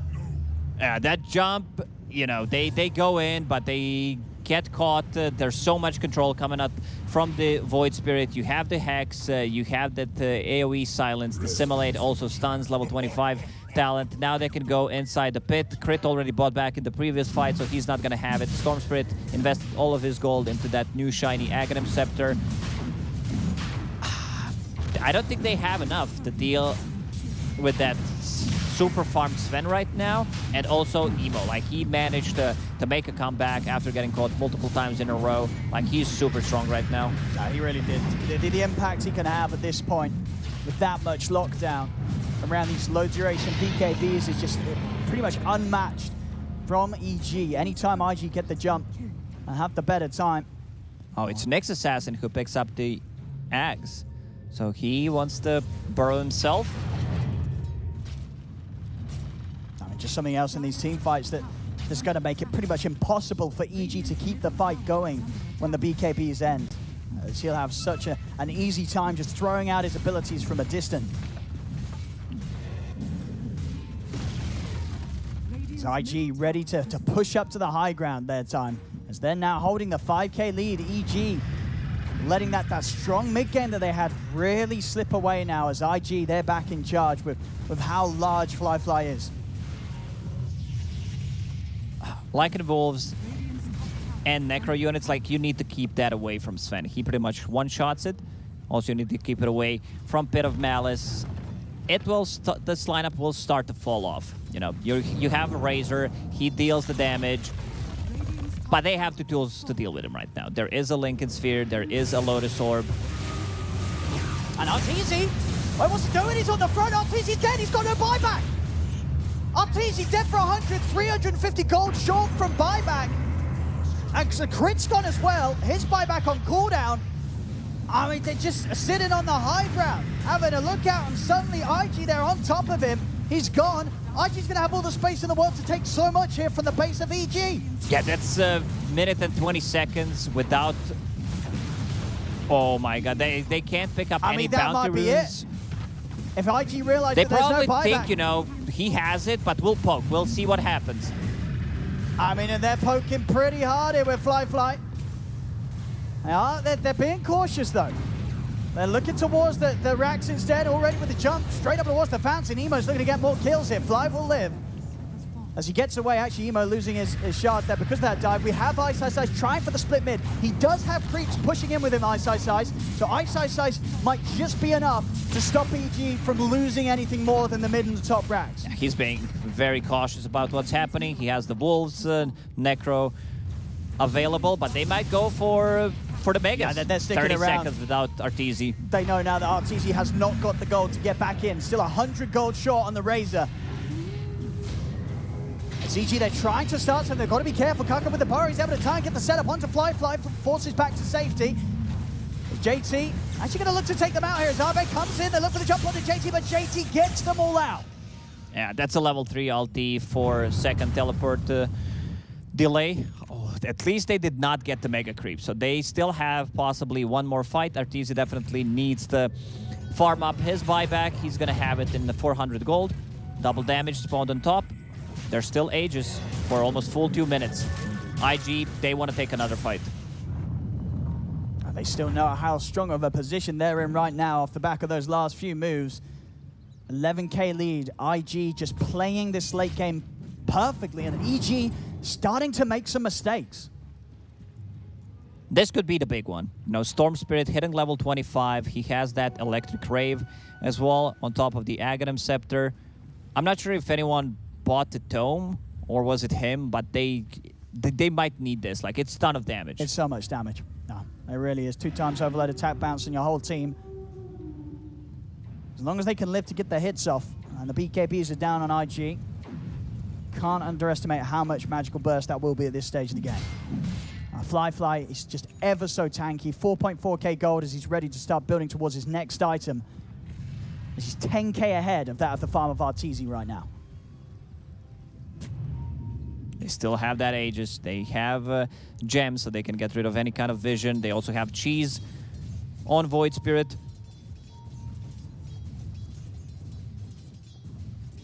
See IG, they're looking for the jump. See if they want to make it. They won't go in blind. They do actually get the jump though onto Arbit. Emo's in. They get themselves over on towards the Storm Spirit. Arbit's able to get the BKB off, but he can't zip away in time. Arbit down for 90 seconds without the goal for buyback. EG, they're going to try and commit. Arteezy's in with the BKB, forcing them back. JT's ready to rip the team out. Knows the rift. Is it going to take them away? It is, but Emo and Kaka actually left behind. They kind of split up. Ice will live on just a slither of health as he's able to run away. Emo's still fighting back against Crit. Kaka remaining burrowed, causing some issues here for EG as they'll slowly but surely bring him down. Emo trying to finish off Crit, but the backup's there. Arteezy jumps across. Age is gone in a second. They did not time it. Oh, that would be so big. And as it is, Emo's just going to get a free reset. As time's been pulled for the rest of IG to get back over. And now still 50 seconds without Arbed. IG, they'll still play it careful, not wanting to push in with Kaka dead. Surprised that JT decided to just bail them out completely. I think like they can go for this kind of a play with Sven focusing the barracks and then bailing. They also need to be careful about the Force Staff so that someone does not get caught inside of the base without getting back. Oh, we can see that. Like Razor, he's also level 25, extra attack speed. It's just a lot of damage. You know, a lot of damage. He might not be able to get the static link off the Sven anymore unless they proc his Lincoln Sphere, so might just go for a different target. See it again here. She said, what you reckon the time it was on that Aegis? Were you keeping track of it? Yeah, I was keeping track. It was 4 seconds apparently. So close to making such a big play, but they couldn't quite control how quickly they took down Emo. So Emo able to get away with sticking around, and it was like 3-0-1, you know, but once it needs to kick in, so it was very close. EG attempting to hit out with a smoke here. we can see there with the Aghanims, JT's going to have an even easier time of quickly taking his team out if he feels that the fight is going the wrong way. EG will love to farm up buybacks on especially on the Storm Spirit. Like Lycan doesn't matter that much, especially if he uses the form already. But they need this buyback on the Storm Spirit, and they would also love to get that level 25.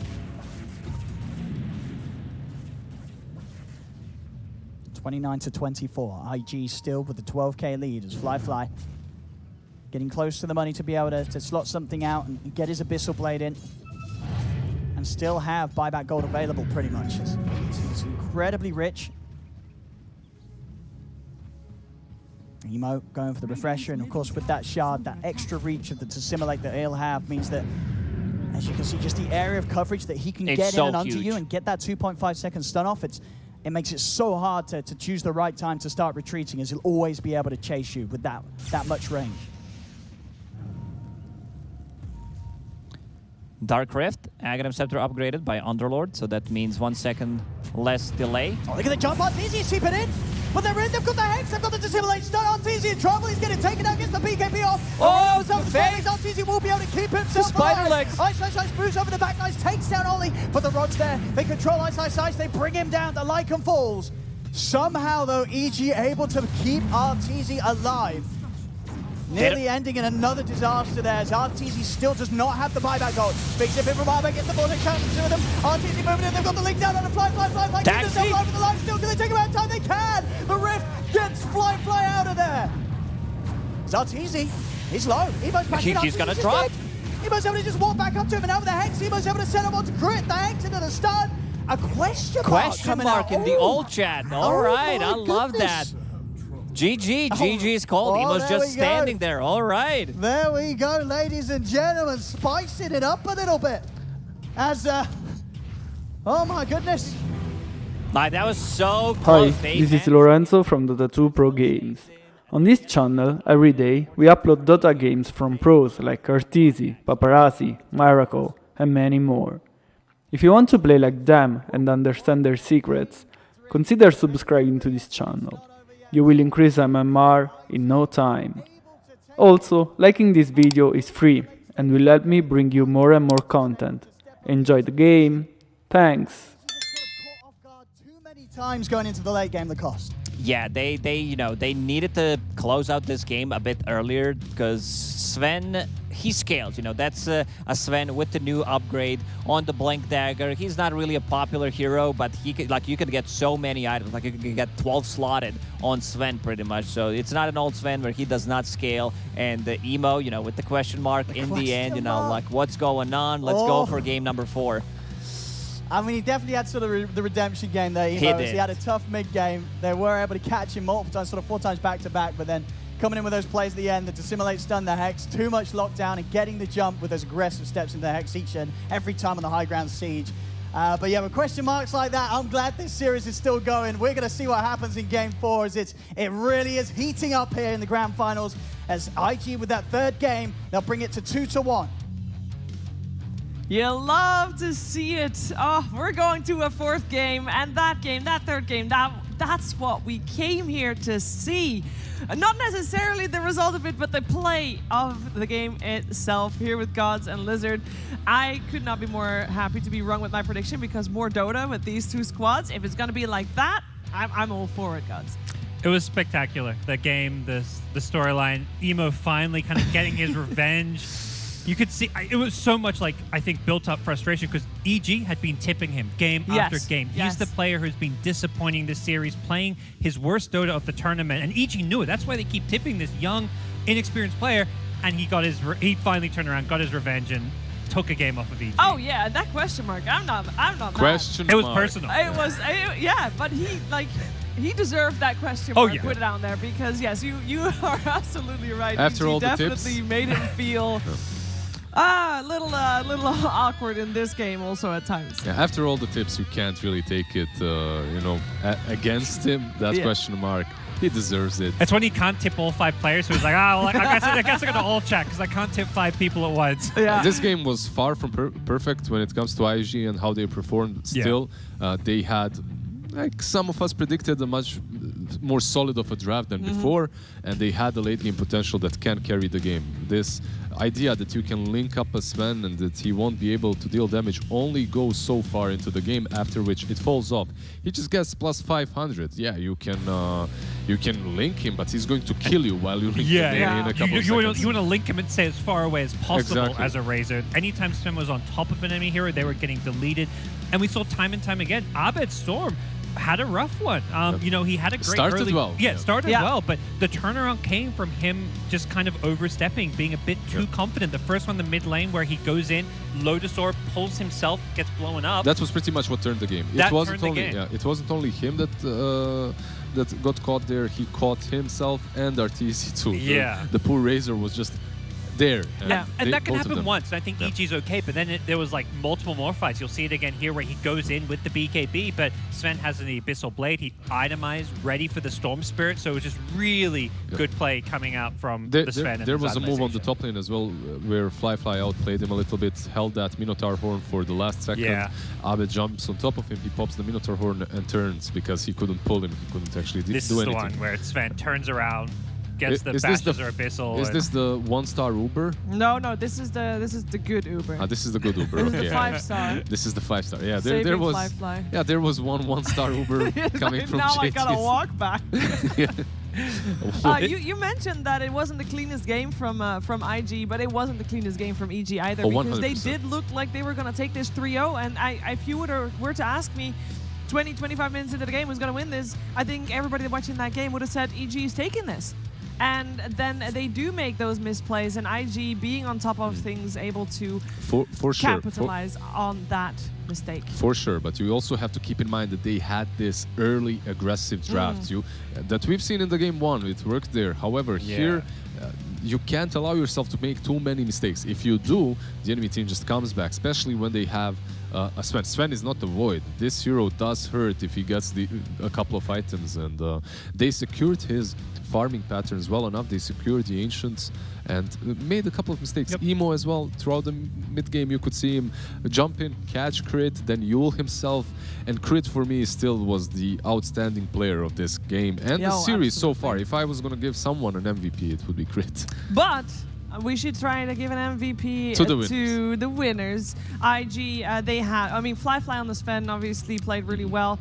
I think Emo stepped it up. Yes, he had some misplays as well, and he definitely did struggle a little bit, but he came out on top. For the question mark. For the question mark. He added a lot more spiciness to this series. Yes. So, yeah, not a perfect game from him, but the kind of game that is going to give you a lot of confidence going in game 4. So I think you've got to really feel like Emo could step it up even more going into the next game, just based on what we saw at the end. The Emo redemption arc. Yeah, did they awaken the beast? They might have. They might have. I like this game. It felt personal. We saw the question mark. Could there be a reverse sweep? Because I feel like this is the sort of game that can put emotion, some momentum on Invictus Gaming, because they look like a different team compared to the first 2 games. 100%. And my question is, how many times can Crit perform on such a high level like he did in the He'll do a 5 first games 3 if games? needed. 5 games? I feel like I can't remember the last time I Okay. saw a bad game from Crit. Yep. And I think as far as reverse sweep goes, I think, you know, we've seen EG lose games. It doesn't throw them off. I don't think EG is going to suddenly be playing bad Dota, but it's more IG is going to have a lot more confidence. They're stepping up. They've made the tweaks needed in the draft. I think banning Beastmaster was absolutely crucial. To me, it should have been maybe done after game 1, but I don't think we're going to see EG get to play Beastmaster again. Well, there's a very high chance that this time around it will be IG on the side that has to ban IO and Puck, meaning Beastmaster might be in the pool. It's difficult. I mean, do you want to give Abed Puck? Is that a thing? I don't think you do. Like, what would you rather have, Abed Storm or Abed Puck? He's going to go out of control on both, I feel. We're going to have to wait and see what happens in the 4th game of this best of 5 grand finals, because that is right around the corner. Maybe a little bit of a longer break this time around to give players also some time to eat a bite. Sometimes that happens after the 3rd games. We'll have to wait and see. And while we're waiting, we can get ourselves be comfortable, because we have our lovely Secret Lab chair partner getting us comfortable throughout this entire major, getting the players comfortable as well. And if you want to experience some professional grade sitting experience, You can get yourself one on secretlab.co. Make sure to check that out in the break. It will give you loads of browsing pleasure and perhaps some sitting pleasure at the end of that as well. We'll see you right after the break for Game 4.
For a third major in a row, Evil Geniuses and Invictus Gaming meet each other at a crucial point of the tournament.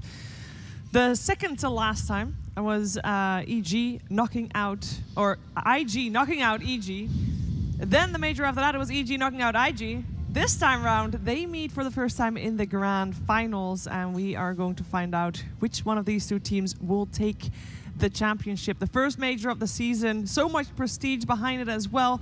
We're heading to a fourth game. We have Evil Geniuses up by 2 games versus Invictus Gaming, a 1 game just now. So they will have to try and go for the full reverse sweep if they want to take this championship. I'm here with Gods and Lizard, and we're preparing for this fourth game. A lot is going to ride on the draft, Gods. Totally agreed. I think we saw IG finally put themselves in a place where they had an even draft. I wouldn't say they outdrafted EG there. The Sven pick, you know, a little unproven. Definitely a bit out there. Not as bad as a Faceless Void, but a perfect game for it. And they had a win condition this time, which, you know, was not convincing, but they did manage to get the win. Also, no one thought really that IG is going to fall without a battle, without at least taking one game, without giving their best. I mean, the first 2 games did not give me a lot of hope. I think the fact that they were able to bounce back in that third game, it shows so much about this team and their resilience, because that's when all the pressure is on, right? It's so easy to let tilt get to you at that point. Especially if you get tipped too many times in a game. Yeah, I want. Hopefully, there's someone out there who can go back through those first 2 games. I want to know how many times Emo was tipped. Those 3 games, I feel like it was at least 10 plus times per game. So that man is being targeted by Crit, by Abed, and for me, going to game 4, all eyes on that mid lane. Also, we have to again say Emo has been the star performer of IG, and in the first 2 games we have not seen the same Emo. This time around it's looking much better, and what I liked is that they won with a strategy that they've drafted before, with something that fits their style. They let you have your own heroes, and then they pick something completely off meta like Sven, and they make it work, because it was a solid Sven game. Yeah, a little bit better than the Faces Void game. Okay, let's not go that off meta. Let's not choose heroes that can't be played even. There should be limits to the madness. Absolutely. We're going to also find out who's going to get Radiant, who's going to get Dire, and who's going to get first pick. I think that's a very important one as well. And again, I kind of feel like there should be one game where IO or Puck is not going to get banned. Where Puck is not going to get banned, maybe. IO is going to get banned. Yeah. Okay. I think IO just, especially the further you get into the series, I think it's like, if you're going to try a game where you give away IO, it's in the first it should one. happen in the first game, where maybe EG they get up 2 and they're like, okay, let's give them IO and see what happens. But and when we look how hard it is to play versus the Storm Spirit, that's also one of the reasons why we want to ban out the Puck, because the matchup can be a little bit more difficult for him. You're working with the Silence, with the Dream Coil catch. Dream Coil with the Aghanims as well is a problem later on throughout the game. So I still think we won't really see much different first 4 bans, really. Maybe much different first couple of picks. We saw Storm Spirit and Earth Spirit 2 times, 2 games in a row on the side of EG, and it's just, it feels too good to give away. You told me about the Crit, playing Earth Spirit 5 games in a row, and if necessary, he's going to play them on the same standard. What do you think about Abed and the Storm Spirit? He'll play 5 games if needed. I think where EG is going to look at their... I mean, I don't think they necessarily think they're outdrafted. Clearly, the way the game was going, they had a big lead. They were going high ground. They're going to feel like they could have won that game. But I don't think they're going to go for the Lycan again, would be my guess. I think that's the hero that was more like a let's do this one game, but not every game. The Storm, they're going to pick it, 5 games if needed. Do you feel like IG made the game a little... like we said that EG played very clean Dota, right? Do you think that IG muddied the waters in that game, or was that just the late game potential of their draft coming through? Because I also thought that in the lanes they did do a little bit better. They didn't let EG get ahead as much as they... For sure, overall they did better. Overall their draft was better, but then again, maybe it was, not maybe, EG was a little bit too hungry to end the game.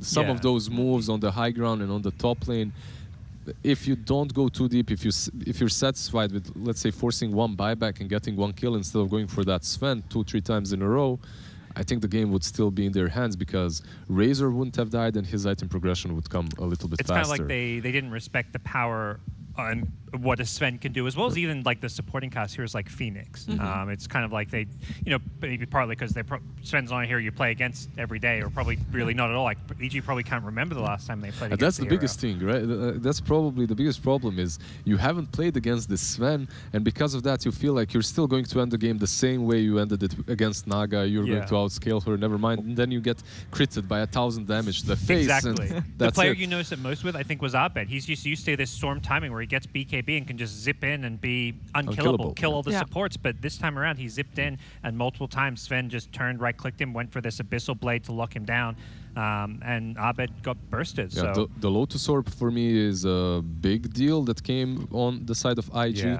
It completely changed the game together with another item, and that's an Atos. Atos plus the Pit of Malice. It's probably something that we'll see in the future again. We were questioning Kaka's versatility this major in his total. We saw him on the Nyx Assassin in the game just now. What was our thoughts afterwards? Did we like to see that? That was one of the heroes that they prioritized in the first 2. It gave him, I mean, I think there were multiple fights where there was either Artees or Abed somehow got stunned before they even used a BKB because you forget about that carapace sometimes. We saw with the Storm zipping in, we saw with the Razor Plasma Field. It was a good pick for them because they saw the Storm, and it's something I would maybe expect them to do again if they give away the Storm. But it wasn't the greatest game. Earth Spirit caught him too many times. It's hard to play against Necros as well. Maybe if they ban out the Lycan and then they get it. But they also pick Sven exclusively into the Lycan. I've seen them so far in the regional league as well. It was pretty much against the offlane. I'm not sure if it was Fate Beyond or some other team that played it, but they picked Sven already once. Meanwhile, Nyx Assassin, it's difficult for him to play that game. It really is. It's also, it feels weird for me to compare Kaka with Crit because they play such different roles in their teams. They do, but I think to compare them, Crit's just having way bigger impact on every game. Yeah, I think the way Crit plays the 4 position is much more effective. I also think he can play those. We've seen him on the range 4s as well. He plays the Moran if needed. He's played Shadow Shaman if the game calls for it. So he's flexible, but he feels the Earth Spirit, the Tusk. These are the best 4 positions to go with. And he won't be able to play the Earth Spirit because Invictus Gaming for the first time. Is it the first time they banned out the Tusk? In this series, yes. In this series, been, I mean, obviously they had an IO puck They banned it out both games in the last Tusk series. Tusk has been their preferred 4 to ban out. I believe in the series that they lost 0-2, they've been banning out the Earth Spirit, if I'm correct, in the first stage. But in this one, they were banning out the Tusk. And they'll open again with the Phoenix. They really believe in that hero. Okay, is it Mirana again? This Mirana or feels Storm, like right? deja vu from game 1. I guess if you pick the Mirana, IG could take the Storm themselves if they want to basically block pick Abed. So.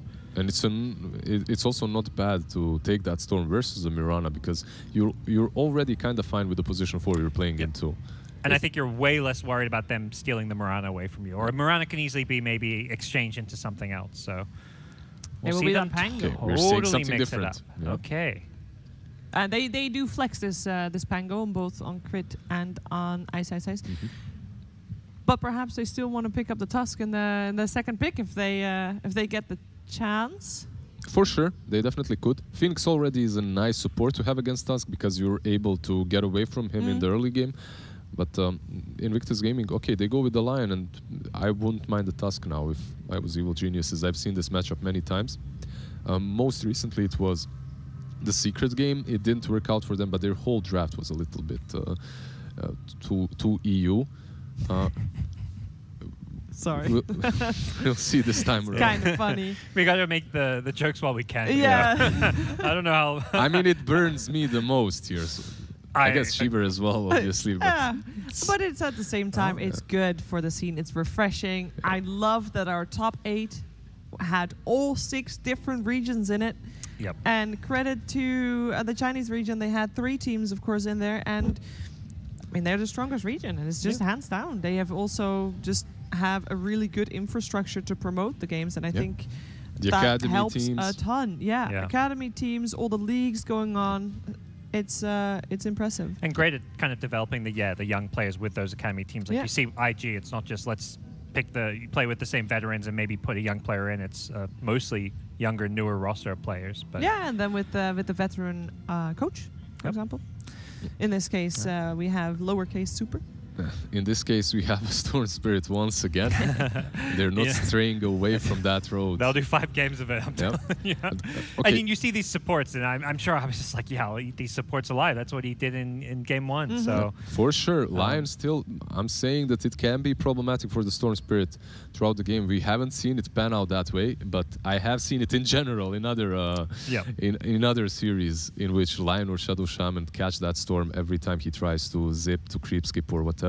Now, what my thoughts are, obviously the Juggernaut versus the Egg. What about Bloodseeker? Will Evil Geniuses let that go through to Fly or not? Because they do have the Pango already, and there is no chance for IG to counter it from a support position like Grimstroke, let's say. Would you consider Fly someone who would be willing to pull out the Bloodseeker? Oh, for sure, 100%. He's one of those carry players that can also be put in the side position. Meanwhile, Emo takes over and becomes the true win condition from a Morphling or something similar. They played Bloodseeker in the series that they played against EG earlier on in the tournament.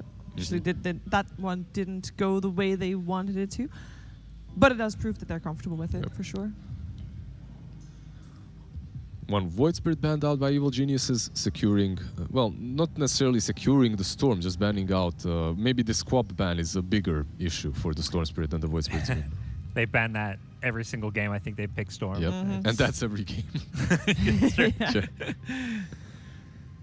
So what lanes well against Storm Spirit? If we're going to focus on the Emo versus Abed lane, what do we want to see against that Storm? I mean, we've seen Death Prophet, I think, being one of the better mids against it, but it doesn't seem like a perhaps emo hero. It's not as flashy kind of carry the game. But I mean, I've seen Death Prophets kind of carry the game in their own way. But for sure, but it's all about moving from one objective to another and playing around your team, not necessarily being the star performer that's able to question mark afterwards after some good plays. Alchemist banned out by Invictus Gaming, and for me, Storm just feels like in a really good place in which you don't have to protect him with way too many bans. I at least haven't seen heroes just dominate that lane too hard. Especially not with position 4s coming by every time. It feels like normally that period is the first where Storm would struggle. But if your position 4 can help you through it, you're good. Well, and particularly against these teams who are doing the line shaman supports, they don't rotate mid. Yeah, and I think that's where, EG's run through this bracket. The team they played, LGD, IG, the mostly Chinese DPC teams, they do run those ranged 4 positions that they're not the non-roamers. So they don't play against a crit who's on Earth Spirit camping mid. And then they don't give IG the chance to pick up the Death Prophet. Yeah. They pick DP themselves, but also this DP and Pangolier may still keep you thinking which lane they're going, how are they going to lane. Pango can be 4, Death Prophet can be 3, Death Prophet can be 5. Yeah, I think they've run it mostly on 5, but I want to say there's been one Ice game maybe on it. Not in the not DPC, here, okay. or rather not in the major. Yeah. Yep. So we're expecting it to fly. Yeah, usually that third pick is where they pick flies here as well, because they feel like, okay, let's just pick out 5, not reveal too much. So perhaps leaving the Pango more flexible. But yeah, when you think about position 4s that are still able for EG, that task is still in the pool if they wanted to snatch that away.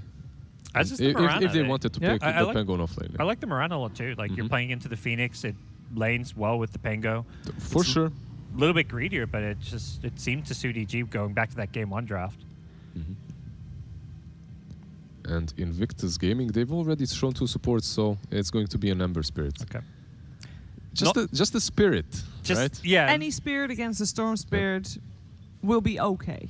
Yeah, your lane maybe not going to be the best, but you've got to have a way to not let Abed just have this free reign over team fights because there's no control for him. I feel like it's a skill-based matchup in which still Storm Spirit is the big brother that takes over eventually. If he goes for aggressive builds, like an Orchid early on, he can still hunt you across the map, and it becomes a little bit harder, but still, it's a it's a spirit on spirit, like Parker said. It's really down to the player. And I think another good adjustment we're seeing from IG is they're not over prioritizing picking JT's hero too early. They realize they're going to get something for JT.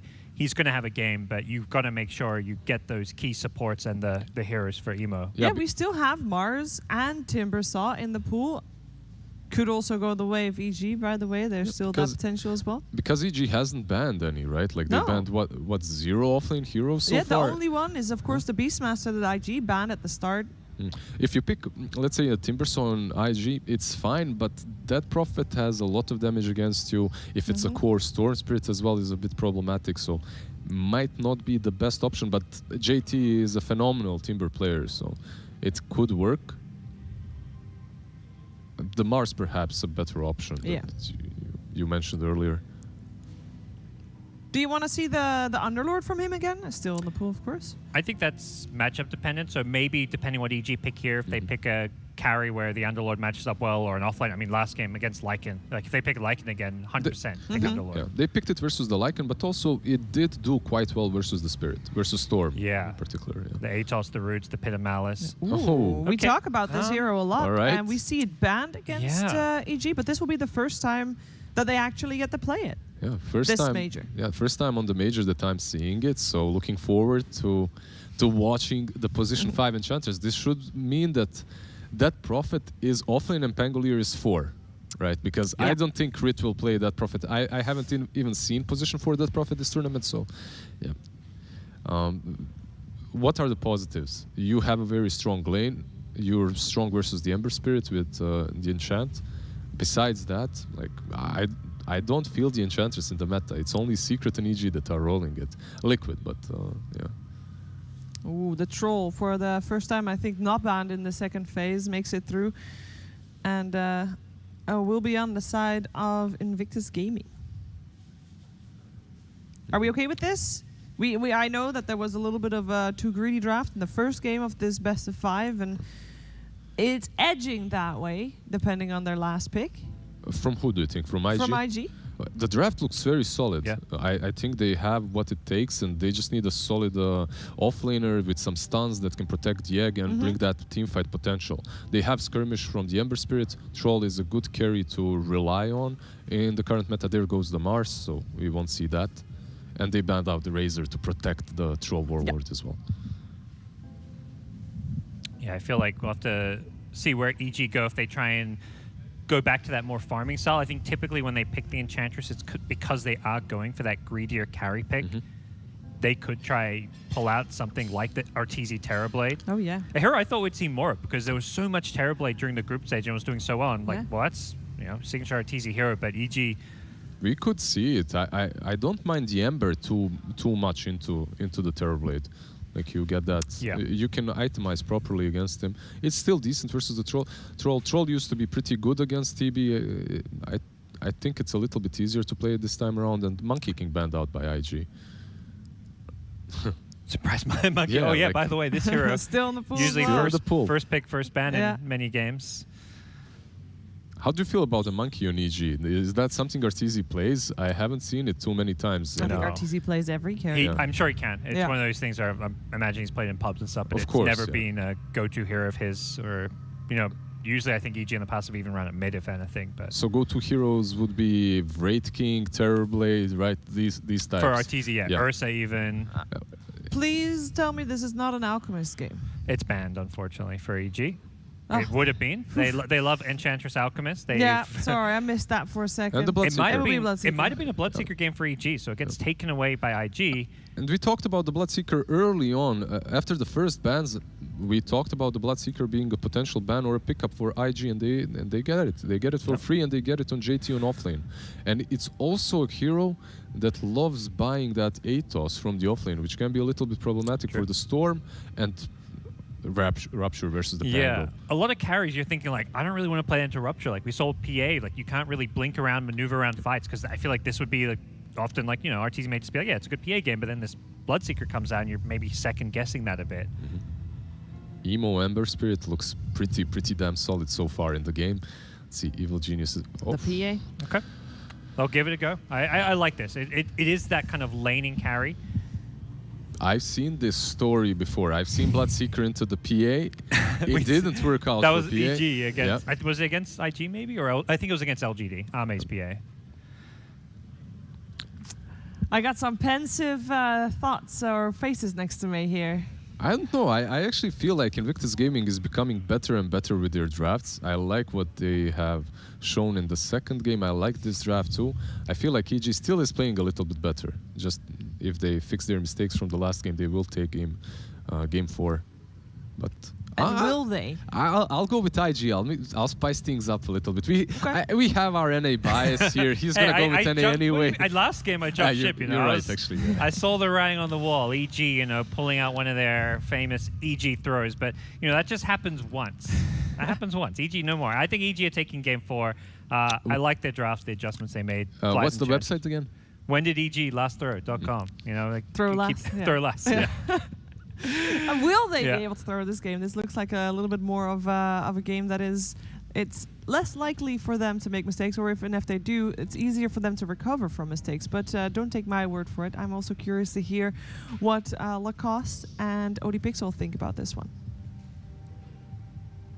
What do we think? What do we think? What do you think? I don't want to put words in your mouth. Lacoste. All right, not this time. No. I'm thinking, Pangolier has a counter. I think EG also spent probably like 20% of their time between the games to think about the draft, 80% of the time how to counter that question mark. Because it's a mental warfare out there. Oh, it really is. I just saw everybody tipping Abed on the side of IG. Sorry, guys, you're missing all of that. Owen, what are your thoughts for this game? I'm just very excited to see it. I'm very happy that we're getting to see an RTZ PA. I think this is going to be one of those carry heroes that either just is explosive, pops off and carries the whole game on his back, or he's going to look very underwhelming. So a lot of focus on whether RTZ is going to have an amazing game, or if maybe that question mark is going to tilt him off his sort of game. All right, I can't wait to find out how this one's going to play out. ODPixel and Lacoste, take it away. Thank you very much, Shiva. Yes, getting ourselves ready for this fourth game now. 2-1 at the moment. EG still with the advantage here in this best of 5. And Lacoste, now I've got to ask, if you're getting question marked, are you playing better the next game, or does it get to you? There needs to be some kind of response. You need to have a strat prepared for this, because you cannot let this not be punished. Like, you need to punish the question mark in the old chat. You need to start tipping. Like, if Emo gets killed, I expect all 5 tips, just straight going on to him. Now, let's see. Let's see what sort of a game Emo can have. We saw last time Emo had a really good start, had a tough mid-game where a few over-aggressive moves did hurt him, and then obviously was able to pick it back up in the late game with that level 25 Void Spirit. So eyes on him. And overall, what sort of jumps out to you as being necessarily strong, weak from both these drafts? IG, they have like a good laning stage. Troll, pretty much, he always finds a farm, goes back to jungle, farms that Battle Fury. Emo on Ember Spirit has been really impressive. Like, whenever you have Ember Spirit, you need to have something that deals the tower damage. JT on the bottom lane, on a Bloodseeker. We've seen what Bloodseeker can do, either to position 4 Pangolier or to position 1 Phantom Assassin. Like, it just kind of cripples your TZ. Played the exact same matchup. I believe it was the first game.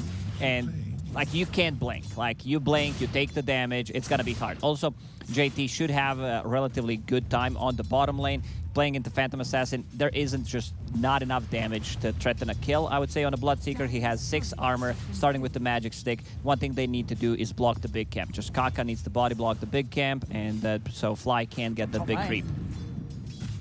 Top lane, Ollie nearly gets taken out there. Just has to put the fire. And the salve here is crit. And I supposed to get aggressive onto him. Spot him, yeah, these blood rights. Fly's got to be careful. Kaka, especially when they hit level 2, they're going to have good setup to hold either Fly or RTZ in the blood right. Yeah, that's what you want to have. Whenever the Bloodseeker is picked, you want to have some kind of slow, some kind of stun to pair it up with the blood right, keep them inside.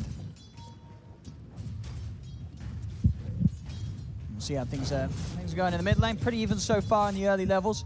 Now, Arbed is very comfortable now into the Storm with the amount of games that we've seen them go for it in the draft. He's just grand heating finals. up. These are just practices, and this is the game that matters. Oh, Bloodseeker. Gonna put the stick charges. RTZ turns his attention over towards Kaka. The blood right's down. RTZ's got to back up, but the Hex is going to catch RTZ inside of the blood right. JT and Kaka, they're going to dive to finish off the kill. They'll get it. First blood for IG as they take down RTZ. Stuns back up from Kaka. He'll look to Fly. Nearly getting both of them. There's Fly. Down to the last couple of tangos. Does have a salve coming out. But smart moves there from IG as they bait RTZ in. Bloodseeker is so tanky. Like, you could see him holding on to the Fairy Fire, comes back in, Magic Stick, gets some heal from the Thirst. It's a lot of damage, because there was a fight going on. They could not block the camp, so Fly will take over the big creep. Now they need to be careful. Having Hellbear Smasher with that clap, it's a lot of damage. It's a 150 damage. See Mid crit coming in for that extra bit of damage onto Emo. Emo's got the Fairy Fire Arbor. Can he get one more hit in? He can't. Emo's going to be fine. Still has 2 tangos to keep himself in the lane. Okay, here we come. What did you learn? Tips, a bit of a voice lines used. This is a standard crit move from position 4 whenever he has any kind of slow, any kind of stun. He hides and then TPs to the mid lane, leaves some solo XP to Ice Ice Ice. I mean, yeah, sure, gives it the opportunity for solo XP. Is he actually going to live here, Ice Ice Ice? Not quite. Fly, just enough damage there to take him out. Yeah, that Orb of Venom actually making a difference, just holding him a bit closer to them so they can deal the damage. We see in mid, Arbe getting bullied back a little bit, does have a salve, and again, multiple mangoes and clarities coming out to keep him in the lane. That 4-minute power rune is going to be incredibly important here between these two spirits. See what sort of moves are made to secure that for each side's mid. This bottom lane, despite that kill and the pressure being put onto Arteezy, his farm still looking solid. 16-5 against the 13-4 of JT. He's going to look to try and chase down Kaka here. They're making a move on Lion. Already used pretty much everything they had. Bloodright. He's going to try and turn it, set up for the Bloodright, but he's going to go down. As EG get the kill, JT won't be able to finish off Fly. This was an easy one. Kaka just kind of handles this kill to them. Runes, Emo bottled a DD. Abed needs to be a bit more careful with that double damage on the Ember Spirit. Like also rotation from Lion could possibly come onto the mid lane. Prepare for a lesson. We'll see up top, Ice as he grabs the creep wave, also able to get Fly's courier there as it returns. See Fly try for maybe another move down bottom with the Sentinel. Starting to beat down onto JT. Playing with the Bloodright. Fly will still be caught in it. See if they can continue to commit on to JT. A lot of flow, 100 move speed. Good control here with the stun of the Sentinel, but the stick charges are up and the TP's coming in as well. Arteezy's got to be careful. Emo making the moves over and he has that DD rune ready to go, holding him in the Bloodright. Arteezy trying to run. Is he going to be able to jump out in time? He is. Over to the safety of Fly. JT. IG, they'll continue to run him down. They will manage to take his courier, so that's the one gone for a minute. Emo, is he going to have another catch? He's still closing in on Arteezy. Chasing him away from the lane. Arteezy needs help, and he wants to blink out once again. 2 blinks. He lost a lot of CS, but so did JT. But JT realizes, you know, I'm not gonna chase. I do not have boots of speed. Instead, I'll come back to the lane and get some extra levels. Also, I want to see another point in a Bloodright. He went for 2 points in Thirst. It got nerfed, you know. This spell was so OP mid lane. They're going in onto Arbed. CP coming in. Arbed, he may just be able to turn and take down Oli. Pops the Verify, but Emo's chasing him down, burning him. It's not enough, though. Arbed will live, and now Emo underneath the tower. Fly's going to be able to turn and pressure Emo. So Emo's got the bottle charges, salving up as well. He's out of mana, does not have enough for a spear. Oh, that was so close. Like, if that connects, he's just straight up dead. The slow from Orb of Venom damage must just be enough. Top rune, haste. Emo, his bottle will get refilled. I won't be able to grab that haste though. Arbed. He's going to have that. Play is definitely possible to me being made. As for now, okay, looks like he's going to use that boosted movement speed to get around some jungle camps. Maybe look to just head back to base, get that reset, and look for some sort of TP gang, because this level 6 has been hit. Arbed can look to make an impact on the side lanes if he sees an opportunity. Fly is very low on the top lane, needs 1 CS to be level 6. Let's see where he decides to... Top is being pinged out.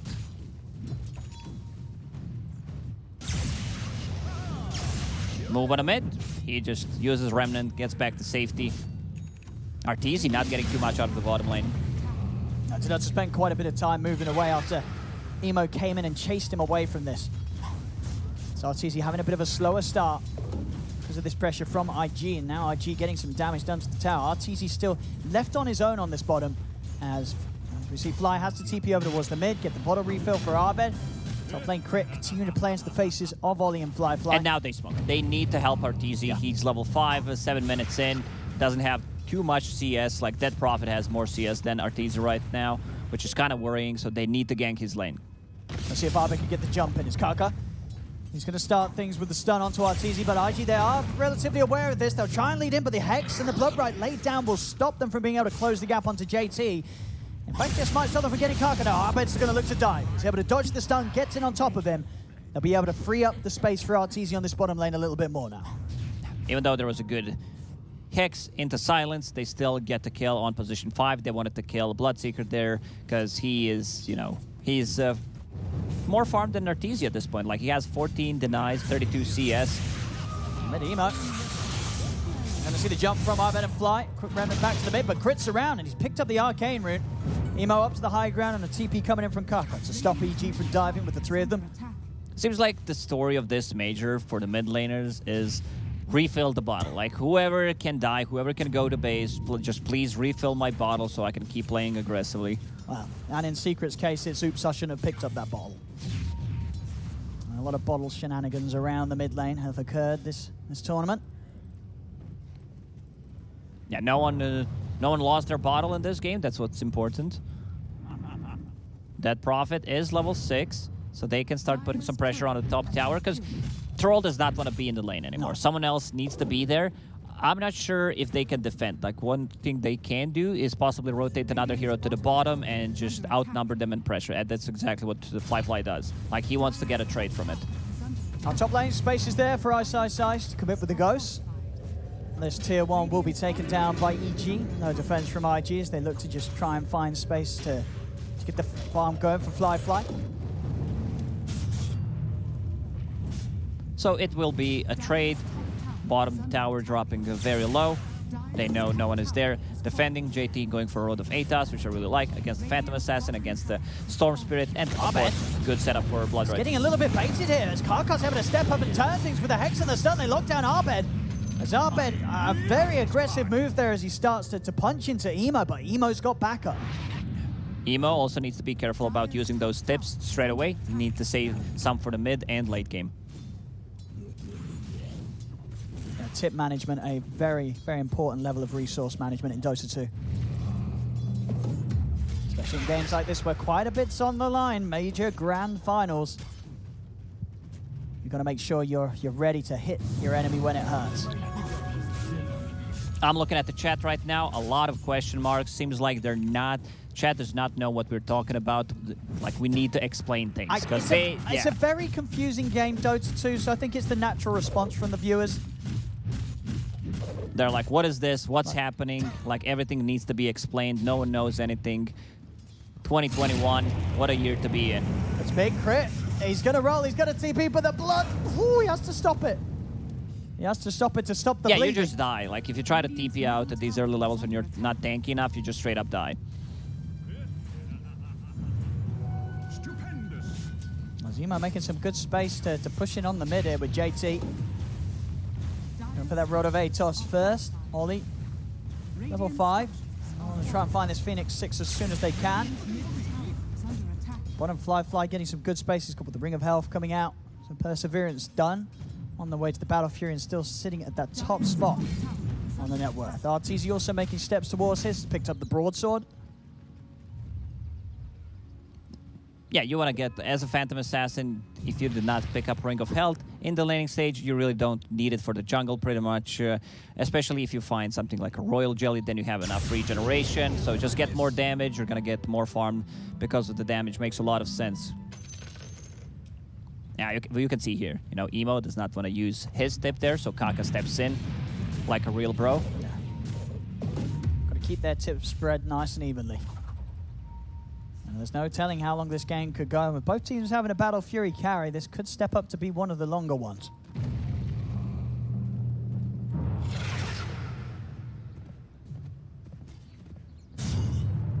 Zemo coming in very aggressively here. Arbed's going to be able to set things up. The silence from Ice not quite there in time, as Emo's able to just escape.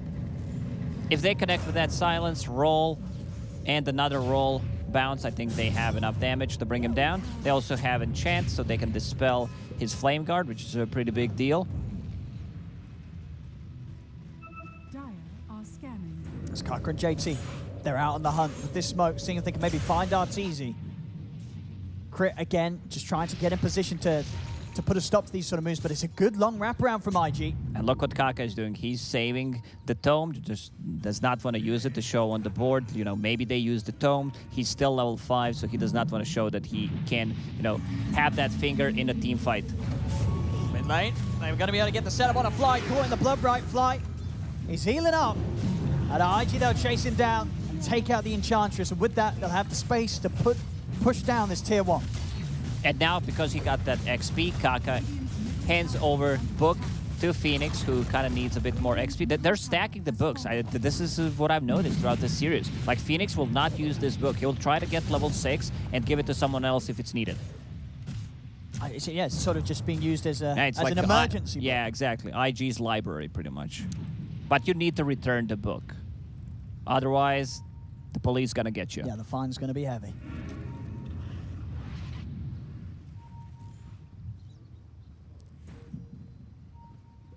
There's Battle Fury progress, Fly, a sword away. Over to Arteezy. He got enough to pick up his Claymore. So very close still between the two of them. A little bit of a lead for Fly. Smoke up from EG. I want to get aggressive with the Rolling Thunder and the lead in from Arbed. They've got good ways to start the fights. JT is pushing out on this bottom lane alone. So if they can punish this as JT. And stuck around a little too long as here we have it. The lead in from Arbed sets up a crit to perfectly get the Rolling Thunder. As there'll be no chance for a turnaround from JT. As the smoke pays off. They're going to delay that Rod of Atos, which is going to be a pretty big deal. Great setup for the Blood Right once again. Ice. A bit of a more like team fight oriented build. These are like 2 points in silence, 2 points in Cribs form. But he's still keeping at the top 3 networks, which is pretty impressive. Yeah, this extended silence is going to be ever so more effective against Emo as well. When you see the Javelin, you know that if he's not going to have a straight up Yule's Rush. You're going to have that extra window where there won't be any counterplay to the side piece. Down bottom, Fly. He's going to find an Arbed that's got no mana. As Arbed, with no chance of an escape, Fly's just able to pop the ult and take him down. No tips whatsoever, so they're just keeping it. You know, they feel maybe Abed's gonna die multiple times, and this is gonna get the Troll Warlord to his Battle Fury, a bit of a delayed Battle Fury, but you know, it's an Orb of Venom, Magic Wand, Phase Boots, Battle Fury 15 minutes in, it's still fine. Phantom Assassin just needs another 800 gold to finish off hers. And we're gonna see no messing around from Emo and his build after the Maelstrom, going straight into the BKB. Making sure that he won't have to deal with the threat of the Orchid of Arbed, the silence of Ice. Yeah, BKB is just a much safer choice, where like you don't care about pretty much any of the abilities other than the Exorcism. Meanwhile, Arbed, he's got to be careful, because with the Rod of Atos done on JT, IG have some pretty phenomenal setup. Yeah, and once you get a BKB on Ember Spirit, your Flame Guard cannot be purged off by Enchantress. Smoke from IG. It's been scanned out though. EG, no little moves being made upon them.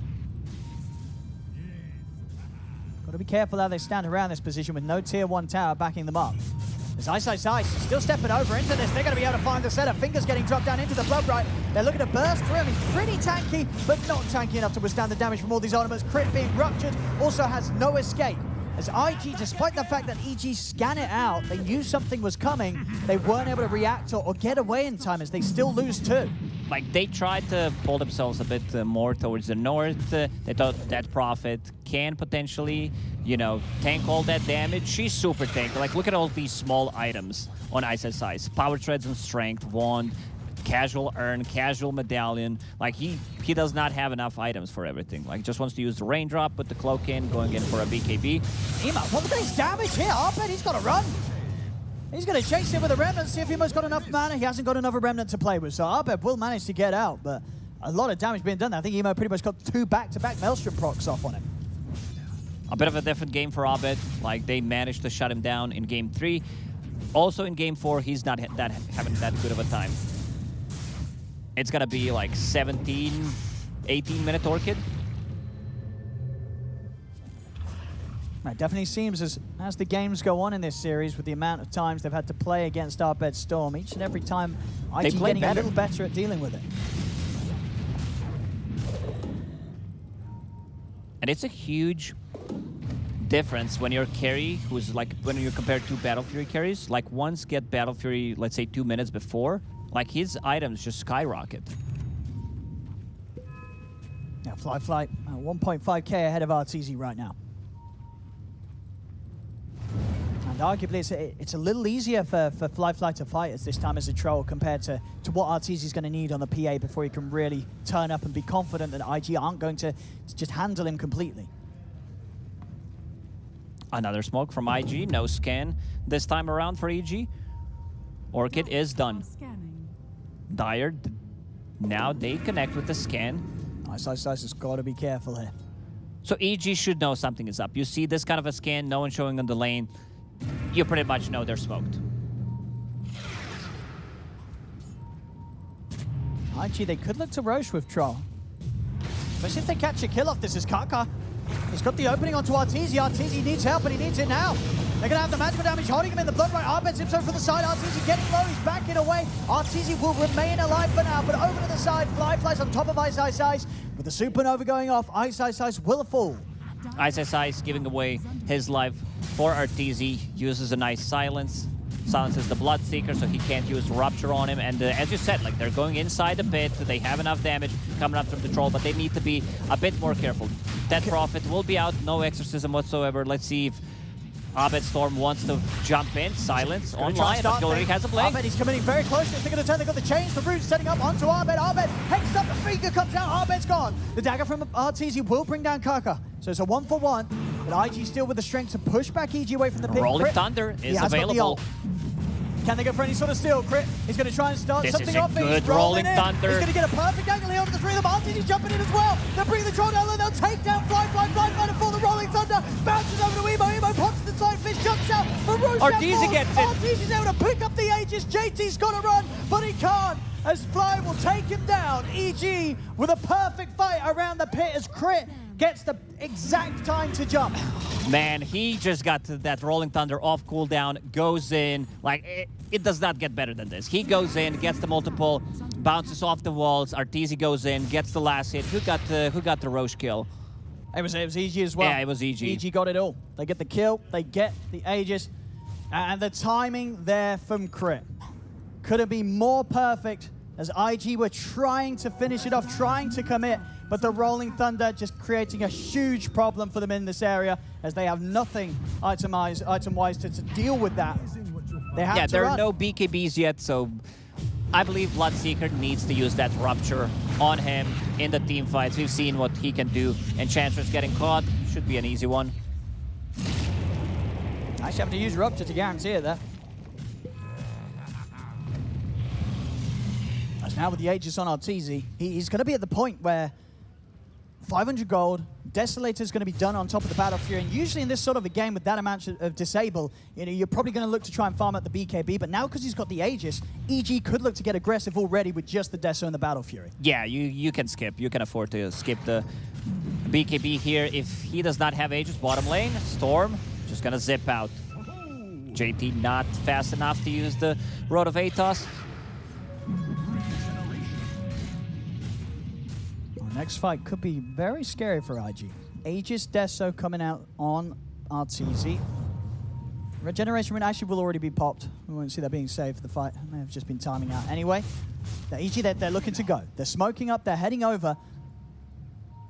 As the outpost, of course, still in their control, so Arteezy can TP over to get involved if he's needed. He might not be, as they'll get a very quick and easy kill onto Ollie. Over into the trees, they're looking for JT, they found him. As Arbed enough mana to close the gap, crits in with a follow-up. EG, they'll catch and kill the two of them. Now they're going to give this kill to Storm Spirit. Rupture used. Once he respawns, he will have another Rupture. So it's all good. Just tries to make something happen. Gives them a charge on a magic wand. That's the bad side of it. So Deso done on Phantom Assassin. And now they can start playing aggressively. They still have 2.5 minutes on that Aegis. Phantom Assassin just, and the double damage, because why not? Oh boy. Level 15 on top of that as well, so Blink, cast range, Phantom Strike. Here come the crits. Radiant's top tower is under attack. They better, you gotta watch out. A stray dagger here from Arteezy could just take your head off. IG better hype it. IG's coming up. Fly and Emo stepping forward. Arteezy remaining hidden in the shadows. We're having a TP over towards the mid lane. JT. He's spoken. Like, if he gets the crit, he's probably gonna try to jump, fly, gets the last hit on the tower. Just too much damage coming up from Arteezy. Definitely did not expect that. And with that play around the pit, Arteezy very much closing the gap between himself and Fly's Troll.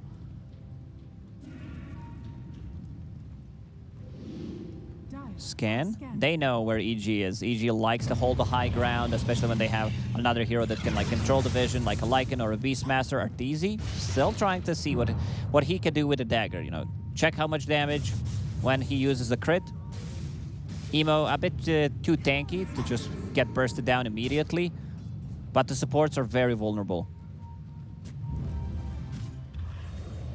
He's still hunting for a target. Fly underneath the ward top. They know that the rest of IG did start to back off towards the base, so these two, separate from the rest of the team. Good reaction time from Kaka. Jumps away from a Blink Dagger, Dagger from Phantom Assassin. Oh, look at the armor on Bloodseeker. He has 34 armor when he's sitting next to tier 2 tower, has a Dragon Scale, has armor talent, phase boots, and this hero just has a lot of starting armor to work with.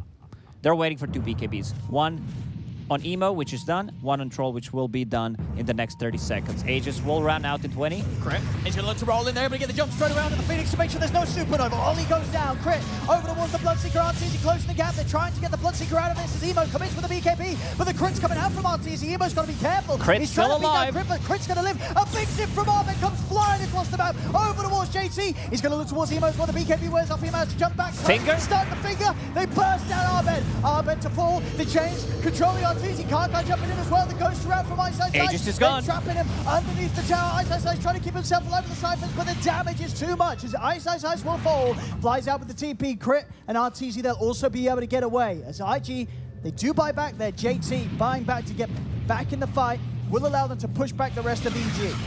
Fly keeping Crit alive with the Glimmer Cape and the 4 points in Nature's Attendance. They don't get the kill. He stops the Rolling Thunder immediately. They also needed to use the buyback there on a Bloodseeker. Abed needs to be a bit more careful, you know, how he's zipping in, controlling his mana, because the rest of the team was just not there. They were focusing the other stuff. So Arteezy, he was thinking about, you know, maybe I can get away with a Basher. BKB is a much safer choice. You know, BKB is a BKB. He's got to build defensive. Ice Ice Ice, he's already managed to do so. BKB is going to be done on Ice Ice Ice for the next fight. This will help him a whole lot to what has been some pretty nice turnarounds from Kaka. We're seeing these stuns and hexes causing massive problems for EG's cores when they look to try and chase on for target after target. It's bottom lane IG onto the tier 2 tower as EG themselves not interested in turning up for this fight. They can take the outpost right now after taking a tower, Troll. Getting S and Y, just needs to finish it off. Some status resistance is going to be great against those silences, against Bangalre's Rolling Thunder. I love the way IG is itemizing. Like, even Bloodseeker is going for that BKB. Still far away from it, but the 2 cores got it.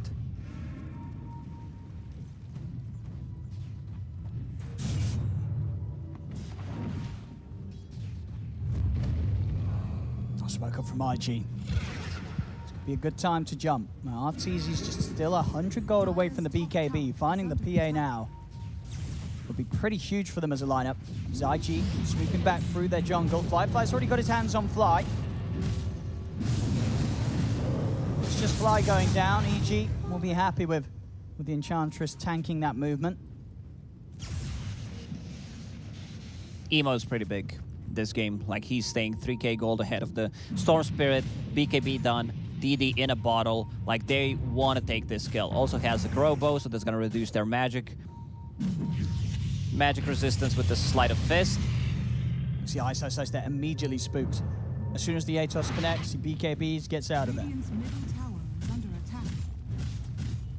So, I mean, IG has the space to keep pushing on. Another tier 2 tower being taken away from EG. EG not feeling confident enough to try and charge headfirst into a fight quite yet.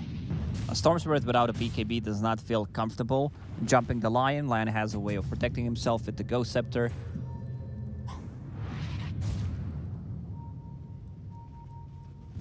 A lot of pings on the mid lane. I can't stop this. Tower's gone. EG not able to make a jump. Still very scared of IG's cores. Fly. A good level advantage and just a bit too tanky really for Arteezy to commit on.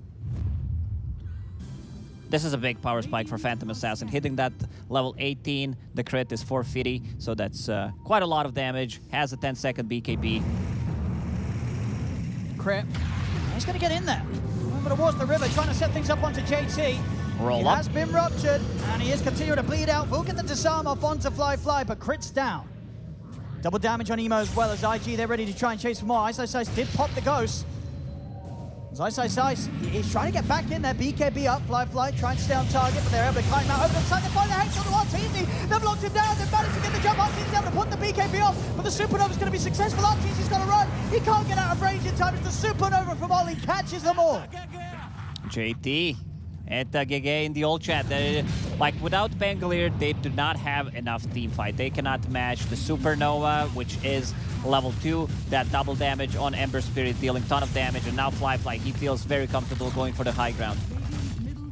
And they're at least going to get this middle set of racks. With no Ice, no RTZ, they cannot defend here down the middle lane. Top lane will be very safe still with tier 1s and tier 2s still up. IG able to take the big objective and get out without EG being able to punish them at all.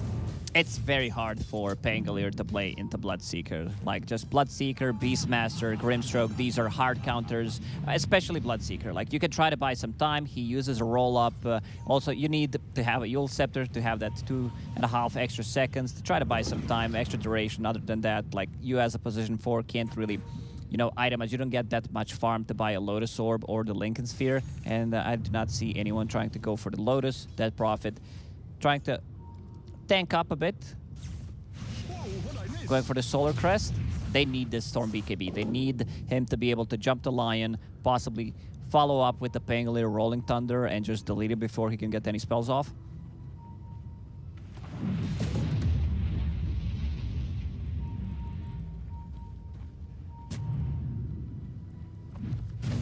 IG. Yeah, no chance of going for these bounty runes here, EG. It's an arcane rune in the river. Not really one that... Okay, Arbet's going to be able to come and grab this before they make the move over IG. So I'm pick up for RTZ. He's going to have the Paladins. Good bit of lifesteal. Keep him sustained if he can land the crits in the next fight. Yeah, this item is just so good. You have damage, you have the lifesteal, exactly what Phantom Assassin needs. Fly on the other side. He's found Elven Tunic. More attack speed, evasion, move speed. Like, Phantom Assassin can't deal with the Troll right now, especially because he has, like, a Basher, so Storm also needs to be very careful. Eventually, Troll will need to buy MKB, because you're playing into Phantom Assassin. It's just something that you do not, like, want to buy straight away, but playing into that high evasion is kind of a must-have to go for it. He's still thinking, you know, he's changing his mind. Do I need to get the Bissell Blade? I lock down the Storm Spirit. I can lock down Pango or a Dead Prophet, or do I need to deal with the Phantom Assassin? Kaka is going to start things straight away with a jump onto Ice. They've got the follow-up. Crit's going to come up with the counterplay. Rolling Thunder over the Can't side. get the BKB off. They'll bring down the line, but they can't kill the Supernova. They've got to run. RTZ, he's trying to turn, but the Supernova is going to go up, hold him in position. RTZ can't fight this as he'll fall. 3 dead on EG. Over towards the side, they'll look to chase down Arbet, but he's got enough mana to get all the way back to the high ground. Arbet will live. But another fight where Ollie's just able to get these Supernovas off, and EG, they can't deal with them. They don't have anybody to get on top and take the egg down. No, they don't have that hero that just goes on and kills the egg. They do not have enough attack speed. IG, they go inside the pit. They feel very confident in this game right now. Because they have the counters. They have the counters for Pangolier. They have the counters for the Phantom Assassin. The way they itemize, you have a Troll with the Skull Basher against the Storm Spirit going into Abyssal Blade. He just needs to get the recipe. This should be 2 towers. EG does not defend this. Radiant's top tower has fallen. Let's get to that point where it's going to be up to EG's high ground defense. Arbet still scrambling for that BKB. But he's had so much trouble just finishing off before each and every fight that EG have ended up in against IG. This is a huge lead. Even though it says 9, 10, it feels like a lot more considering the situation they're in right now.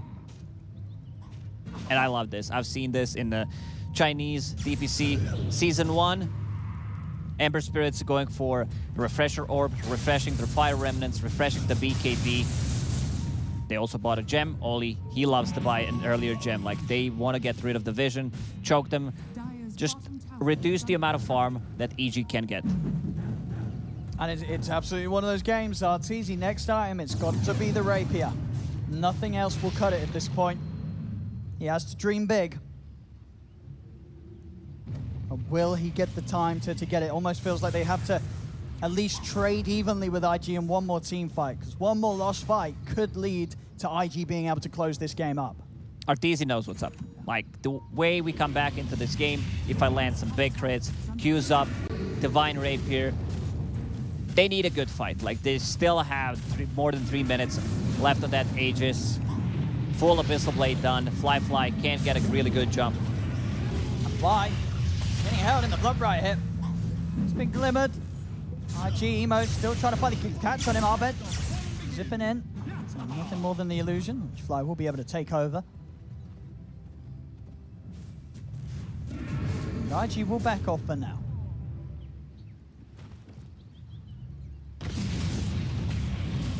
It's always tricky to play into Lion. Like, they're not going to feel comfortable. We've seen what Shamans position 4 Lions can do. You try to go for a split push. They still have a tier 1 tower on the bottom, so they can easily connect. Someone goes for that one extra wave, you will get punished. And it really does feel, once that BKB's done for Arbed, which it is now, in these fights, he has to get this Phoenix right. Every single time we're seeing EG trying to fight back and pop BKBs, a Supernova just puts a stop to the attempt completely. Someone's got to stop Ollie. They just don't have that hero. Like, Phantom Assassin is not going to go and try to kill the egg. Like, she needs to deal with other heroes. And I love this. JT straight into Aghanim Scepter after finishing the Black King bar. Wants to have 1 charge for Pangolier, 1 charge for Phantom Assassin. Arteezy getting closer to that Divine Rapier. Needs around 4,000 gold to finish it off. How many waves is that, would you say? How many waves? Well, why are you putting me in this spot, though? Like, I need to do some, like, real math.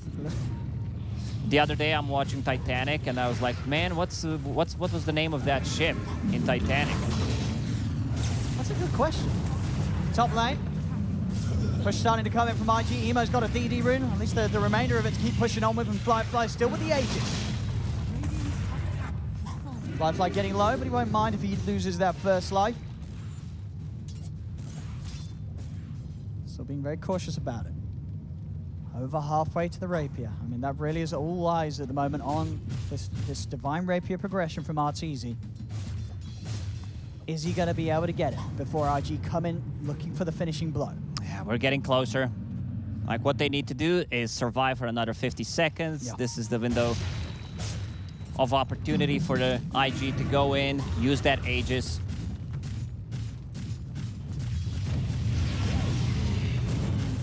Fly gonna get jumped on. Emo. He's gonna commit the BKB for this one. As Fly is healing up thanks to Nature's Attendance, and in fact, that's a BKB committed for nothing. As Emo won't get the kill. Rax falling low though, and Fly is gonna be able to get back in and get the job done. There's another set of melee Rax is taken away from EG.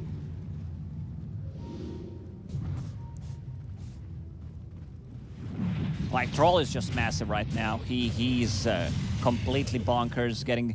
After he gets that MKB, like Phantom Assassin, if he sees Divine Rapier on Phantom Assassin, like, he just goes on her. No doubt about it. You know, we're still in the game.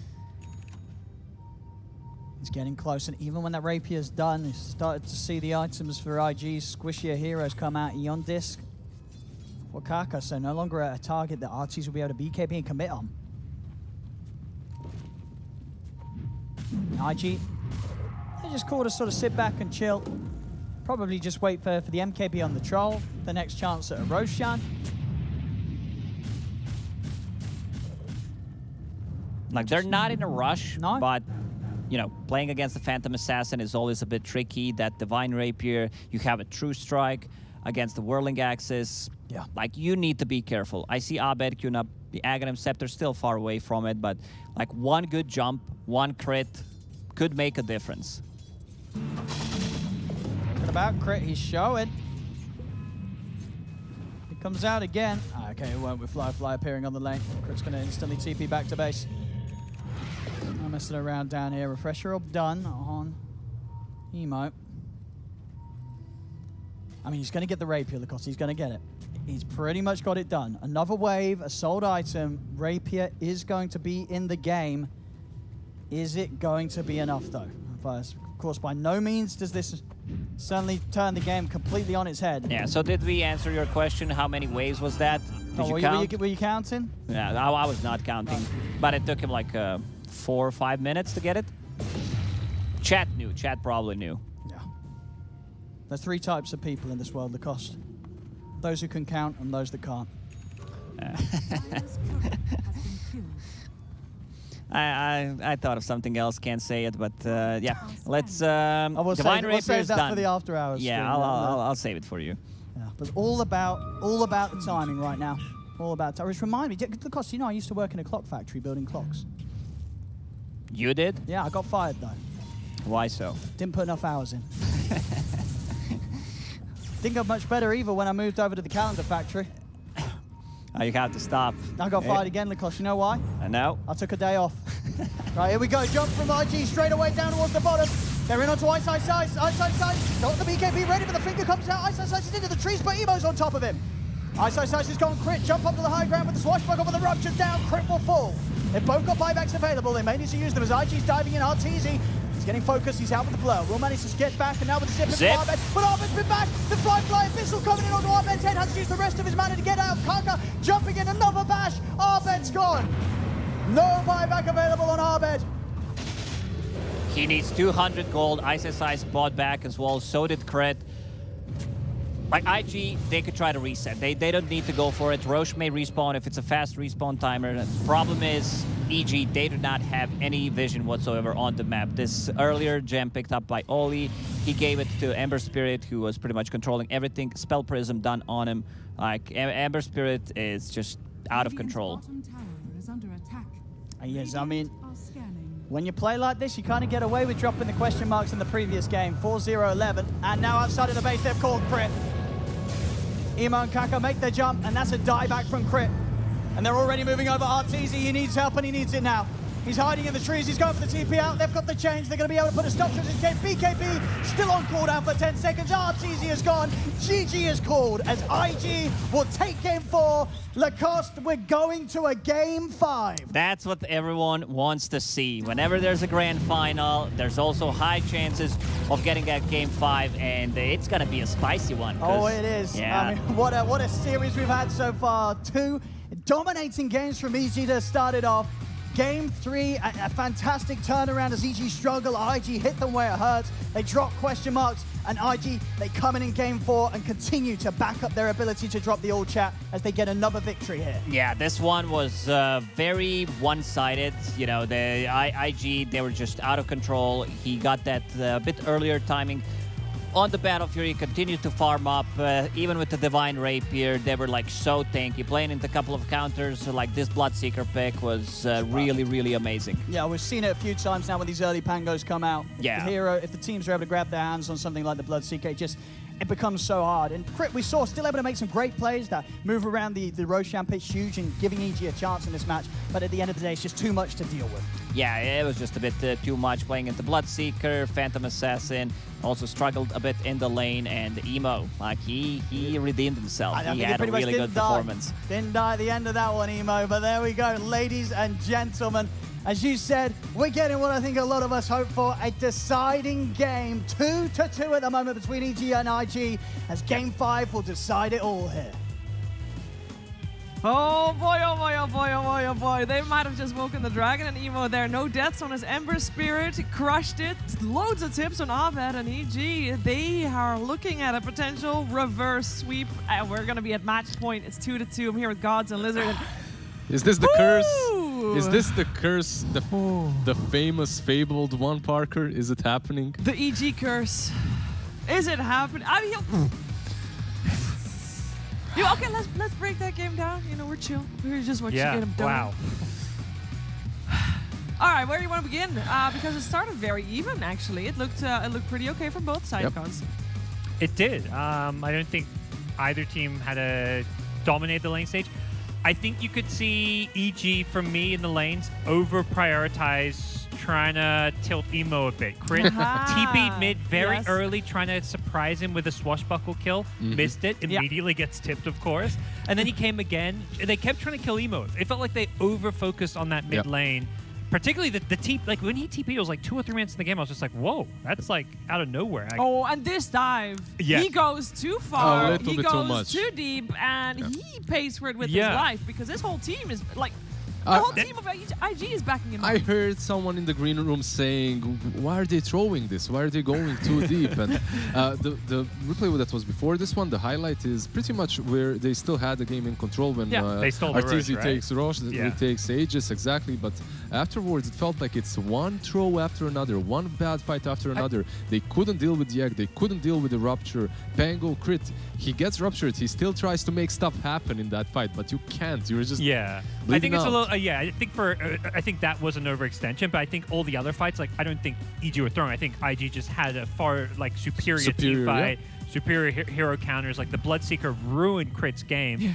and if anything, I would say IG kind of messed up going for that Roche against Penga, whose Rolling Thunder came up at the perfect time to steal Roche, secure an Aegis. It gave EG basically had momentum for all of like 2 minutes. The rest of the game, IG to me were in control. Yep. The itemization from every and each one of them on the side of IG was really good. Emo as well going for that early Aghanims to be able to just dive even harder. You could see a couple of those dives weren't perfect. Diving Fly, trying to kill off the Enchantress, even popping a BKB there, but doesn't work. However, he does secure Troll every single fight. Eggs from this Phoenix were always on point. I feel like we don't really, I mean, with this meta, we don't really get to talk too much about the position 5s because the 4s and the mids are so flashy, but definitely Ollie on his Phoenix.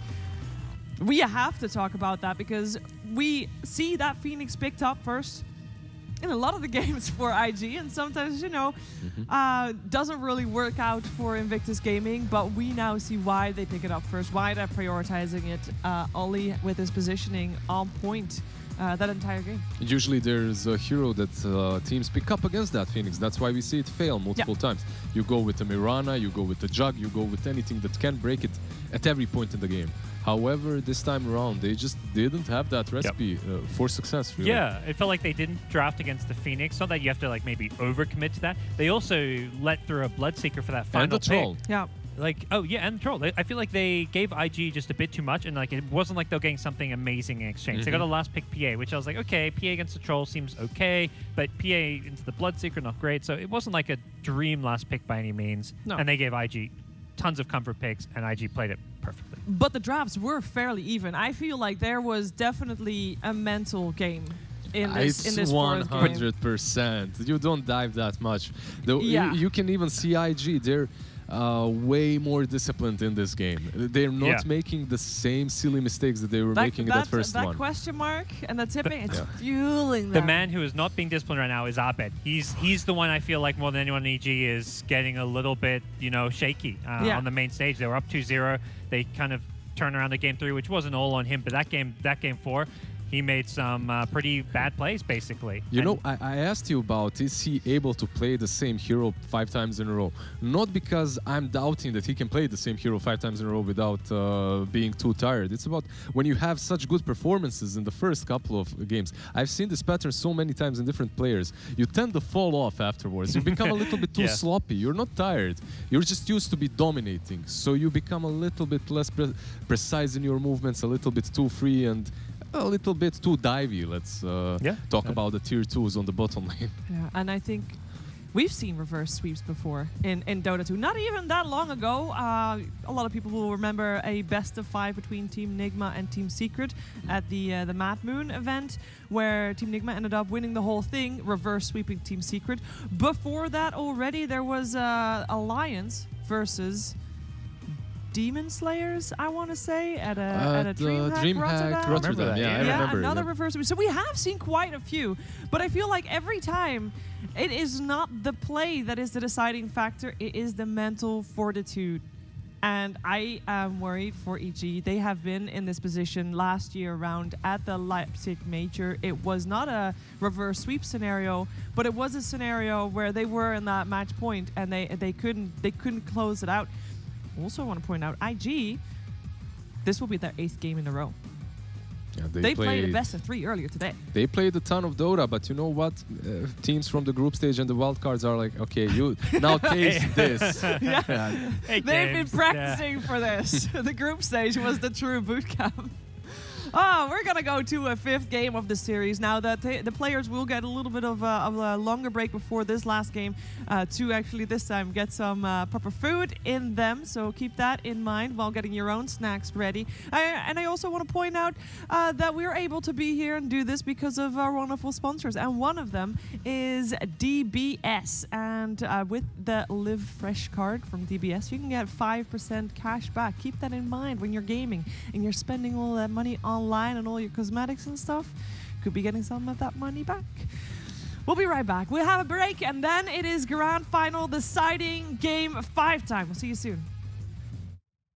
Right now, I'm going to ask you 5 questions. And if you can get my 5 questions correct, I will gift you a 1 Esports Dota 2 goodie bag. Got Meepo t-shirt. Meepo I like Meepo ta leh.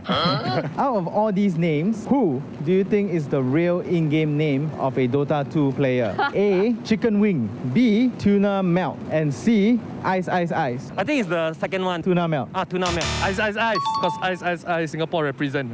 Ice, ice, ice. That's like hands down. Oh, ice, ice, ice. Even if you don't play Dota, people will have heard of the name Ice Ice Ice. C. Ice, ice, ice. Oh, you heard about Ice Ice Ice? Yeah, Singaporean. It's like the 90s, the ice, ice, baby. Dung, dung, dung, dung, dung, dung. So what is the first ever competitive version of Dota 2 called? A. Dota 5.76, B. Dota 5.82, or C. Dota 5.84? Don't think I was old enough to have started playing the first. Okay. Dude, was I even born yet? I don't even know. 5.84. Hey, how do you know? It just sounds familiar. 5.76. Wrong. B lah. 5.84C. How you know? Because that's the All-Stars one after he went for competition. So next, okay, I'm going to show you some images of Dota heroes. I want you to tell me who are these heroes. First one. Prophet. What prophet? Tree Prophet. NP, Nature's Prophet.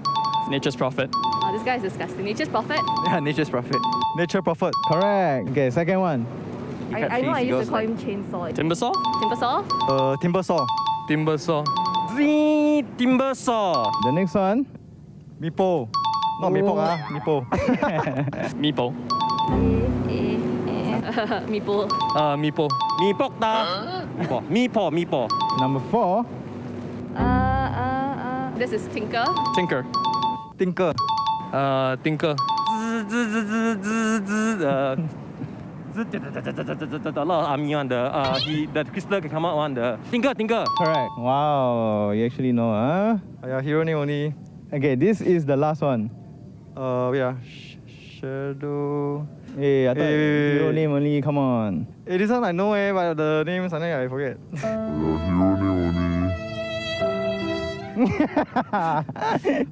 Shadow something one. I know this one, but I don't know the name. Dazzle. This guy is called Dazzle. Dazzle. 2, 1. Shadow Priest. The next question, actually this is not a question. We would like you to give your best impression of a Dota hero. Oh, shaky. Oh, fresh meat. Meepo then. Ice is nice. Queen of Pain. What's that? My first meeting.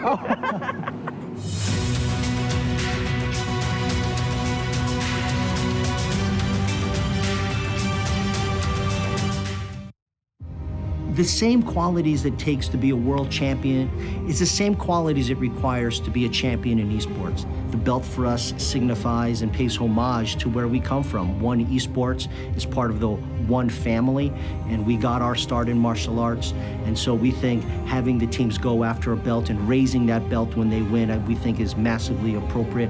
When I start designing this belt, I start to think about what it represents, possibility that it provides to experience something out of this world. 这种感觉就是特别的另类，好吧？做出来那种非常人眼前一亮啊，感觉就像那种搏击比赛那种冠军腰带，非常的鼓舞人心吧。拿到冠军。When champions lifted the belt that I designed, I always feel that I'm part of the celebration and in some degree part of their success.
sing on the edge of taking everything.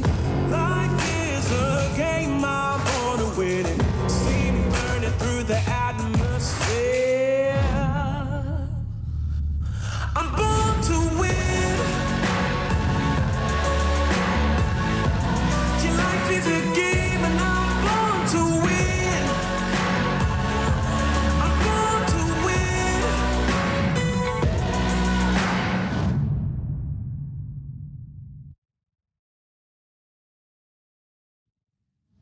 The deciding Game 5 of this grand finals here for the One Esports Dota 2 Singapore Major is so close to happening. We have Evil Geniuses and Invictus Gaming both at 2 points, 1 game away from the championship, and there is so much on the line for this one. Points, money aside, I want to talk about what this means for these teams if they can take this game home. I'm here with Gods and Lizard. And Gods, this I want you to make the case for North America, for EG to take this home. For Evil Geniuses for North America, it's about proving to their fans, and I think more than anyone themselves, they can win a championship. For EG, it's been so long. The last tournaments they've won were kind of small minor tournaments. They won an actual DPC or Valve minor. Yeah. They won a Dota Summit, but they haven't won a tournament that's meant as much as a major since really TI, it feels like. Absolutely. And on the other side, a team that with this roster was doing so well last year, Lizard, coming very high, only barely missed TI9 because of the qualifiers there. This major here, they have said they want to take it home for the region. Definitely. Finished first in the regional league, came here in the group stage, same like, not in the group stage, in the upper bracket, same like EG. Got a little bit punished there, 2-0 by EG, and then got tipped a lot. And you know what? After those tips, it became exactly. No more region, no more NA, CN, whatever. Emo, I think he's taking things into his own hands. And he's proving a point. That question mark, that's pure rage right there. I love it, because last year when we were talking about IG, and we talked a lot about IG because they were doing really well. They were doing really well in both of the majors they played in. But last year we would talk about Emo all the time because he was the star player, on fire every single time. This major, that part of IG has been a little lacking. Until that third game, Gods. I don't know what changed. There was a switch. There was just a complete switch in momentum for the entire series. It felt like, you know, EG was just going to steamroll over, give us a, you know, an unfortunately one-sided 3-0 finals. But yeah, it was just one overextension. The Storm Spirit game in Game 3, where Abed goes in, pulls himself on a Lotus Orb, and suddenly IG's like, oh, we're still in this game. We're going to hold on. We're going to turn it around. And Emo just started playing better. IG as a team started playing better and showing tons of signs of life. And as far as the Dota development goes, do you feel we've seen a little bit of the, you know, normally when two teams face each other, you get like the meta between the teams, especially in a best of 5, Lizard. Yeah, 100%. In this game, you can see that the third and the fourth game had a little bit of a different bands, a little bit of a different pick.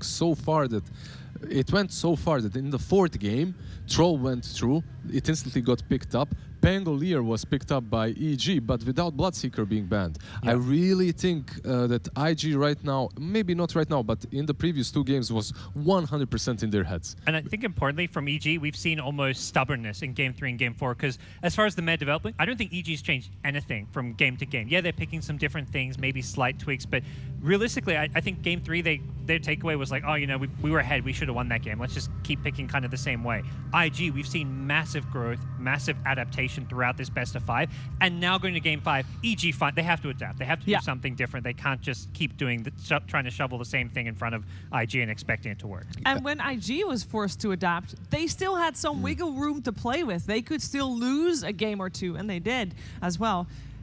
Now that that EG needs to adapt, they can't. They have no room for mistakes. We've seen Abed Storm 4 games in a row, and I love Abed Storm, don't get me wrong. But maybe IG has figured it out, his play style, how to bait him out, how to work around it. Maybe it's time for something different. And we have seen Abed play different things, but do we really think he's going to get his hands on the puck? We see IO Puck banned by the team that is not first pick every single game so far. I believe we shall see the same situation once again. I think that Storm Spirit usually is picked up picked up by Evil Geniuses also because you aren't giving it away to IG.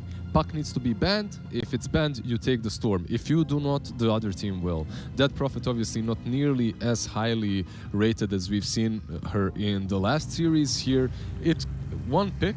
Besides that, not even touched, not banned. Yeah, it was banned at least in one of the early games. One of the games, but it not felt first, like a not first afterthought. phase. Yeah, it's like, okay, Abed, what hero do you not want to play against me? And he's like, ban a Death Prophet. You know, it didn't seem like it was like a last ban, if anything. So, very curious to see what comes out in this final game. As far as will we see another Abed Storm, or do EG feel like they need to head a different direction? And I imagine IG, it feels like they found a formula that works a lot better against EG with their bans, especially. Absolutely. We have in the drafter seats, we have Bulba versus Super, of course, with this matchup as well. And I hope that both of the guys had some great pep talks during the break, because the mental battle is, other than the drafting battle, I mean, that's just, it's so important. I feel like in this game 5, the draft is obviously super important, but it's a mental warfare. It's which one of these players breaks first. Emo, he was already broken. He came into the series seemingly broken, and I think that he has found himself. He has collected the pieces and made himself into a new mid laner with Yember and with the Void Spirit, with the question mark. He glued himself back up. Can Evil Geniuses, after falling now 0-2, can they do the same thing? He has ruined Twitch chat for the rest of the series forever. Every time a mid dies, it will be question marks regardless who it and is. we see very similar bans. Beastmaster on IG, Earth Spirit as well, we could have called it. Meanwhile, Io and what else from EG? Will it be the Puck? It has to be Puck. That being said, maybe that would be a little bit of cockiness, because yes, Emo's Puck is very good, but is it as good as Abed Puck? Yeah. They still drafted it before. They also have the first pick, if I'm correct. And because of that, they do. I think you're banning it, because if you give away the Puck, Storm becomes a little bit harder to draft into your lineup. But they would be able to.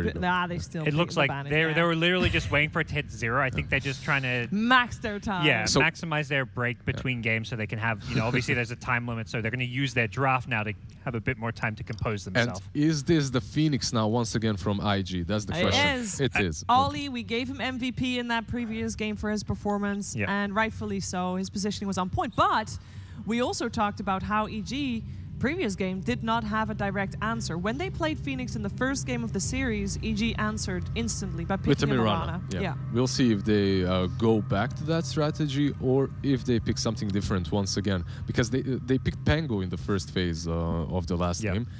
It's a great pick, but you need an answer to the Phoenix. This isn't it. This isn't the answer to the Phoenix, but it's giving crit a different hero that can't nearly be countered as much as Pango. And it's very much the laning stage heroes. Often EG have picked this and then gone and saying really greedy. We've seen a few of their games, Tusk Alchemist as an opener. That could be what they're setting up for. When you pick a hero like Tusk, EG like to have that greedy carry. But that was the game that they lost.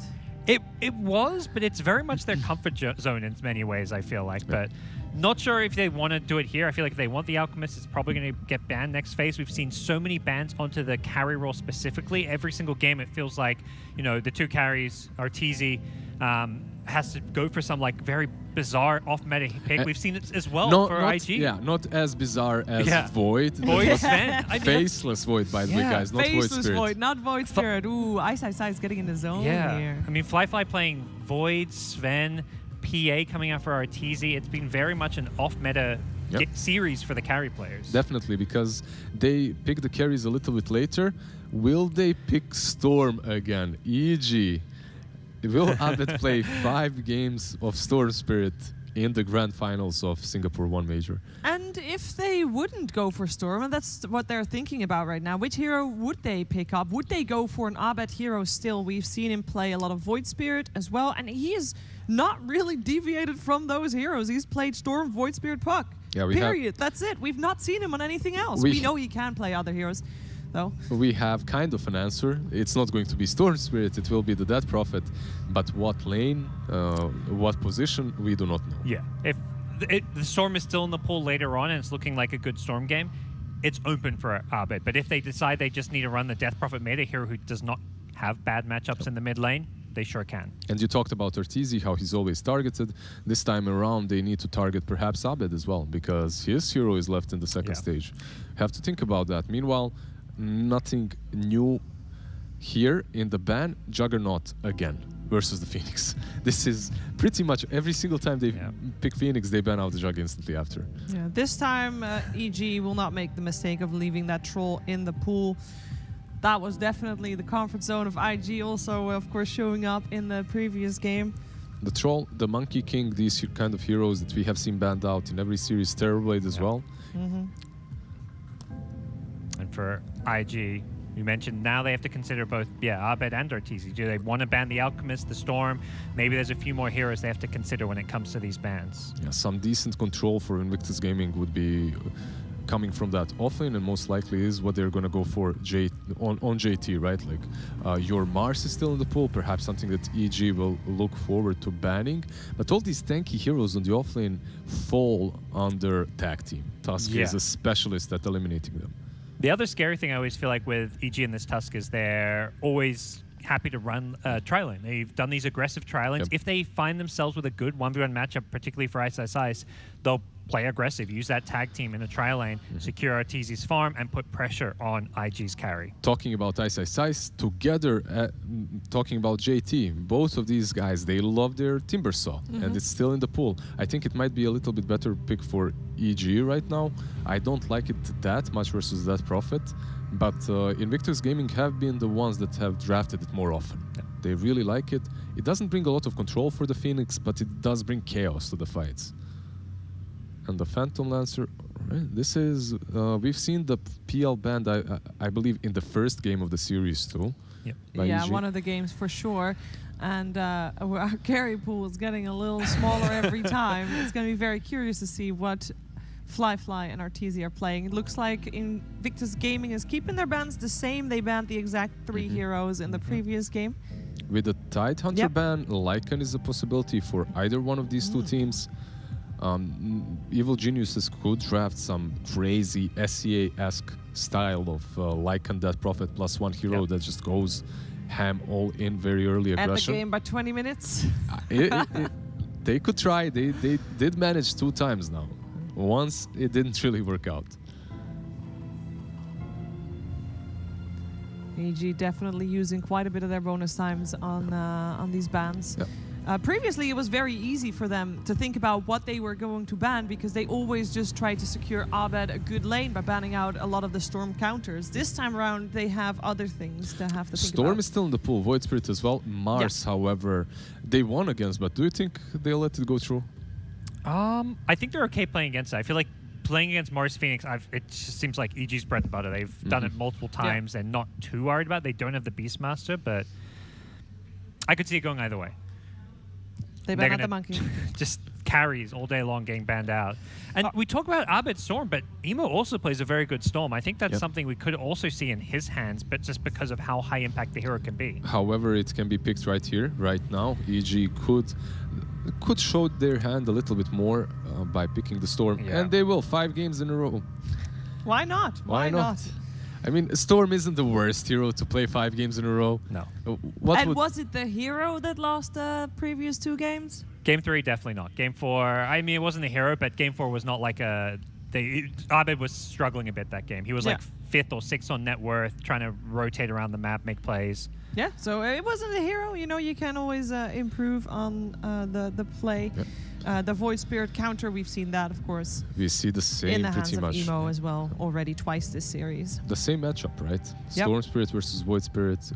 We saw it go Storm Spirit's way. Same goes for the Void Spirit. So many times throughout this tournament. Gives you that backline catch from IG. And just overall one of the best heroes when it comes to Emo's hero pool. I think it's important to note, though, that when this matchup worked out very well for EG, it was because of the rotations of Grit. So we have to keep our eyes on when that rotation from the Tusk will happen. It's mostly because of his hero pool. We talked about this as well, right, Parker? On one side you have Lion, on the other side you have these heroes that like to go in, and we have a new hero. Ooh. This is a Grand Finals hero as well, if I've ever seen one. Game 5 decider, Enigma comes out. Could be Fly as a 5 position, but it could also be Ice in the off lane. Yeah.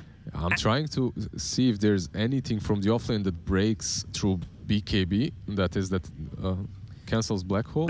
Most of the ones you think of usually come from the support position. Yeah, from fives. The Silencer, the Viber that we've seen on Fly as well. This is also, of course, a Necro-Unomicon builder, which is very important. For EG, they just love Necro 3 heroes that can just deward the entire map. They're playing on the Radiant side. That's the side where they're going to have much better Roche control. That's something they play really well around. So, I think that's a good point. I think they're going to lean towards running it as an offlaner. Yeah, and that would mean that Fly is playing the Death Prophet. I'm not opposed to that at all. Either way, we are looking for an Arteezy hero for our final pick for Evil Geniuses. And on the side of IG, let's see, they'll secure themselves still the Mars for JT. Okay, I was thinking in a different direction. I thought, obviously, we mentioned Mars earlier because of the Phoenix combinations and whatnot. It's definitely great. I thought they might go with Pango. That's not banned out because then you have that Basher versus Enigma Black Hole throughout every. Later on in the game, you can always cancel it. You can go for an Abyssal too. All things considered, there are always ways of breaking that black hole now. It's not like in the old days when if you don't have a hero that does it with a spell, you can't do it. You can itemize against it. And we're going to see 4 more carries banned. So it's going to be very interesting again to see which carries are even left in the pool. With the Alchemist out, Wraith King becomes good option as well. We've seen no Wraith King in this series so far, I believe. So would be great for IG, actually. Yeah, still in there. Terrorblade still in there. Yep. Lifestealer still in there. Ursa's still in there. Weaver's still in there as well. I wouldn't mind that. And Bloodseeker. Yep. We saw Arteezy going for Razor as well. So a lot of cores still left. More than 4 at least. So we'll be fine. There, Bloodseeker is out. Okay, you can cross him away. I like Wraith King, and usually Death Prophet is sort of a counter, but you aren't playing versus a core Death Prophet, most likely. And because of that, I think that Wraith King could be solid. EG could still flex it, put Enigma 5, Death Prophet offlane with Tide 4. Gyro is something that we didn't even mention or talk about. Yeah, because Gyro carry has not been doing too hot this tournament. Only Neon, I believe, have done well with Gyro without a Wisp, and Gyro with the Wisp as well didn't do well. Okay, Bloodseeker, Terrorblade most likely now. You don't want to... you do have heroes against him. Lion, Phoenix. Mars is also pretty good against most of these range cores. Yep.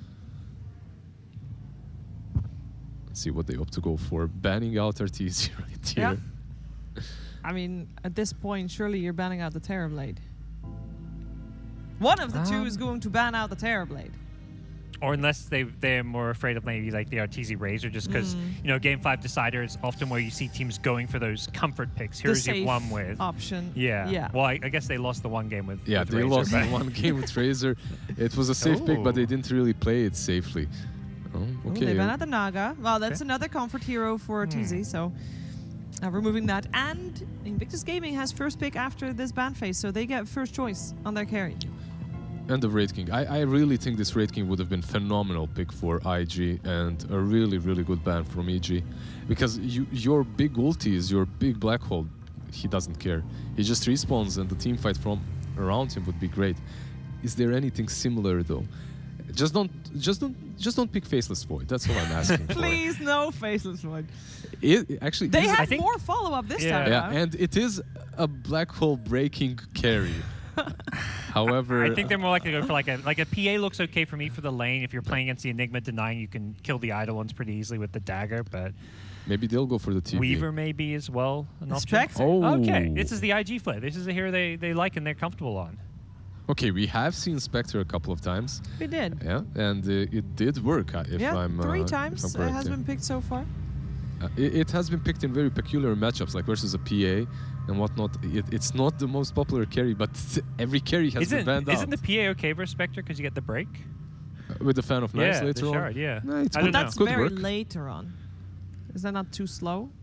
They go for the Lifestealer. Okay, the good old school Storm Spirit Lifestealer. There are some people that are going to have flashbacks of cliffs with this hero as well.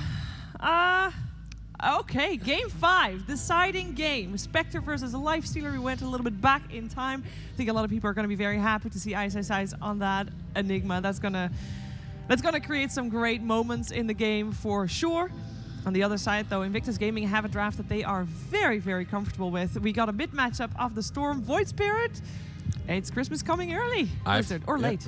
I feel like this Spectre is a good answer to the Enigma as well. If you guys forgot how the hero was played, you pop that ulti, you reveal everyone, you cancel all those blinks, then you go in. Their team fight seems superior too versus the Black Hole. I love having Phoenix versus the Enigma too. Lifestealer is good versus the Egg, but damn it. Can you go first? You go first, Brian, please. Yeah. I love that we get such a, what feels like an interesting new draft, an even draft. I have to go with EG, you know. Coming over from NA, I've just seen EG just destroy the NADPC League and do so well here. Even though momentum is not favoring them right now, I think EG will clutch it. I have to keep the salt levels a little bit lower in the chat. I'll go with the region that I have casted and covered. I'll go with IG. I have to believe that this major is EG's major. This is their 4th series that they're playing. They've had the best road here to the grand finals, and it is time. I think it's time for them to finally take one home. We're going to have to see it played out, though. Lacoste, OD Pixel, what are your thoughts on the draft in front of you? It's Ice Enigma. You know, I did not see it in quite some time, but they don't have any BKB piercing abilities, so there's always going to be threat of that. You need to be able to like get the Basher / Abyssal Blade. A lot of team fight. They brought out the Spectre. I don't know. Owen, Spectre, similar to Faceless Void or not? Well, I certainly didn't expect it. So we haven't seen it too much this tournament. I'm excited to see it, but I do like the approach from EG in return. I think the Lifestealer, if they can hit some fast timings, make some moves with Arbed, getting his game back on the Storm, as he did have a tough one last time, they could run over IG fast enough for the Spectre to be a non-problem. Okay, well, I'm very excited for this 5th game, and I'm sure you are as well, so I'm going to leave you both to it. Game 5 of the grand finals here of the Singapore Major. Enjoy. Oh, we certainly will. Certainly many things to get excited about in this deciding Game 5. I mean, Lacoste, you said it, one of them for sure, the Ice Enigma coming in. What else are you looking forward to seeing here in this deciding Game 5 of the Major? IG, they're not overcomplicating things. They're going with the heroes that they've been playing throughout the league. You have this Lion, Kaka, you have Oli on the Phoenix, you have Emo once again on the Void Spirit. Like they're like JT Mars, they're just playing their comfort heroes in Game 5 in the deciding game. Yeah. I just want to see how this goes. Once again, they plant a deep observer ward behind Tier 1 tower on the bottom. Like EG, they don't have enough time probably to watch the replays, but this should be figured out. You know, this should get rewarded. Yeah, I think we've seen EG sort of deal with that sort of ward before pretty early. So we'll see if they're keeping their cool and able to check it out here in this all-important game. We'll see what setups we do get. It looks like we're going to start things off with Ice sticking to the top. Look at this build. Do you like this as well? The triple Sage's mask. He would go for 4th if he had enough money, for sure. Of course, I don't mind that. You're going to build it into useful stuff, right? Yeah, you're probably going to get the Necrobook 1, maybe get an extra Bastion on top of that, just like not get the clarities. Crit already starting to put some pressure on Ollie.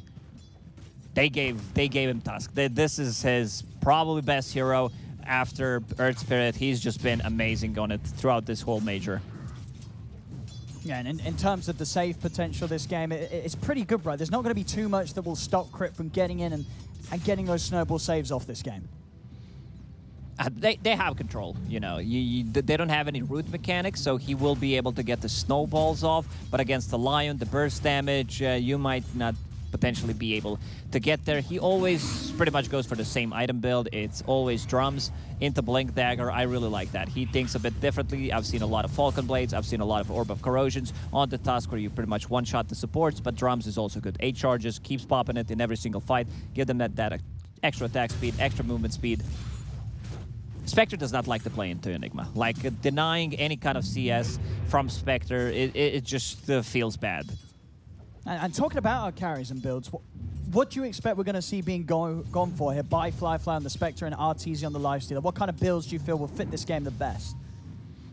Probably just going to be a Manta style to be able to get rid of those silences, get rid of the Malefice. It's just a farming item for Spectre. She's not going to get as much as she like usually can because, again, playing into Enigma, she's never going to financially recover from this. Definitely going to be a lot of money taken away from Fly. There'll be a few of those coming out from his wallet after the denies that Ice is going to be able to execute against him. Looking at down at the bottom lane, RTZ 9 for 3. It's the 9 for 1 trading farm pretty evenly. Kaka getting rather low. This Fly sort of baits him in for an extra little bit of a trade. Mid lane, we are starting to see a good lead here for Arbed on the first few waves. 16 for 5 against the 11 and 1. Arbed coming out on top of the first few minutes of laning here. Yeah, doing good, extremely good. Abed's like, you know, this is what third, fourth game that he's playing. It, you know, this Storm Spirit, I practiced quite a lot. Let's see if we're gonna see any rotations possibly on the side lanes. This has been the story of this major again. Like people just playing really aggressively on the side lanes, dying, refilling the bottle for their mid laners. Kaka, he's out of region, just had his healing salve handed by the courier. Top lane, just continuing to be a very tough lane for Fly. And last time we saw him have this sort of rough start was on his Faceless Void game. You know, where again he was about 3 minutes in 7 CS. What Faceless Void game? Oh, you forgot about that one. I forgot about that one. I was like, I need to get this out of my mind. Lifestealer with the 1-1-1 build, you know, has like a Lifestealer is just a hero right now that you, especially if you don't get like armlet, you can play him with the mouse only. Mouse only. IRTZ's bringing out the gamepad for this one. That's how confident he feels. Mid lane. Arbed is going to look for that setup again this time, and Crit's ready for the rotation mid as he comes in onto Emo. Emo with no mana to move out. There's no chance for it to assimilate. As again, it seems like you've got to expect this if you play against DG. This is it, and Emo tips back Abed straight away. Man, Emo, after using that question mark in the old chat, kind of becoming a Memo. Memo. He certainly is. He's getting into it. I mean, that's what you want to see. You want to see the emotional plays here when everything's on the line. Bottom lane, Arteezy doing wall, going into phase boots. Yeah, like you just want to get that extra movement speed, and you're gonna trade well. I don't think he should be worried in this matchup. Fly doing a very good job just zoning him out. I mean, how do they fix this top lane, IG? Like, it really is that rough of a start here for Fly. 21 denies against him in the lane by Ice. Bottom lane, JT, I'll get the setup on a Fly, but Fly's got some siphons, and with the Verify, it's enough to keep Fly alive. As EG are able to turn, take him down. See the chase onto Kaka. Kaka able to turn with the stun, denying the bounty rune. He just needs one hit. If he gets the one hit off with the slow, he also put another point in Ghoul Frenzy plus Orb of Venom. That's just a ton of slow that he does not have anything against. There's Boots of Speed right now on the Lifestealer, so they need to be very careful. Mars, like I'm surprised he did not see more of a Lifestealer. I think that's kind of a forgotten hero, but hero that also can be super strong. Like, he's not strong with one item, but once you get like 3 items, and it's a good matchup for him. There's carry-to-carry matchup against the Spectre. Lifestealer is going to feel great playing into it. And sort of just over the ages, over the years, it's just a well-fitted hero for Arteezy, right? The Arteezy Lifestealer, we've seen it from many different patches, many different builds and ways that you've had to play the hero. It's just one of the classics from Artor. Yeah, definitely. This is a big problem. Like, Spectre, 17 CS, Ice, triple Sage Mask, going into Necrobook, just denying so many creeps. We'll see here, down in the river. They have the turnaround jump with the 2 steps over towards Arbed. They've got the burst. Emo and Kaka are able to take him down as Arbed tries to fight for the rune. Emo gets the last hit. That's what matters. Need a bit of a boost in confidence after not that hot of a start for him. So Spectre right now, Fly just trying to get something out of this. He's level 4.5, 6 minutes in, while Enigma is having the time of his life. He has 31 CS, 29 denies. Necrobook done, 6 minutes in. I mean, it's insane. Ice is... I don't think he's pretty much missed any deny that he's gone for. Oh, he's more focused on the denies. Like, just completely crushing this top lane. Leaving no chance for Fly to farm. As it's going to be a slow start in the Spectre, and just a hero that's not too easy to sort of play a recovery type of game on, especially if the opponents begin to make fast coordinated moves and just don't give you time to catch back up. Oh, they're just putting so much pressure. You can see Crit already behind enemy lines, has one observer ward to work with. They even bring that profit here. Silence. They got the shards, Crit. Nades in. Snowball ready to come in before there's any chance for a dive. Perfect lockdown from EG. Crit in this major has been on point, especially when he's playing the Earth Spirit, when he's playing the Tusk, like his rotations, his snowball, not just the saves, but the timings when he's using it. Storm Spirit playing aggressive on Emo. There's the Lion on mid. Yes. Abed was not prepared for extra backup to be up on the high ground as he walks in range of an easy setup from Kaka. And we're gonna see Phoenix after dying once again, refilling the bottle on the mid lane for Emo. Rune is spawning in 15 seconds. Like, they need to play around Emo. Like, this is what they need to do. They need to cripple Abed, Storm Spirit, and they also need to find some kind of way for Spectre to come back into the game. I don't see any stacks besides 2 of those, which Phoenix is making right now. Still gonna take a lot of time for, like, Spectre to farm it. She does not have tools to do it, so it's a possibility that Enigma plus Storm Spirit invade the enemy jungle. There's always gonna be this threat of the black hole. Down bottom. Zipping onto JT. JT will be able to hold back Abed momentarily with the spear, but Abed's still got plenty of mana to play with. Zarteezy's granted the kill. Top lane IG making the rotation. Crit's going to be the target. As long as Ice gets out, though, they'll be happy. Maybe Crit gets out as well. IG not able to catch him. They're trying to go for Ice. Ice being surrounded by Fly and Kaka. Mass TP's coming in from EG. They jump over the Astral Step. Remnant to pull him back, but Crit, he's in with the snowball save. Ice is going to be able to live a little longer as Ice is on the retreat. Emo will still be able to finish him off, but they've lost Kaka, and now Fly, he's out of mana. He's trying to run. Eidolon's still up as Ice can continue to fight from the dead, but with Emo and Dolly by their side, EG won't be able to dive any further for Fly. Fly will live. They even bring the Mars up here as well. Just get everyone top. Like, you can see the way they're playing the game. Like, it's a bit different because it's so much at stake. Arena, good snowball save. He's going to be able to buy himself some time. There's still 4 heroes here of IG. Crit looking pretty dead here, as the 4 of them will manage to take him down. Of course, whilst all this focus is up here, I see towards the mid, Fly starting to pick up some levels. Same thing for Kaka as both supports work towards their 6. As down bottom as well, Abed just continuing to farm. Fly also looking to find some peace and quiet to get some early farming. They need to make them busy while Spectre's farming. Like right now, look at the CS. 31 on Spectre, 64 on Storm. You have 53 on Enigma. Ice is just, having too good of a time. And I like this time around that he's going for the Necro 3, because they want to get Necro 3 on the offlaner. Always going to feel good. If it's a Beastmaster, if it's Lycan, you want to get rid of those Observer Boards, get rid of those sentries, which means that your support, your position 5 most of the time, can get a bit more farm. He can get the items instead of investing in sentries. Emo going to be off the mark there with the Remnant. So Fly able to step back. Can't quite close the gap for Kaka. Abed also finding himself the power in. With them showing mid, Ice is going to feel more confident to finish off the tier 1 top, and with the push for the Eidolons, they'll get it. Crit even trying to start something onto JT. The spear holds back Crit. Arteezy also turning up to get involved, not quite having the armlet done, but very close to. Well, Tusk is allergic to creeps in this game. He has 0 CS.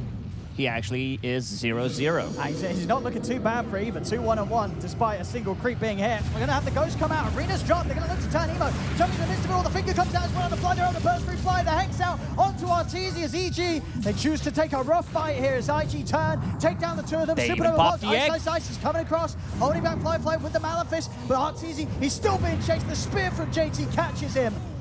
As a very, very awkward position for EG to try and make a move in with just the 3 of them. And it gets punished hard. A bit too aggressive. They need Enigma. EG, they need Enigma for the damage coming out from the level 4 demonic conversion. They need the book, and there's always going to be this threat of the black hole. But playing into Phoenix, like if you see possibility that Enigmas use a black hole, you can always like precast the Supernova, which like Oli did.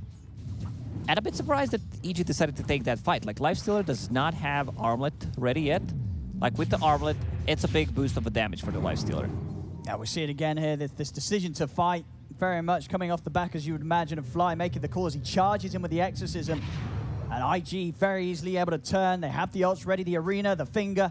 And IG, I think they're almost surprised, really, that EG did decide to attack them like that, as they were more than ready to turn things by their tier 2. Smoke from IG. Abed's low on mana. Emo, he's in with the jump. Abed's not going to have enough to get anywhere safe, as they'll get the catch on it. Ice coming in. Nothing he can do now with Abed gone. There was some kind of a bug with the Lion's Tranquil Boots. It was not working. He tried to drop it 2 times, like the green color was a bit dark greenish.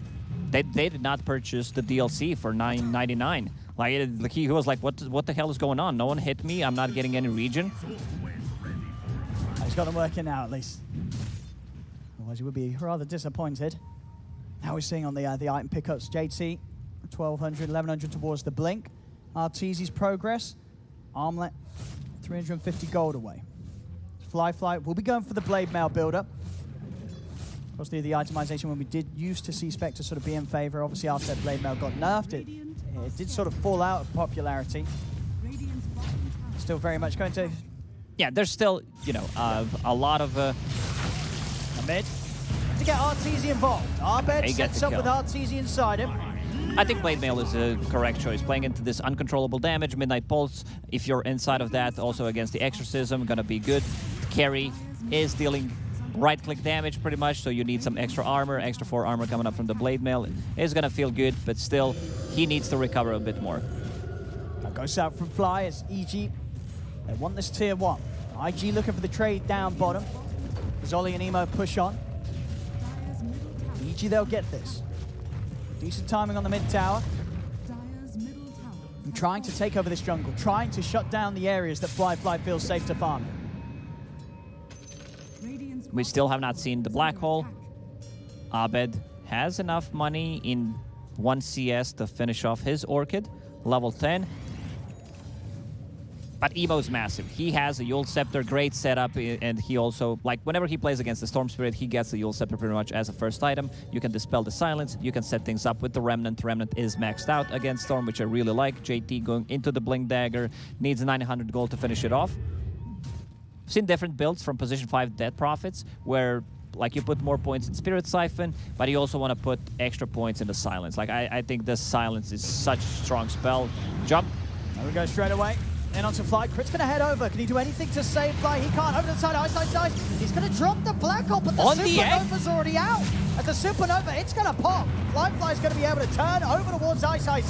Arena's down, trapping the 3 of them. Ice getting burned down by the Summary. Can't come with the 2-man turn into the finger onto Arbed. As IG, they'll take down 4. Like, even if that Black Hole connects, I still feel IG wins that fight. But it was a good reaction time from Ollie, pops that Supernova, something that Ice will always be afraid of. Once again, they get a finger kill, finger that stack. Good thing is they managed to kill the Void Spirit, just slow him down a bit. And we'll see that again. It's a quick dive onto Fly, and EG desperately trying to take the fight around their own tier 1. And Ice not able to get the catch that he hoped for. And with the Supernova going off, as we saw early in the series, Ollie's Phoenix just causing so many issues for EG when they don't have a lineup that can deal with it straight away. Abed is going to struggle until he gets a BKB. Playing into Lion is always going to be tricky, but he finds him. He sees him. He goes for a solo kill. If he's isolated with the Orchid, like, that's going to be his target. He needs to take out the Lion. EG wants to hit back. They might have a Black Hole, but they're going to try and strike with the smoke. JT's prepared, though. Already backing right off. It's up to Arbed to get the initiation. JT showing they know that he's over the trees. So's Emo. And with the blink, JT can be quick to dodge. Even though Fly did not have the greatest laning stage, he managed to recover now with the Blade Mail. Has Blades of Alacrity, level 11. Got Emo. Run for Ice it. We'll have Arbed jumping in with the counterplay. Goes over towards Mars, comes to the side before taking to be able to bring down JT. Over towards Emo they turn. The Malefice holding him inside of the Midnight Pulse. Emo trying to jump in to finish up the kill. On to Ice burns down to Wally.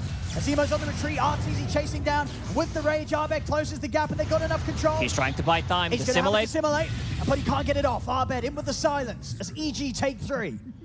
Once again, they kill Void Spirit. They're just slowing him down. Phoenix not able to use the ulti. They need to rely on that BKB. Once they get the BKB on Enigma, which Ice swapping things around. I talked about the Necro 3. He decides to go to get the BKB. They have no abilities other than like Supernova, if that's precast. But yeah, I like BKB a lot more, actually. That's going to need a bit of time. Fly. Going for the Mantra course after the Blade Mail. EG, Arbed, BKB after the Orchid, as we've seen be pretty much essential in each of the games that he's played the Storm today. Dart's easy. It's got his Sange done after the armlet. So of course, that's classic carry build-up that we're seeing in this meta, that the Sange being a vital part of most heroes' build. And with the armlet and the Sange, Arteezy will be very tanky at this point of the game. He is. Like, they need so many things to burst him down. They need probably a finger and arena. Kaka has a blank dagger. Kaka is relatively farmed as a position 4, 2 points in Hex, 4 points in Spike. They have enough control. But that Sange, that's just too good of an item. We see a casual Sange multiple times. Strength, status resistance, HP read, just a super good item on the Lifestealer.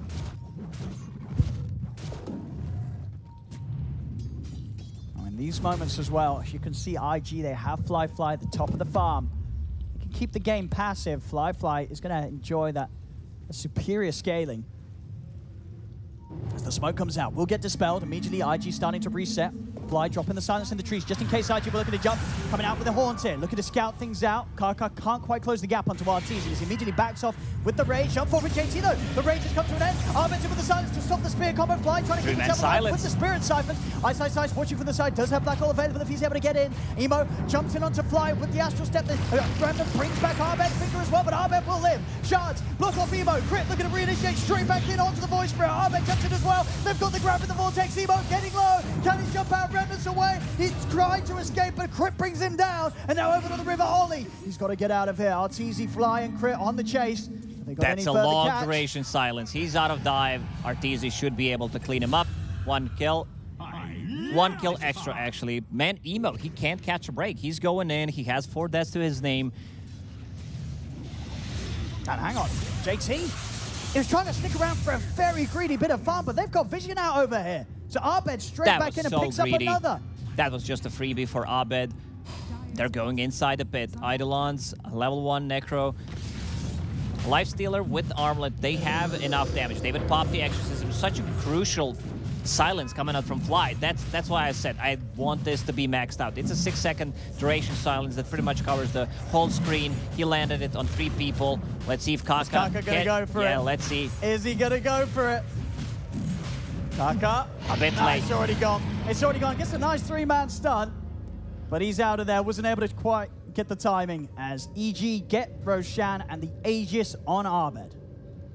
That's so big. Like having Aegis on the Storm Spirit, which allows him to farm up BKB. He can play a bit more aggressive as well. Lion needs to be careful. He gets jumped, he's just straight up dead.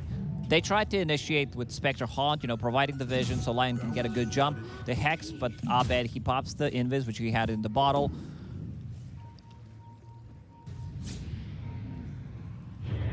Spectre now at top of net worth. Just needs another 500 gold for Manta style. He's super tanky. This is still definitely going to be a hero that EG will struggle to get on and kill. Especially sort of throughout the duration of Arteezy's rage. It's bottom. Emo, a big zip coming in from Abed. He's on the hunt. He's found Emo. Emo off to the side. Can Abed catch him again? Remnant holds back Abed. Emo. He's got no TP for 5 seconds. It's still on cooldown, so EG, they'll close the gap. They'll bring him down. Emo caught again. No tips this time. Like, EG is just all focused on the gameplay. They're not allowed to all chat. BKB done on Enigma. They still have that black hole. Exorcism will be up in 40. You would want to have that Exorcism be level 2. Go from 8 to 16. And I like this itemization for Fly. Like, he's getting a fluffy hat. He's getting some good gold from those assists, going straight into BKB. Like, he understands they have nothing against BKBs. Why not just get it?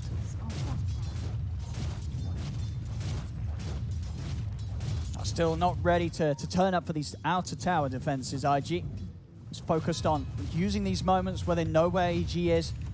Keep Fly safe. And as you said, with the Manta done, Fly can look to get more involved with the Haunts, and they're going to try and enable that. As IG smoke up with the 4 of them, and they'll look to try and get some action going. Was spotted out by EG though, so they'll be prepared for this.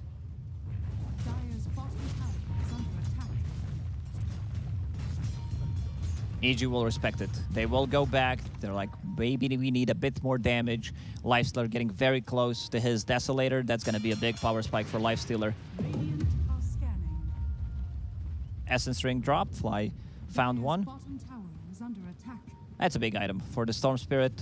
What's he holding right now? Fairy's Trinket. We still have not seen the combo. Lifestealer plus the Storm Spirit jumping in, just deleting one hero. Ollie trying to find something, a defensive tool.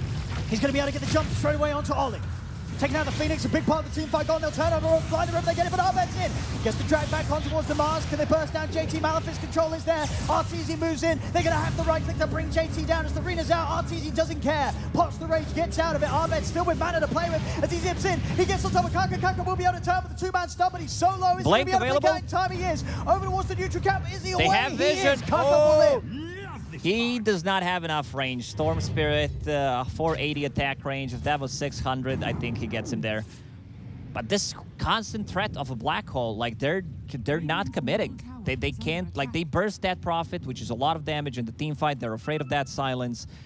Still, rest of the team can easily clean them up. Crit gets a good, nice jump. He jumps in first, deletes Phoenix straight away.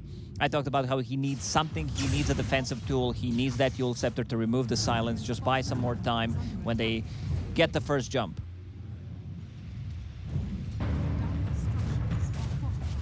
More towers to be taken. RTZ now with the Deso. Offering up a lot for the Siege, going straight for the AC afterwards. EG would gladly like to take one extra fight while they have Aegis on the Storm Spirit. It's going to be gone in 40 seconds. They have enough tower damage. Could potentially collapse on the mid lane with Exorcism, with the Deso.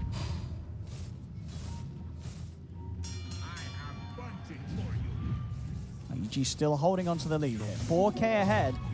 DD Rune. Is Arbit going to go for this? Kaka, he's prepared, but so is Arbit. Arbit tries to get with the silence, but Kaka's quicker with the Hex. They get the Hex. The follow-up stun. DD's popped by Ema, but they don't want to fully commit onto Arbit once he still has the Aegis for 20 seconds. They back away. The rest of EG starting to sweep over. Crit with RTZ set up inside him. Crit's going to look for the blink. Silence online, gets out. Fly. I like the way EG's itemizing. They're just going for the BKBs. Like, they're gonna have 4 BKBs. They don't care about Mars Arena. They do not care about Lion. They will be always able to, like, pop those BKBs, potentially focus the Supernova. Supernova is only level 1. That's a huge difference between level 1 and level 2. Yeah, it seems that sort of in the last few fights, EG have been able to take down Ollie so he doesn't get any of the XP from the trade kills that IG gets. He's in. He gets the jump straight away on JT. JT's out of the fight. There's no Mars, and Arbet's already hunting for more. See if he can get a catch onto Kaka as Kaka. We'll see him, but Kaka's able to get the turn with the Hex. Turn around with the stun on the finger. They're going to look to try and burst through Arbet. Remnant gets him. As the backup wasn't quite able to be there in time for the rest of EG. IG getting a good trade after losing their Mars. As Arbit just goes a little too far forward on his own, and now Fly might pay the price as well. Kaka comes back in with the setup into the Remnant. IG, they'll get a couple of them as Fly's beginning to get fed these kills. Fly still did not die a single time this game. Level 18. Haunt is 140 seconds cooldown. Going into Basher to be able to just initiate, possibly get the jump on Enigma, have a bit more extra lockdown for the Storm Spirit. Just a natural progression of the items on Fly. Radiant's middle tower is under attack. Radiant structures are... And now with as strong as Fly is, they're ready to start going for objectives with him at the front, knowing that if there is a jump to be made from EG, they'll always have the chance to get in and turn things around before EG can bring him down 100-0. We've Very seen strong. one black hole, right, so far? Yeah, just the one on the Supernova. They're ready to try and get another one out. Blink Not BKB. on the Supernova. Yes, that would be the plan. Radiant are scanning. They caught a glimpse of Kaka. Radiant's bottom tower is under attack. IG prepared for this though. Right behind their tier 2. They know that EG's on the hunt. Oh, look at the positioning from IG. They're all hiding. They're all inside the top trees. They don't have any like anti-tinker wards. Could potentially like place one just to see. Oh, he's underneath the ward. It's right by the ward. They've got clear vision to move in onto Kaka. Rest of the team is in the trees. Kaka, like, he should be the one as a lion, you know, just try to stay hidden. BKB almost done on Fly. BKB almost done on Abed. Tusk just needs 5 more minutes to finish his. That's mid. Emo and JT looking towards Arteezy, but he's such a hard jump to go on. And also, once you get those BKBs up, you don't care about the AoE silences coming out from the Void Spirit. And chances are you will have heroes in position to target the Supernova during the BKB and take it down without the threat of your attack speed being lowered by the Fire Spirits. So make it a little harder for Ollie to have the same impact that he was able to do so in that last game. Smoke up from IG. As Arteezy, he's going to get jumped on it. Kaka straight in with the X. But Ice comes in with the counterplay. Doesn't matter though. It's from the side. JT with the spear. As again, it's another black hole that doesn't do much at all. It's a second black hole on the egg. Like, they need to, like, Ollie's so fast on those reactions. Like, he understands what Enigma wants to do. He wants to be caught inside of black hole. Just pops it straight away, like premature supernovas against Enigma. Kaka got another jump. And he's able to close in. There's the follow-up. JT's in as well. As, ooh, he's up to the high ground. Apparently, that's not a cliff. I think it just, yeah, he just gets the angle to slide him right up to the base. As Fly avoiding what would have been certain death there. This could have been a question mark in the old chat. But it's just both times we're seeing, you know, IG's positioning, making it very hard for Ice to be able to find a good black hole opportunity. 2 times now where he's trying to get Ollie, trying to stop that ult, but the Supernova, it's always out before him. So quick on these reactions. Now Mars has a BKB, but we've seen that EG, they want to take out Mars if they can as soon as possible. They have BKB piercing abilities, like you have Enigma's Black Hole, you have this Walrus Punch, which will probably be used at him. DD for Void Spirit, getting closer to that level 20 talent.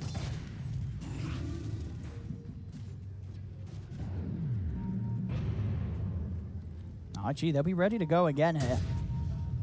As EG are trying to push up into them. Arteezy heading up to the high ground. We'll get the rage off in time. Turns towards Emo, but Emo's out with the Astral Step. Harvey continuing to strike a bit. Kaka gets him with the Vortex strike by Kaka. Kaka's got. The rage now comes to an end though for Arteezy. The arena's out. Spear will push over towards the side. Crit, but Arteezy's fallen. The bash out onto Abed. Abed's going to get out with the remainder of his BKB as Crit tries to buy himself some time with the snowball. Fly's moved over towards Fly as Fly and JT chase him down. Finish him off with the God's Rebuke. As EG, they're and he falling finds apart. a region rune. He just finds a perfect region rune after that. Roshan respawn. They see it with the courier. They're going to keep chasing Ice. Basher is available. Manta style can dodge that. He needs Blink ready again. Yeah.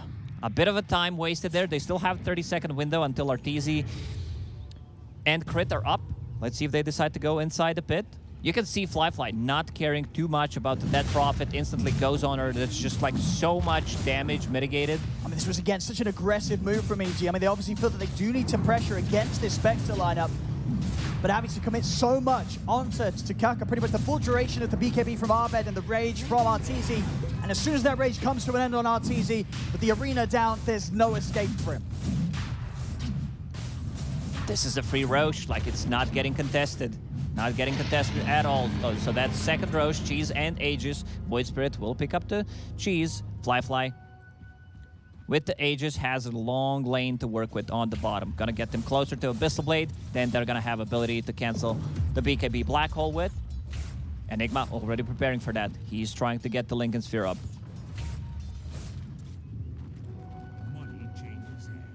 We're still ever so close in the numbers, but when it's this close and there's a Spectre on one side, you've definitely got to fear it, especially when it's still a Spectre that is yet to die.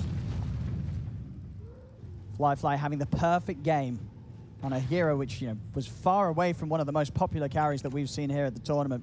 Only a few games have we seen it shown. And here so far in the 5th game of the Grand Finals, Fly pretty much bringing out the best performance of it out of all. Yeah, and remember, he was playing against Enigma. Enigma had 30 denies in the laning stage while he was sitting at like 14 CS. Level 20, extra HP. They just can't focus the Spectre. They just can't. They need to deal with the rest. Phoenix Egg they also need a black hole. They need a black hole this time around to actually connect. Yeah, Ice has got to land it. They can't win these fights without that sort of impact required from their offlaner.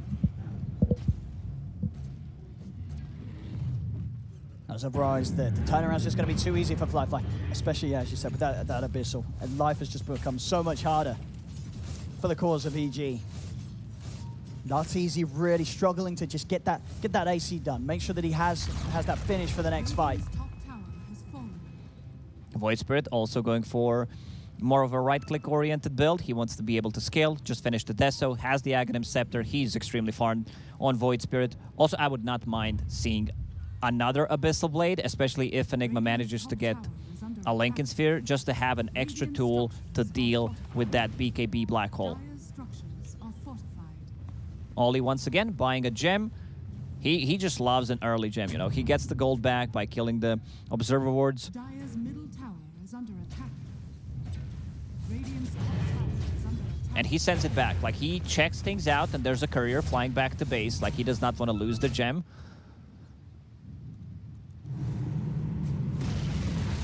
IG, they're going to start pushing at the high ground here for sure. But the Aegis still up for 2.5 minutes. Cheese as well. They know how hard it's going to be for EG to try and put a stop to this siege.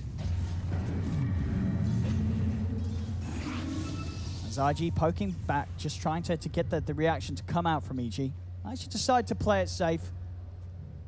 Get the ward down on the high ground and look to move over to the other lane. Still 2 more tier 2s to take away, so the easy objectives looking to be the more appealing here for IG right now. The thing that people forget, because you don't see too much of a Spectre, is that she can be on the other side of the map and still join a team fight. Like, cancel those Blink Daggers. They have 2 Blink Daggers. Cancel one on Enigma. Probably get a jump on her. Like, cancel the Blink Dagger on the Tusk so he can get himself in a position to save people with the Snowball. Abed, he's going again for that Aghanim Scepter. He loves to get it as a 3rd/4th item. So he can go in, set things up, use this kind of a budget black hole to set things up for a big black hole.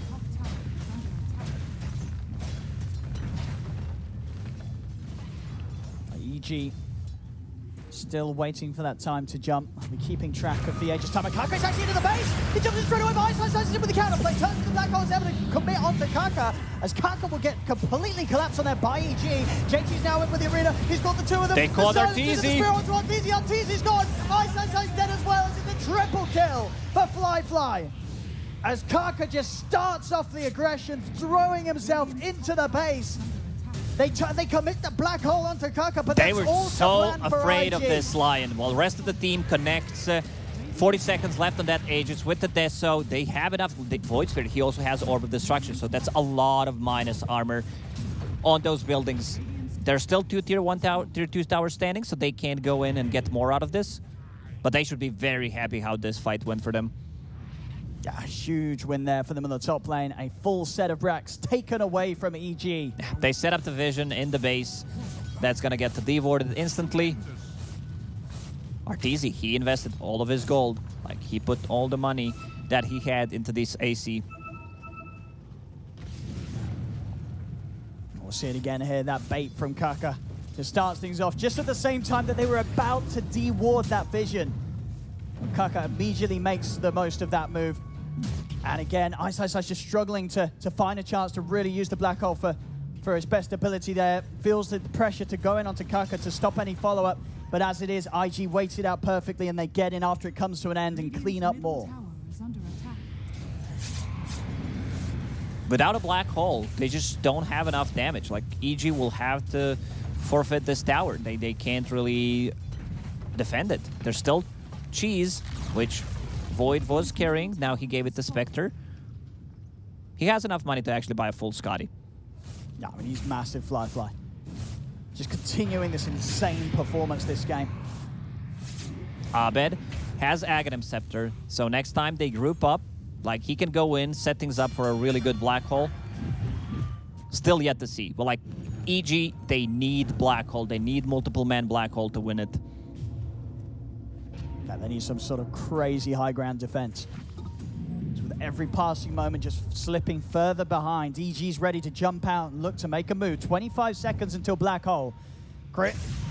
Can he start something? He's going to get the jump in onto JT. JT's going to get committed on the Supernovas out. They get the Vortex pulling onto the two of them. They take down JT. They look towards Kaka, but Kaka's able to keep himself alive for the SS3. They turn towards the egg, but they can't make it down in time. The Supernova pops. The bashes around. Flyfly gets on top of Arteezy. Arteezy to fall. Azizi, they've got to get out of there. Harbet, he's still got a bit of mana to play with, but he's used up into the Remnant. Into silence. On top of them. Flyfly goes down. Fly tries to run with the remainder of this BKB, but IG are chasing them back to the base. As Fly is going to commit up to the high ground, continuing to move it on to Fly. Ice, holding him back with the Malefice. Oh, he was so ready. Like JT, he was ready with that bait. He's like, I don't care if I die. We're controlling the outpost. They go on me. They use everything. Once again, only with a good setup, a good egg, kind of a zoning egg. They try to kill it. Spectre Horn comes in, Abyssal Blade on the Lifestealer to lock him down. IG, they're very close to doing it. And they really are. A second set of racks without any chance of EG being able to push them back with 3 dead. Still at tier 2 up in the bottom lane. So IG will have to back off. When EG do have the full lineup up, they will have the black hole. But they really can't afford one more mess up. I've seen JT trying to get something for him that's going to allow him to get his spells off, because he just used the buyback, was thinking about getting a Hex. I like that. This is the item. Like, usually you don't see it on a Mars, but because of the situation he's in right now, get that Eon Disc. They don't have any way of dispelling it. Like, he's going to get his spells off in a team fight, and that's what matters.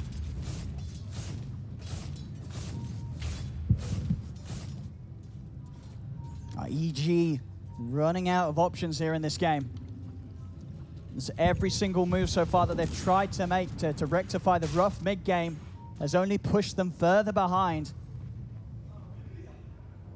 As you can see on the net worth, to start things off, EG did have a good hold coming out of the lane stage. They did a very good lead. These team fights and counter plays from IG have just stopped EG in their tracks every single time. EG also does not have vision. This gem really paying off. Another Eon Disc picked up by Lion.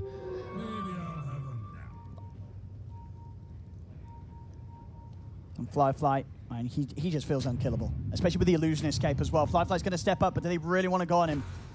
Well, they don't. Crit continuing to hide in the trees. Of course. He's going to try and get over towards the backline. He has to jump over towards Oli. Can he take him down? He can. Oli taken down 100-0, but buyback immediately from the Phoenix is Arteezy. He's trying to run, but Fly turns to get the best of side. He's going to be able to drop the black hole onto the Spectre, but then the full not dying. JT's able to get the Spear onto Arteezy, pinning him over to the arena as Arteezy goes down. Fly moves over to White over to Fly. 3 dead on EG. Crit snowballing down to the low ground, but Fly is still good to go as IG. They'll take them all down. A team wipe. They will run down mid. Like, that was not even close to killing Spectres. She still had cheese, and she just hit level 25. 5% extra dispersion. This is it. They're going to go in and try to end the game. They're going to look to close it. They're going to look to grab that title here as EG. They've got 3 buybacks, but both Farbet and Arteezy no way to return to the action. Look for the chat. I want to see what they're doing. As the fortification buys them a little bit of time. But as it comes to an end, IG continue to push on. As the buyback comes out from Crit, buyback comes out from Ice. IG actually going to give it some respect here. They're not going to try and force the closure of this game whilst Arbet and Arteezy are still down. They'll let this one continue for a little longer. Spectre hands over the cheese to Mars. Like, he just wants to have another way of getting his spells off. Eon Disc is on cooldown. This is third Roche. This is Refresher, Cheese, and Aegis. Spectre's gonna get that Aegis. They can't contest this without a black hole. They just don't have enough. Smart move from IG. You know, they went in, forced 2 buybacks. They're like, we have enough damage. There's not gonna be Storm Spirit. He can't steal our Cheese nor Aegis.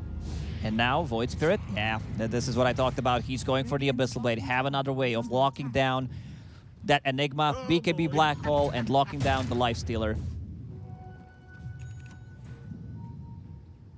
Just each and every time we saw in that last fight, Ice, he was able to catch the Spectre in the Black Hole, but with the way that IG's been just perfectly split, he can never really have the chance of getting more than one hero, and at this stage, locking down Fly in the Black Hole is just not nearly enough time to kill him. And it's a lot of confusion, you know, Spectre going in with the Haunt Illusions, with the Manta style, like, you need to be careful about the bash, Illusion Escape as well on Spectre.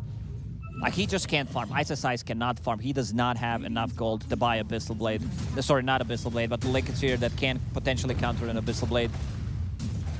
As IG take the final tier 2. This last set of racks sitting between them and getting the Megas up against EG here in Game 5. We've got it 10 seconds till Black Hole. Emo, Refresher Shard, so double Abyssal Blade, like Resonant Pulses, 4 Astral Chat Kaka, Charges. He's in straight away with the fingers immediately bursting down. Arteezy, Arteezy's going to get taken down. Jump over with the Abyssal Blade over towards Ice, and Arteezy, they're out of the game. IG, they'll turn towards more. GG is called as IG are your champions of the Singapore Major. And they come in and they achieve the reverse sweep against EG in the best of 5. I can't believe they've actually done it. They've done it. They went 2-0 in the best of 5 and managed to make a comeback. Here comes the hug. I mean, it was just brilliant stuff. After 2 incredibly tough games against EG to open the series, they bring it back to swing round in Game 3 and then Game 4 and then into this Game 5 where it felt like they had complete control of EG right up until the end. Yeah, first 2 games, they were like, we don't have the answer. Then another 2 games, 3 games, we're gonna let the Storm Spirit go through, and they had the answer. Like, I like how they kept their composure. They were ready for this. And here we have it as they take to the stage. Well deserved, they make the lower bracket run. Ladies and gentlemen, Invictus Gaming are your One Esports Singapore Major champions!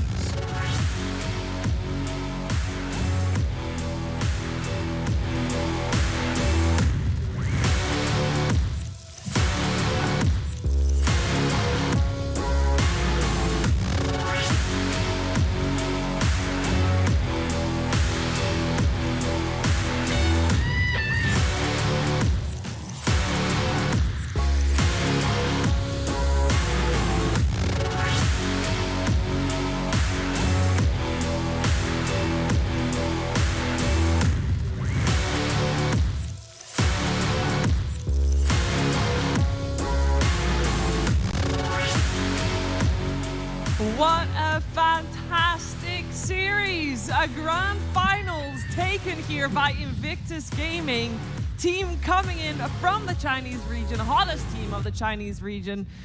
And they look a little shaky in some of their opening series, but in this, and they looked shaky in some of their opening games in this grand finals as well. But when it counts, they turn it around.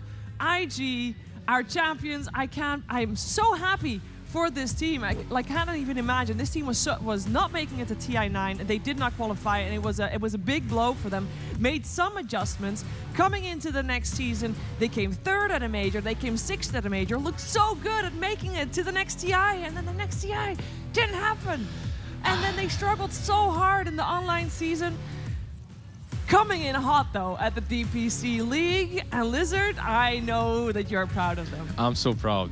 Watching these guys for almost 3 months, coming from the DPC League, but didn't look so hot at the beginning of the major. Dropped 2 games to EG in that upper bracket, had to fight through the lower bracket, back to the throne. Back to 0-2 versus EG into the reverse sweep. This was a phenomenal major to watch, not only because of the main storyline, the side stories were also just as phenomenal. A true amazing, memorable grand finals. Full 5 games, you could feel the tension, the momentum swing throughout the series. The way, you lose 4 games in a row to EG and they still don't let it get to them. They still hold on and claw their way back in that game 3. And after they won that game 3, they just never look back. I can't help but think that some of that tipping, we've talked the whole tournament. We talked about Emo struggling a little bit and being not as consistent as what we're used to seeing from him. And then the tipping, it kind of just unleashed the beast. All of IG fallen in line and just lit their fire. And it was such an amazing series for them to watch. Yes, it started out rough, but I think these especially the last 2 games, and especially this 3rd one, well, the 5th one in total. The 5th one, yeah.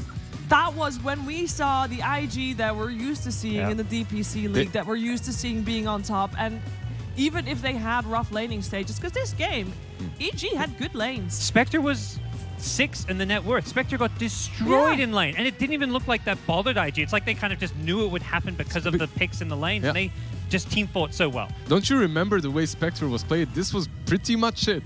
Lose the lane, win the game. Yeah. And it translated here into the Black Hole Sun, multiple teamfights that literally looked like that. Yeah. We stated our worries throughout the draft that this Black Hole, Phoenix is easy to play into the Enigma. Enigma into Phoenix, not as much, and Ice struggled here and there, but IG, like Shiver, like you have said, they just played phenomenally well. The pressure didn't get to them. I think we saw on the EG side, Arbet getting picked off a few times. We saw Ice rushing his black holes, and here we have IG laughing their way through this game 5. You could just the confidence they've got going from game to game, and it just felt like EG were just mentally defeated in this game 5. I think you hit the nail on the head. It was, especially that last game, it was the mental battle that IG really won, and them smiling and being so relaxed all the time definitely helped them capitalize on some of the mistakes that EG definitely made in the series and allowed for just a full-on comeback. So all of the NA fans, all of the EG fans, they're going to have to wait a little longer. We know that EG has what it takes to win a championship, but it seems like they still need to figure out some of their mental blocks in order to get there, and IG makes use of those mental blocks and take the victory here after. I think also it is really good to see the Chinese region take the title. We heard earlier, from Ollie that he was not going to fight specifically for IG. No, he wanted to take this championship home for the region. If we're looking at the top 8, 3 out of the top 8 teams coming from the Chinese region, they prove here, just for good measure, this is the strongest region in Dota at the moment. 100%. If you look at all the teams that came here through the wildcards, even PSG, LGD, Vici Gaming from the upper bracket, IG, they were just phenomenal to watch. Aster too, falling out a little bit sooner, but we've noticed that the crew, Black, Lacoste, me, that were casting their games and watching the DPC League, they played some phenomenal Dota in the league itself. They were crisp, clean, on point. Here, IG definitely did struggle. It looked like EG had their number. They figured them out. First 2 drafts were completely... They got completely out-drafted. However, something changed for EG. Those last 3 games, is it a question mark? That's the question. I mean, that question mark was already when they lost one of the games, right? And that... I'm just asking, Emo, when are the t-shirts coming out?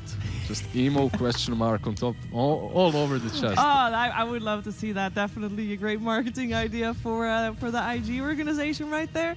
If we would choose an MVP for IG for the entire series, it is so hard to do because I feel like more than ever in this series, we saw all of them step up. We saw Ollie step up. We saw Emo step up. JT, Fly. Kaka, but I think I want to give it to Kaka this game. Kaka, he was the reason. We can talk about EG maybe overplaying their hand and getting picked off a bit, but it's Kaka's Lion. He was the one who was always in the right position. Sometimes it was getting killed by a BKB Storm, but more often than not, he was the one punishing EG's overextensions with his perfect play, his positioning. This game, he was even initiating.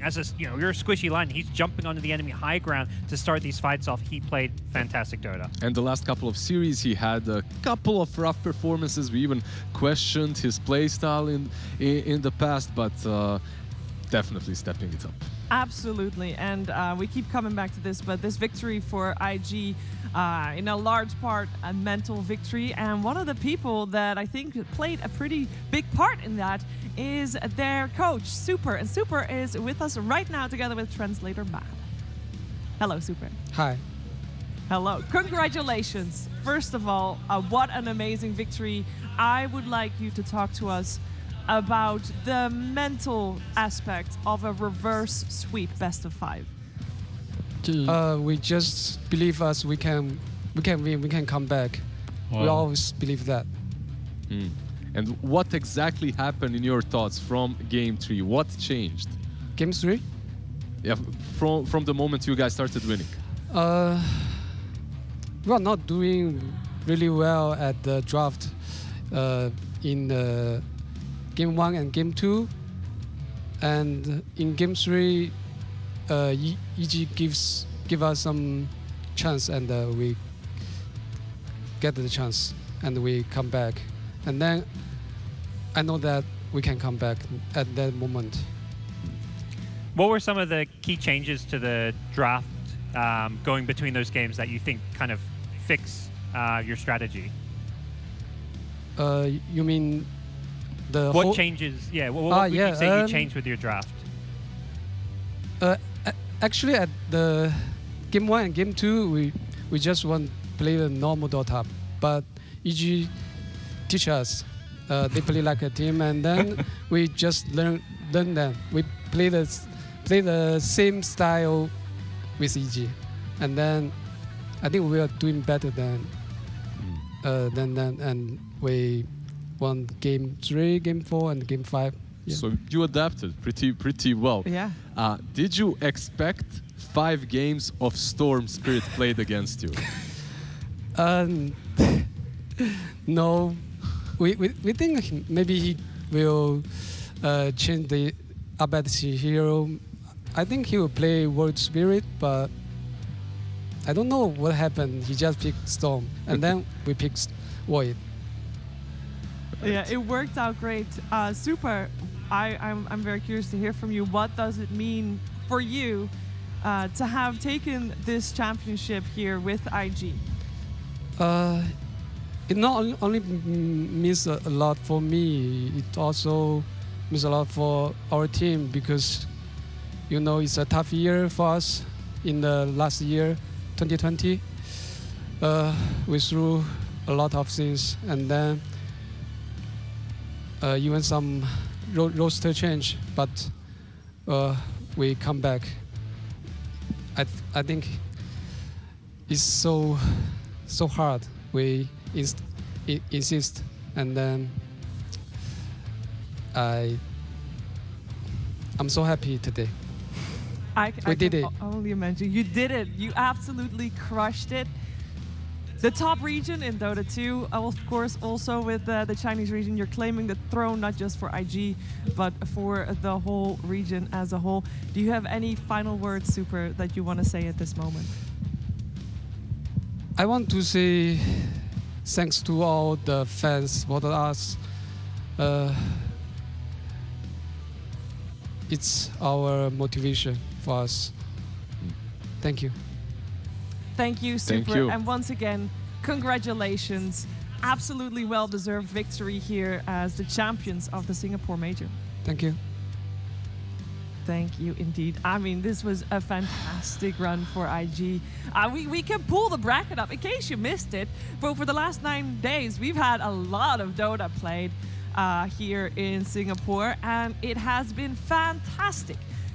And if you've only watched the grand finals and you're like, oh, I actually did miss most of those 9 days, there is one series that I would also recommend you watch. I think I have my favorite game of the tournament, that is excluding grand finals, is the last game of Secret OB Neon. Make sure to check that out. 100%. Could have guessed that one. Yeah. And when I talked about side stories of the tournament, guys, just watching the grand finals in EG, it's like playing, I don't know, some game like Skyrim and only doing the main quest. Yeah. You need to watch the run of Thunder Predator. Same goes for OB Neon, because they have proven themselves to no longer be the underdogs in the upcoming tournaments. Those performances were on point. Yeah, I think a reminder for, you know, all the teams who take for granted maybe their position, the Tier 1 Dota, the EGs, the Secrets of the world, that you cannot underestimate any team, any region.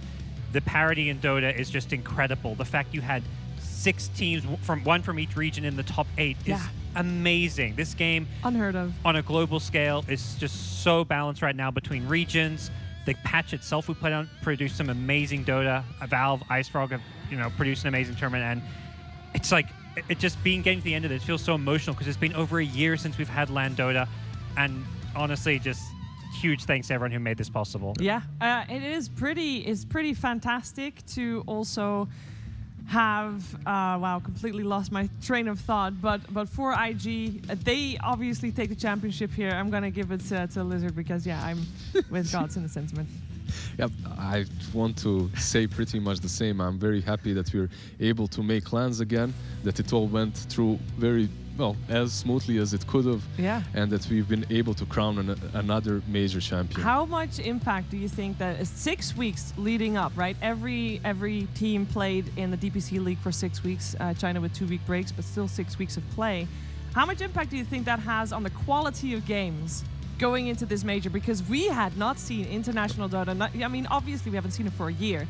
That adds to the effect here too. But these 6 weeks, we'll go into another 6 weeks, and I think the finale, the major on top of the cherry on top it's of the the cake. pinnacle, right? Yeah. Like Yeah. it's huge, because I feel like every single bubble that's playing Dota in the different region develops its own meta, and then you see the meta clash at the major, at this international tournament, and that's the most interesting part, because you can't really say for sure which one of these regions has figured out everything the most. For sure. And the teams also learned they can't just coast through the leagues or anything, Yeah. because every series mattered so much. So the teams get better at playing under pressure. They have to bring their A game every single day during the DPC leagues, and then that really translated to producing some amazing games here at the major itself. Yeah, speaking of producing, I want to give a big shout out to PGL, of course, for producing this major, and One Esports for putting this all together. It has been such an amazing road. As I said, 9 days of Dota 2. Wouldn't have had it any other way to go have a grand finals, go to game 5. I'm sure there's a lot of people at home very happy about that as well. Sorry for all the EG fans out there. But this was just a fantastic ending, and all this was, of course, made possible by our wonderful sponsors. We have Tumi, we have JBL, we have Logitech, DBS, we have Shopee, Tinder, and Secret Lab, of course, as well. We wouldn't be here, though, without the Singaporean Tourism Board that allowed us into the country. It's pretty important. Allowed all the players into the country. Pretty darn important as well. And, of course, our broadcasting partners, cannot forget those. Huya.com and EGG Network made it possible to spread the love all over the globe. And I want to hear some closing thoughts from you. It has been 9 days, a roller coaster of Dota 2 gods. It has been. It's just great to see the players on stage again, competing, to be around you guys, the tournament operators, everyone who makes these events possible. Dota's, we're coming up to TI10, and it's just as amazing, beautiful a game as ever, and just so happy to be a part of it.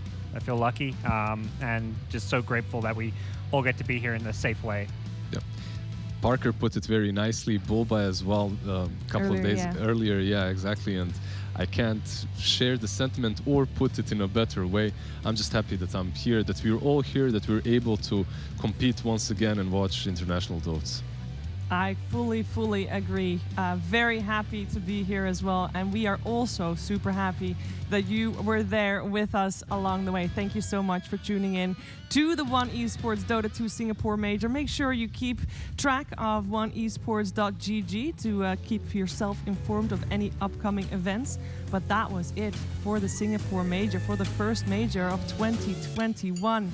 Ladies and gentlemen, it has been fantastic, but I wish you a good night.